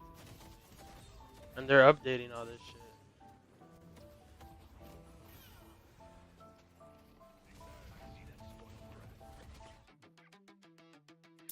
We're back at Deadlock Fight Night number 18, North America. ZP here with Jake. And Jake, right now, he's gonna Revolution be is top being 3 annoying. as Hydration coming back for the throne. They brought out the guillotines, and heads are rolling right now on BNB. The coup d'etat was very shortly lived here. The Kings are back, and they look to be reclaiming the throne pretty quickly here today. 2 back-to-back blowout matches here. And, you know, Leffa back in the lineup, Hydration and Leffa laning together in the mid lane. This is looking like the start of a new era for Hydration. Yeah, Hydration, their roster's changed up a lot, and that would put it mildly. Basically, roster change every week, even when they haven't been on DFN. But perhaps now, if you buy just hold front, it's insane burst damage. And we got some magic here on the DFN desk. That's right, DDK back here. Just insane burst. To talk about the action. And, you know, Dan, I feel like you've been happy watching this just because I feel like of anyone on the desk, you have been one of Leffa's biggest supporters historically. And seeing Leffa not only being back in, but dominating has to feel pretty good from your perspective. Feels pretty unfair for the other team. I mean, it's definitely a problem. And I think you guys brought up a great point. Just the fact that you can concentrate the power into, now that we have only 3 lanes instead of 4, is actually a pretty scary prospect. Yeah, she just has insane burst. Yeah, the mechanical barrier of entry just got a lot higher in this matchup.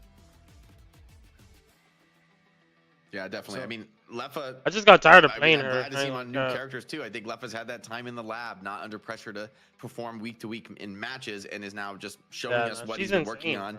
Vindicta, Calico, 2 picks we haven't seen that much of him on, but looks amazing. Looks like super well practiced, and I mean, I'm not super surprised. Like, usually these like ultra high mechanical skill players, they're not one tricks. You know, they might stick to a couple of really strong picks if that's the meta, but you know, I don't think that Leffa or Hydration is really vulnerable to being banned out, although maybe you're forced to try for and I don't know why his reticle's like right now.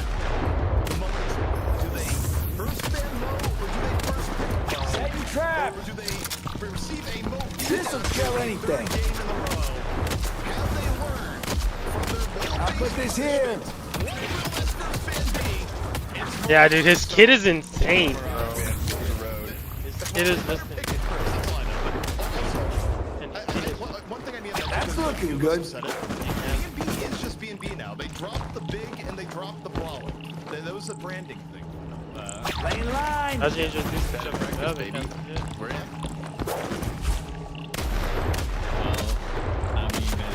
And dude, look at his 3. Protection.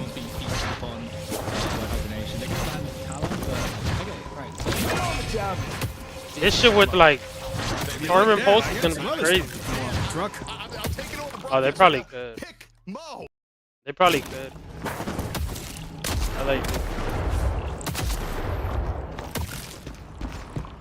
You don't want to breathe this in. Dude, you're just gonna be able to like run up on them. Set the line. Oh, you can't place them. I won't want to cross this. These guys ain't anything. I feel like his 3 is insane though, like once you're on somebody. You're gonna hate this. What's enemies caught in the pool are slowed and silent. Silenced is crazy. This is the strong I didn't know that shit's silent. Granted, they could just get out, but still.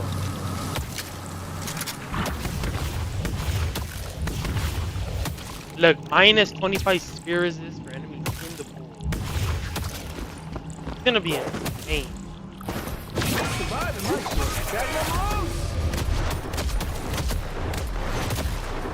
I was like, oh damn. I hate these things. Look, 363 just based by itself and it chases. Wait, you aim? Take them out, boys!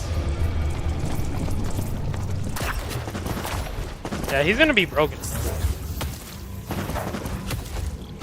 Try to get through this. Rush and sprint from work. That's insane like that. Imagine fighting mid. No. He's just gonna be like in a veil. Weapon area.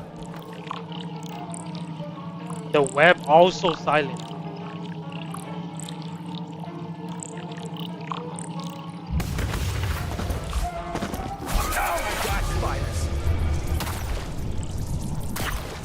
Yeah, he's insane. Hit enemies are poisoned, temporarily losing spirit and spirit.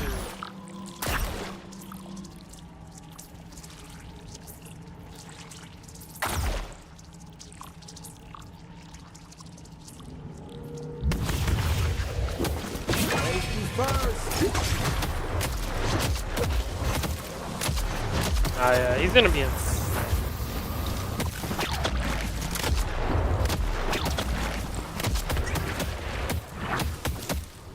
Yeah, he's gonna be insane, Doug. He's gonna be broken. He's gonna be broken. Hydronation, where they're gonna be feeling so good. You still so play CS, bro? Dude, I haven't played gonna be, CS in making forever, plays with each Doug. other. Can't even lie.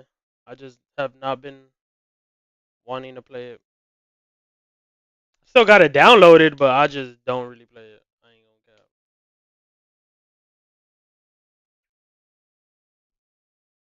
Yeah, it's rough. I don't even know. How's the new season, though? How's the new season? Because I remember when I stopped playing, they dropped the new season. I just really haven't been playing. I don't know why Hydro Nation banned Yamato. Because their Yamato was getting ran. And tried to get anything going. Like, maybe the Kelvin, I don't know. Maybe the Kelvin being in play made them worry about the Mo, or rather, worry about the Yamato a little bit more. But I just don't feel like. Not gonna lie, his kit makes it seem like he's gonna be hard meta, but who knows? Yeah, I agree. I mean, you've got the kind of the natural counter with Mo, and then also like I feel like already They just helping pop reset this out by everyone's just not allowing him to pick it. Yeah, I mean, I don't really know what you can do yeah, to maybe they're CS. just feeling I charitable seen when they played what bans Cash though. Hydronation, I think what do they G2 need, versus. you know, like maybe they don't need the Yamato Fuck, ban, I don't but know is what. there anything they do need to ban? But I saw when guess you G2 could, played maybe you could have thought Cash. to like ban a Viscous. Bebop again, yeah, I don't just to like know that that's something that B&B particularly like to use, and maybe you would never pick for Hydronation, where they maybe a little bit more likely to use the Yamato themselves. But at this point, I think Hydronation don't have to take it too seriously here in this draft. The Shiv Calvin comes through though, so I kind of like what B&B are putting together here. They did add a Cash to maybe the their final workshop. stand in the Like series. Yeah, I mean, they I saw them play it though. Yeah, I did see them play it. I don't know what teams it was, but it was for sure G2 versus another pro. I assume for Hydronation, you're probably gonna get Infernus. They look cool. The map looked really good. Just to round out the team, like you think about what they're missing, who would be playing what, like, or Seven actually. If Seven isn't picked by B&B here, Seven probably gets picked next round by Hydronation, especially now that they've picked Infernus. Now Seven is really super double getting picked. Oh, they added to the official map pool. Cash is really good. Yeah. When I saw the gameplay of it, like remastered or whatever, like on PS2, that shit looked really good. Really good. Yeah, I'm a little skeptical. Not too about difficult the to learn, Infernus like for Mirage does B&B too. though. Yeah. I wouldn't have minded it on Hydronation. Mirage is maybe goated. taking it as like a semi-block pick at least, knowing that it is a good matchup into this shit. And it doesn't seem like there's a lot of elevation on the I map, think the Seven is which I kind of like. maybe a better hero in general right now, like significantly better. Maybe the matchup is a little bit nicer for Infernus, but you're really lacking control for the Seven ulti at this point. Nuke goated, There's like facts. not really much at all for that. I did not like There's Nuke when I Bebop first hook, started but playing, that's but that shit is goated. not necessarily going to be. I saw a trailer for CS Legacy. I don't know how real that is, but there's a trailer for CS Legacy. That shit looks insane. For that dot effect, I'm really curious to see who plays the. It was like old CS, but like just remastered. Krill in the mid lane. That could be exciting. Must be a race here. I think it kind of has to be a Leffa pocket because I'm just thinking about who else would he be on here. I mean, Leffa could play the Geist Seven. is I think decent for him. Yeah. I don't think he would play Seven. I mean, that just doesn't seem like a Leffa hero to me. But he's played Seven in the past, but it was a while ago.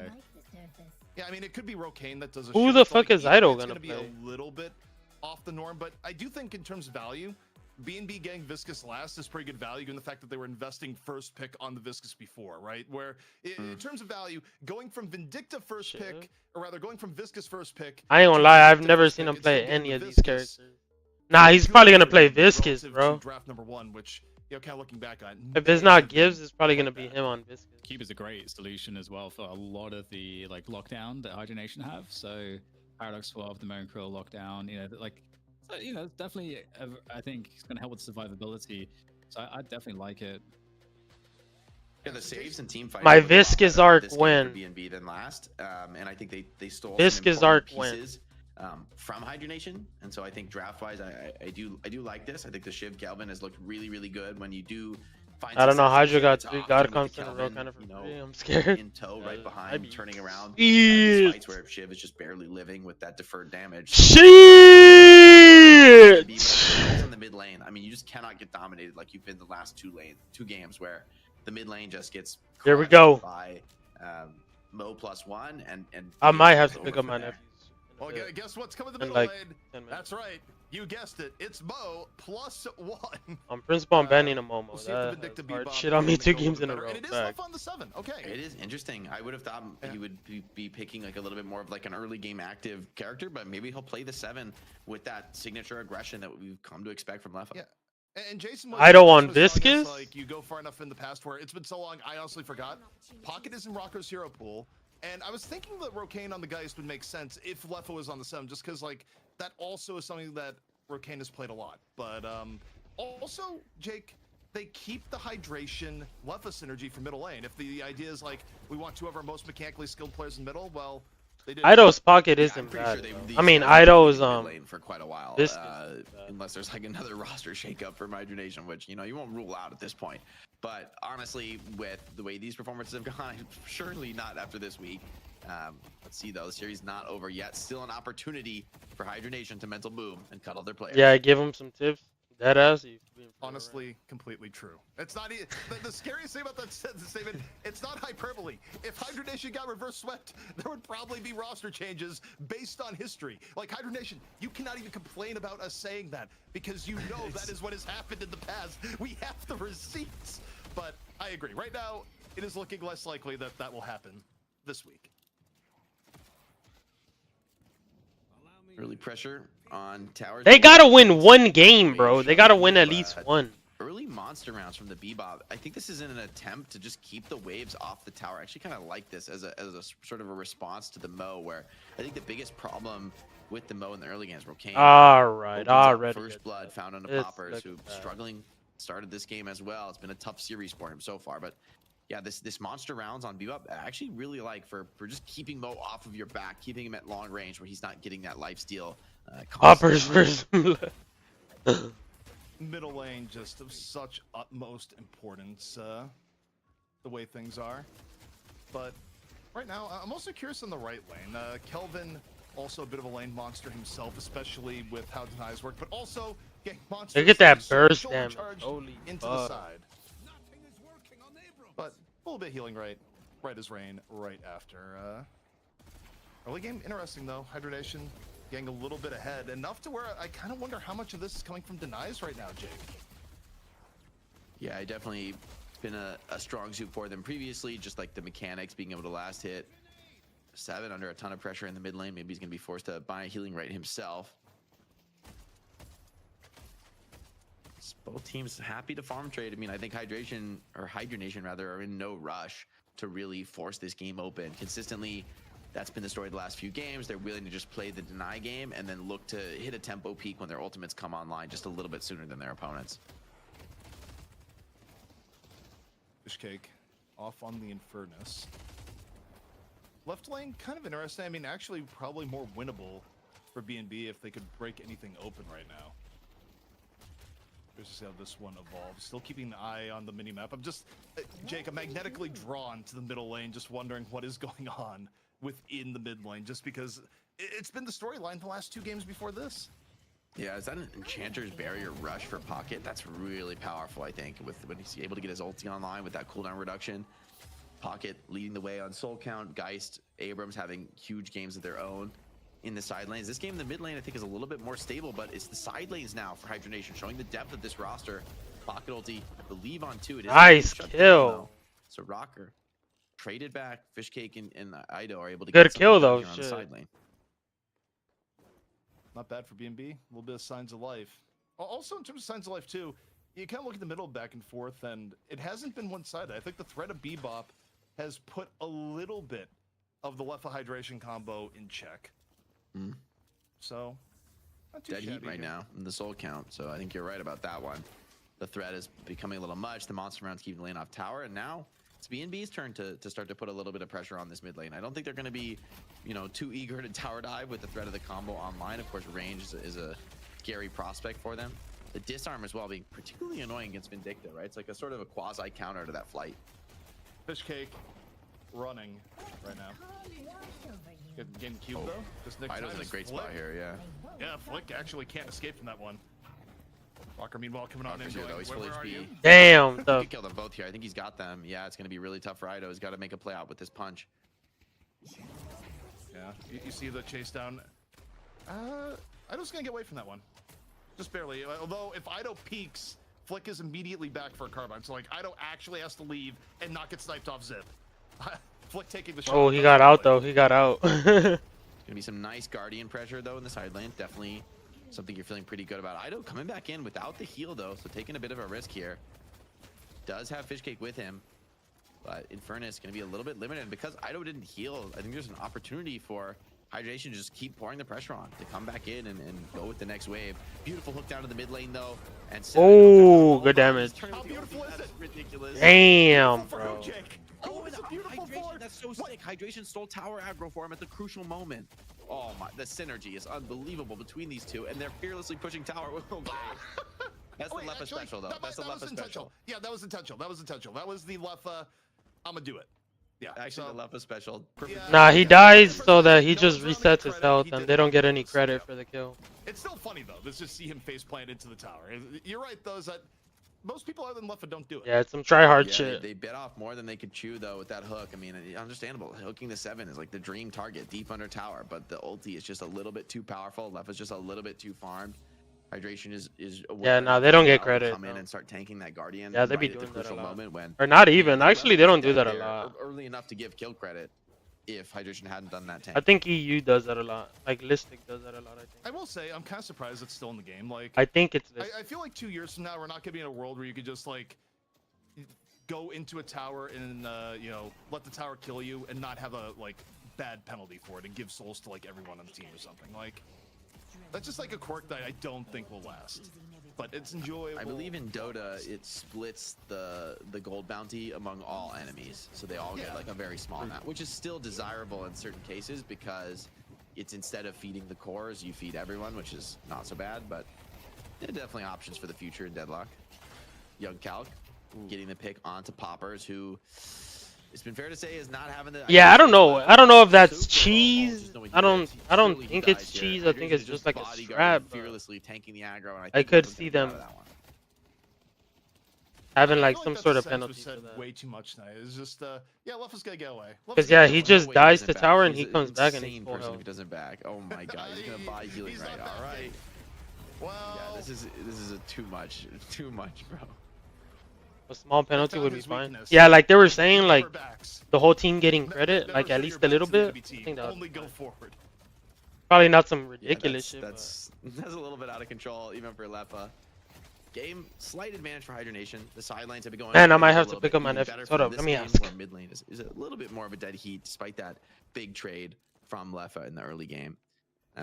Yams would love to get active on this Bebop. Would love to like continue snowballing. Try to help some of the other players get online. One of the problems for BNB when you look at Guardian health right now, it's not quite as bad as previous maps, but middle Guardian real close to going down. Gibbs, meanwhile, into the sky. Easy pick here on the Rokane, and this is quite a bit of damage going on to the right Guardian. Yeah, see how long they stay. It costs them, right? Like in they get the rotation, they get a kill, and maybe another onto Calc, who overstays pretty deep there. But they did lose the mid Guardian for it, which is going to be a pretty expensive loss considering I believe it's possible for Hydration to defend. Geist is going to come speed back down that lane. You know, if anyone in the world would know exactly how far to push a pocket, it's Ido. Regardless of hero, Ido on the Viscous, just absolutely no fear, rushing down Rocker there. But, I mean, all in all, Guardian for Guardian, BNB could be in a worse spot right now. I mean, it's not too bad some of the adaptations have had, and like getting trade outs here. Like this has by far been our closest map so far of the series. Yeah, and Shiv and Kelvin are both having respectable games here, which I think is one of the more powerful combos. Rocker though, turns around onto Ido, using his signature pocket as well, adding insult to injury.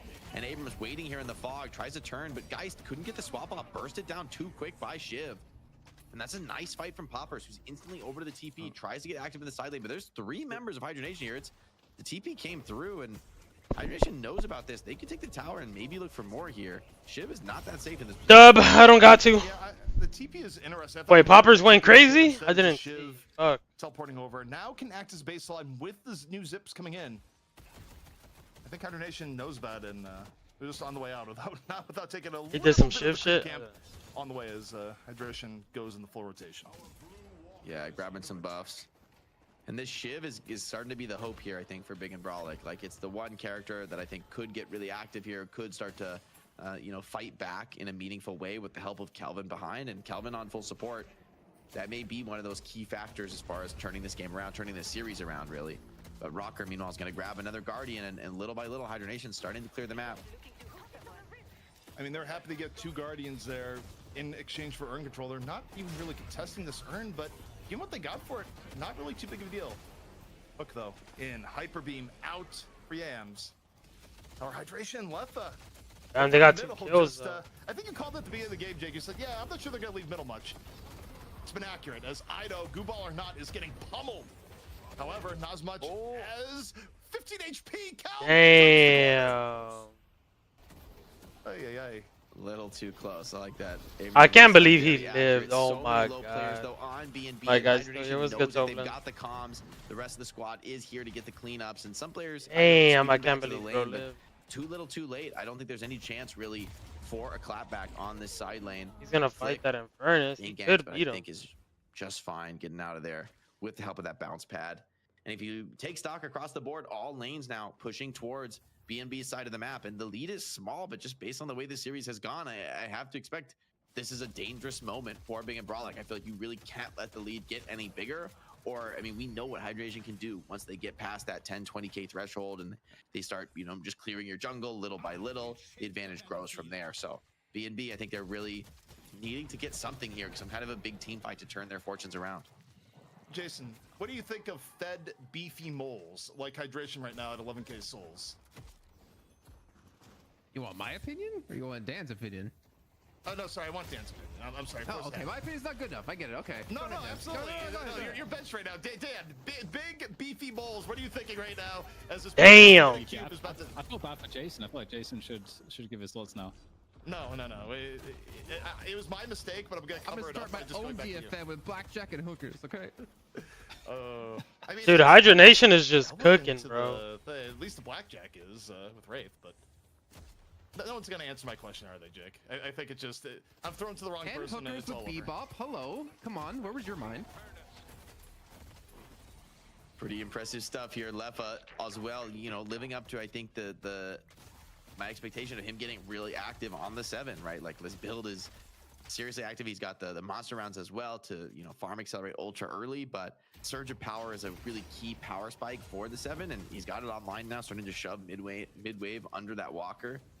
And there's a lot of jungle to take right now. I mean, this is a scary moment for B&B. You need to get out of the map. You need to deny some of these jungle steals that could easily come in with all the lanes pushed against you as they are in this moment. Oh, this is going to be beautiful. Oh, this is beautiful. Oh, we love to see this. Thank you, easy observers. Farm. This is we just watched the jungle farm. Easy farm. I'm happy. The devouring is happening right now. As Lefa's just like, yes, funnel all the power into me. And you know what, Dan? This is something that you've talked about a lot for Lefa, is just, you know, soul allocation right now. Just on 7 in his element. We're gonna ignore the previous call, and we're back on track here. Yeah, I mean, when he used to play this, I don't know if he was taking pages out of like Hydration's books, but like he had really good pathing. Like, dude, that Mo is just looking to grab somebody. Pathing and timings for farm on 7, and so he would just try to like really min-max that as much as possible. It wasn't just that Leather was really scary in terms of mechanics and just like winning fights and stuff, but he also added this extra skill set where he actually really knows how to farm on the characters. So I'm not too surprised to see 7 being back, and yeah, his soul value will certainly, I mean, it's already ballooning. It is a large balloon, but it will soon become a gigantic balloon. Yeah, he's cleared his whole jungle back now to the mid wave, but here, fight starting to break out. Ido on the goo ball, Kelvin as well, diving in with Frozen Shelter Oh. available. Meanwhile, though, Young Calc is just clearing off the backline. There's no damage with these frontline divers like Gibbs. They got kills though if they kill that pocket. Wants to fight though, gets that affliction on a few. Look at middle. Leffa, surely doesn't just get free Walker here. Oh, he's getting the free Walker. Oh, that's a God. foregone Like, you've given up kills, but... I mean, all in all, like, this is a good fight for Big and Brawlic, right? Free walk. Looks to be a winning trade for them, like, numerically. But And Bebop can't even kill him. He's down 7K. Essentially a throwaway. Swap comes in, and I mean, you know, if Geist even trades one here, I think that's pretty bad news. He's gonna get the trade. Hold on, maybe a second possibility. TPing? No way. I feel like Love just made the call of team, shield me in an endless deathmatch while I kill walkers and get bigger. Because that's just basically what's been going on. It's been endless deathmatch right now in the left lane. Full TDM mode activated. But Leffa now is going for another walker, Jake. Surely he can't get a second walker. Calc, though, is gonna get back, and it's a cleanup. I mean, this... Dude, Hydra Nation is just... overstaying their welcome, and now 7 max ulti. Bebop, there's no way you're out of there. Yeah, he's waiting for you to climb over that wall and surge of power. He's gonna get another walker. He's still going for the walker. They brought 2 people, and it was not enough. TDM, left lane, Leffa, Walker show, middle and right lane. And you got a little bit of Geist back up this time here as Kelvin may be dead. Geist is like, you can handle They literally, none of them on their team could 1v1 super him. low, being potentially traded, needs to go down, is in the E-shift form here. They just have to jump. One more burst maybe from the Gubal. He's gonna run. Oh, he's too fast. Once again, Leffa living at 1 point, 130 he's gonna HP run the there. Aaron on 1 HP. I'm calling it. Leffa's allergic to ever He's going not back running to the base. Aaron. Okay, that's fair. Oh, Gibbs with a snipe from downtown. Where even was he? That's like That's an like an insane. insane sight line. What was that? He shot him from like a mile away. Gibbs was on his side of the lane. Okay. Jake, here's what I have to understand is that with that level of geometry guessing, the JFK files did just come out right now. So I mean, actually, maybe he read the JFK files and so he learned from them. Yeah, I mean, look, I mean, it was on amazing. the grassy knoll with the Geist. It was a conspiracy-generating shot for decades. You know, Gibbs right now just took notes. That's all. Getting kills at least. But either way, BB's still in a tough situation right now, Jake. Yeah, they're starting to make this a little bit chaotic. I have to think, you know, that Hydra Nation are a little bit less disciplined than they've been in some of the previous games, but they still have such a big lead. They still have a lot of room to work with, and they have been out deathmatching, frankly, even in these chaotic exchanges. Now with 2 walkers down, there's not much more of the map for them to play for. Looks like an engagement, though, on that left side lane. Very important to see if Leffa can get shut down one more time. That might be enough to swing his tempo lead down. The E-shift, think he's going to stabilize him. The snipe, is he timing it? Oh, You just see the no, Harry Jake, he can't keep getting away from him. We even saw the laser pointer at his head, and Leffa just takes fakes taking the teleporter. It leaves. He leaves, Jake. The CIA, they're looking out for him. They gave him the intel. Dude, it's just like tough, bro. I've never been more Jesse Pinkman in my life. Can Fishcake even do this earn? Like, he's gonna go. Okay, maybe he can. Well, he's visible. Uh-oh. Nope. Get out of there, buddy. Nope. Run. Rocker has ulti. He could actually kill them all here. Affliction drops it on Kelvin. On Vindicta 2. Oh, Vindicta's done for. That was such a high value Affliction, and the pain just continues. Won't be the one to grab the urn, though, because he's dead. Doesn't need to be 7 ulti over the top now on the walker. Tough, bro. It's Jeej, bro. Oh my god. Leffa's gonna get the finish here with the ulti, just pumping that damage, zoning all the creeps away, and 4 dead. I mean, Hydra Nation could look towards something like a mid boss. The spawn timers are a little bit low. They might elect to just, you know, clear waves and get as much of the enemy jungle as they can. But we've seen this story too many times today, ZP. Hydra Nation in full control. It's up to them to be over. Dude has 27k, bro. What a beautiful sight. 2 Cinder sacrifices Lefa. for Leffa. Don't mind if he does. Yeah, I mean, Dan, this just feels like a commentary on the state of capitalism right now, as we watch Leffa get rich gambling at 27,000 souls, when the poor proletariat on the other side is at a mere 17k. What is going on in the cursed apple right now for Leffa to be this far ahead? I don't know. It also feels like Leffa's playing like a single player game as well. You know, like he's just out there clearing walkers by himself, just like running around, just doing his own thing. Pretty much the whole game, coming into fights sometimes and just like owning everyone. It's I don't know. Yeah, he's just cooking, bro. You can see. I mean, you can see firstly, I suppose, why the 7 pick feels so comfortable for Lefa. Like this, because it's like it plays really well into how well he can do when he's playing anything on from a solo point of view. Because a lot of the ways that he plays heroes is like you know, he will be that solo guy running around the map, and it just suits his play style really nicely as well. I don't know. Trying to get something on the map, trying to clear a wave, but looked to have been a little too greedy. Hook in, but Paradox relatively tanky here, and the rest of the squad is showing up. It's all 12 players into the fight. Gibbs down. Lefa over the top on the height. Oh, this is a scary place to be. Yeah, I can't even help. Balls if people are even still alive to be done. Just dead. Like Lefa, the most farmed hero, can't even see an enemy because they're dead too fast. So that tends to be a bad sign. I'm not an expert, but that tends to be a bad sign. It's over, bro. But also, in case people are wondering what's at stake right now, this is our special best of 5. Hydra Nation, the challenging team, looking to reclaim their former glory, has dominated. And should they finish out this game, as right now the stats look to be leading us to, they will be our champion once more in Deadlock Fight Night North America and be bringing home $1,000. Jake, the path couldn't be more clear. We need a betting sponsor so we can flash the like 100-to-1 odds right now, because that's sort of where it's starting to look here for Big and Brolic. Rejuve, another urn being dropped off aggressively while they take the Rejuve. Surely that's too much. Surely that's a little too risky. But even Kelvin's forced away. It's over. Can't hope to contest this. It's GG. And Rocker's 1v2ing on the sideline. He doesn't care. It's GG's. An absolute GG. Right now, Vindicta's surely dead, right? On like -1 HP. Chalk it up. Chalk it up. Well, I see avenues of escape right now. You see it, Vindicta just going, oh god, 12 HP. Run. The problem of being near pocket for 2 seconds as Affliction goes off. Just chalk it up, bro. Base siege coming in from the left side, and Hydra Nation are still split around the map. They're not even bringing all their resources to bear here, and they're still just slapping away these defenders like they're melee creeps. Nothing to be had here in the defense. As 7 just clears every single defender as they appear. 7 is closer to a 3x gap than a 2x gap right now. Oh my god. Oh. Actually, I'm not. Look at him ulting over the top here. Like, how do you can't even come out on the map right now? He's ulting in their throne. Oh my god, dude. Okay, that's a little. He's farming damage stats now. Storms have gotten pretty powerful right now, Jake, as it turns out. But that's gonna be first stage patron going on down. Hydra Nation making it look easy, on their way to being our champions of North America once more. They should back though. They're all 1 HP. There's no. It's over, bro. They're all gonna heal with speed amp and then just immediately full send. I'm calling. 3 games of 50K. Everyone speed back to base and then immediate full send in the enemy base. Okay, guys, Rocane overstays their welcome with everyone else retreating.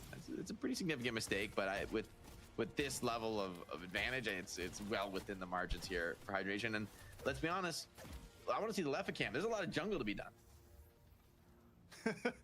It's just 3 games up 50K. I know that Jason does a little bit of stat tracking. Yeah, literally, my bro. soul's permitted to go up. I'm gonna farm the jungle 2 more times and then we throw him. You know what's funny about that is that Rocane actually held one of the highest positions even when he stopped playing. It's true. Sorry, 7 is jungling. Look at.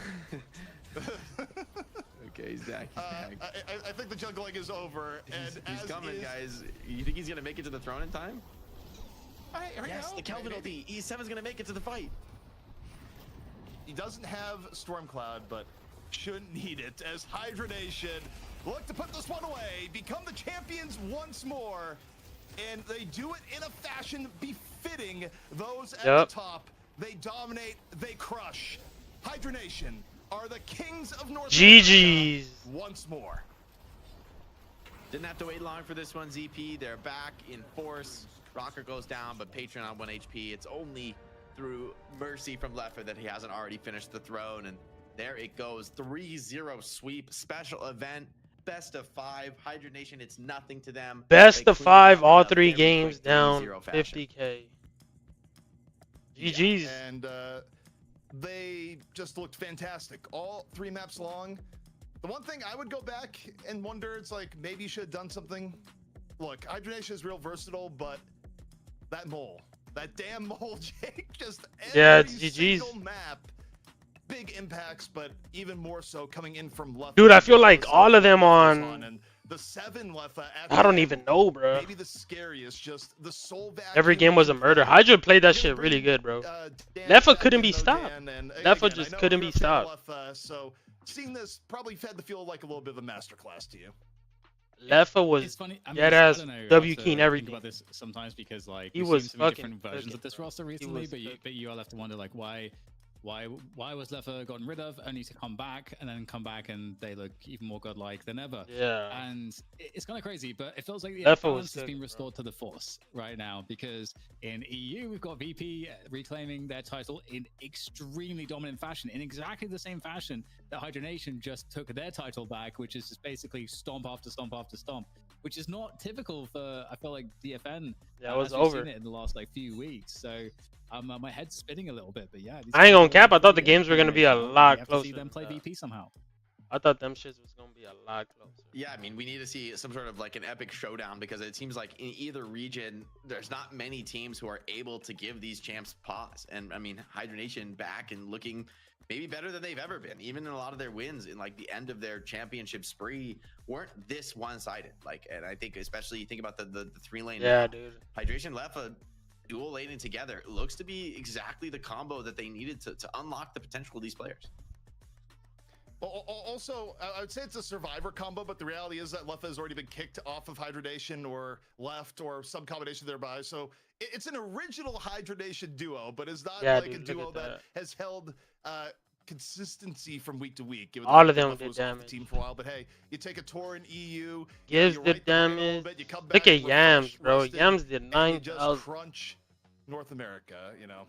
Just how it goes, but you look at the stats here, and I think they tried to make the Bebop work, and it just wasn't working. I think one thing that's cool to think about is that obviously Young Calc is an addition to the team. That's all I'm saying is they got to think about it. And happened in some of the shakeups. And Young Calc is maybe the best Abrams player in North America. I think there's a strong argument for that. And Abrams is really good with Mo right now. That we've seen. The Bebop wasn't really doing anything. Using the exact same roster time again, and those two heroes are central to that. And Hydration already. Poppers did have picking it up like the first 2 maps. He just when it was getting not countered. in meta, and it was just an available pick. Hydration played it excellently in the past, and Hydra Nation always had not just like a and Hydra Nation, dude, their teamwork was on point, bro. Their teamwork was on point. This lineup is Hydra Nation was fucking cooking from the start to finish. Leffa was cooking. Mo kept getting grabbed. He was like putting pressure. Really great hero pools. Yeah, bro, they were cooking. Hydra Nation, they're very good at like always extracting the most value possible from the economy. Their macro is good. They balance all of these dials and levers really well. And so it's it's great to see them back in form because for a while, although it's cool to see new faces, it was a little bit strange to see Hydra Nation disappear, you know. Well, this does bring us to our player of the match presented by Intel. And in his own, or in Listic's words, the player baptized on EU soil for his rebirth. He was way better on Shift. Nah, yeah, deadass. He was better on your Shift. Player of the match. Poppers. I think he did first 2 games on Yamato. And he every single map in this best of 5, making it a quick 3.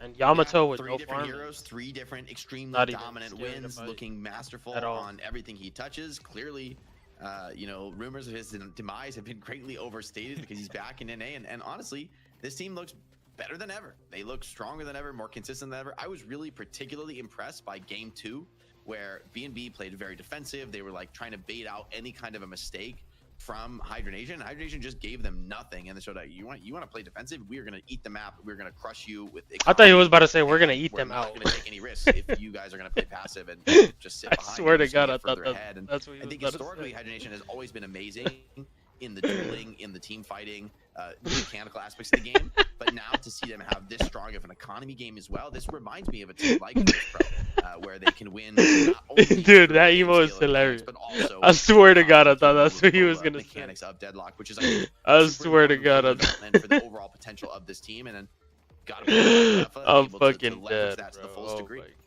My God.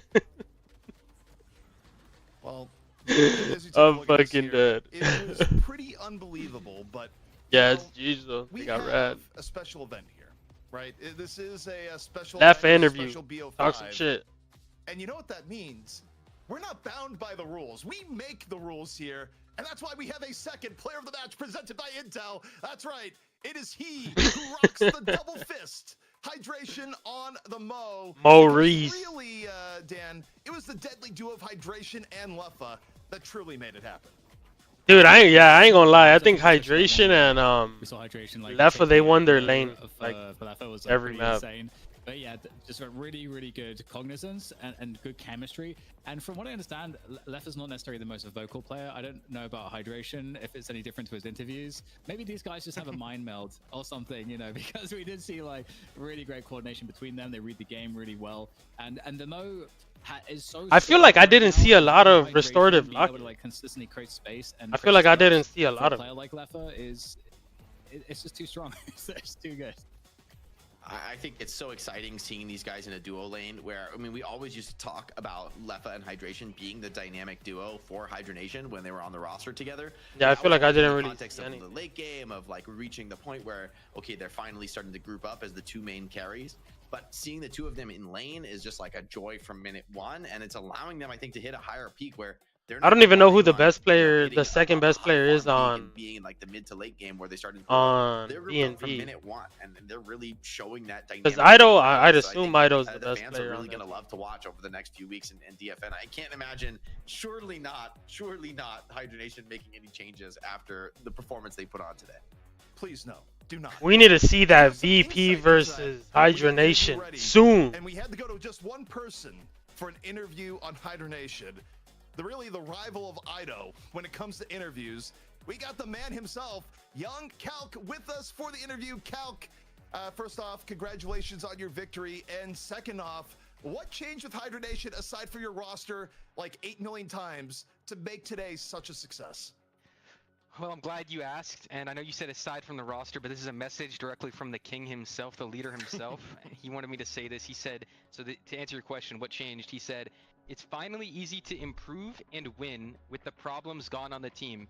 And by that, I don't mean DMB, I mean Vegas and Quig.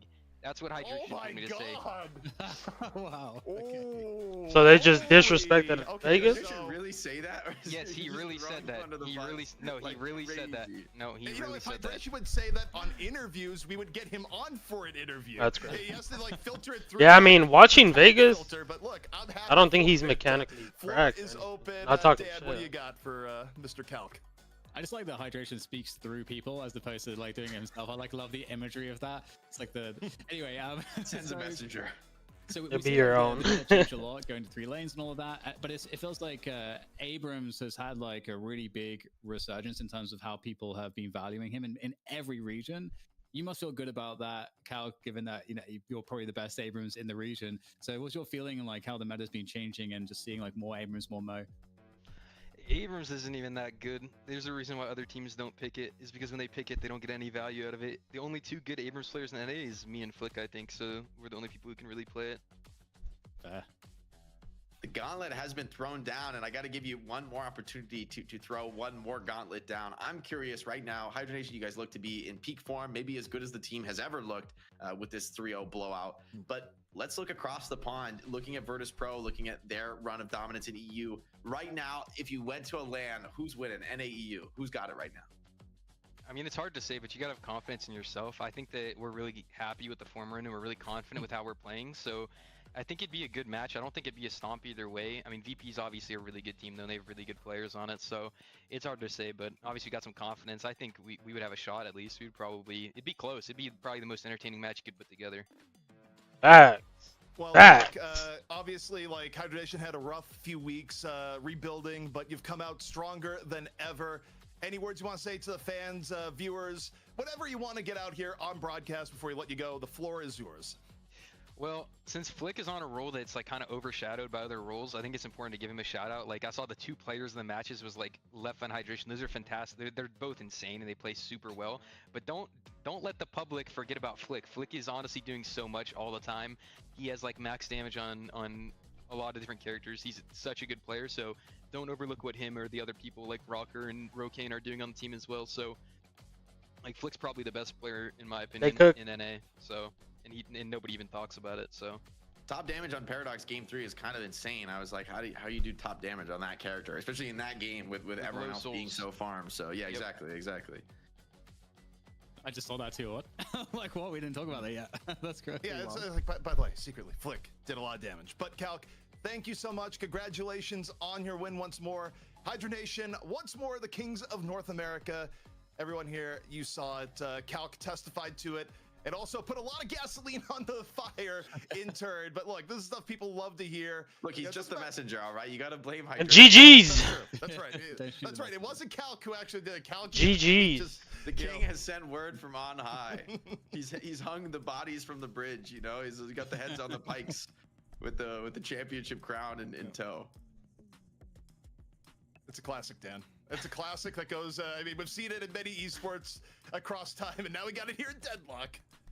I love it. I think it's GG's. It's funny too because people try. That was insane. That was insane. It's like to try to get something spicy or controversial, but it's definitely just awesome when players just like give it to you, and they're just like, actually, this guy's a piece of shit.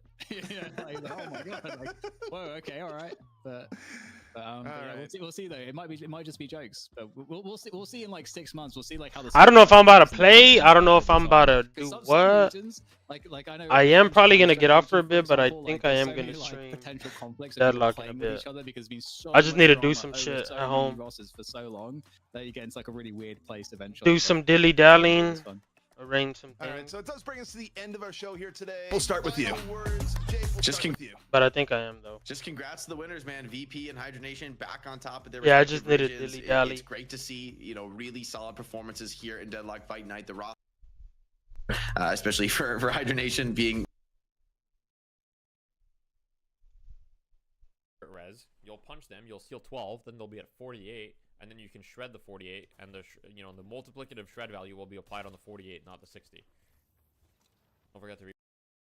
But yeah, because I might play some finals. I don't know what the fuck I'm about to play, but I am gonna get off for a bit. I need to use the restroom, fix some things at home.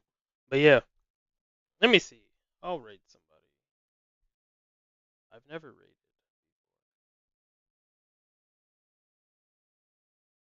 Ooh, dude, I'm gonna raid Deathy because I'm watching Deathy.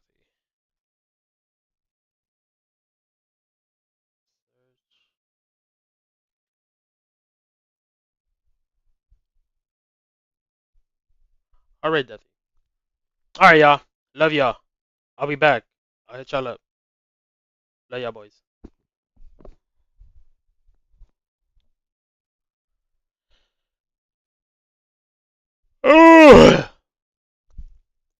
Love y'all, boys.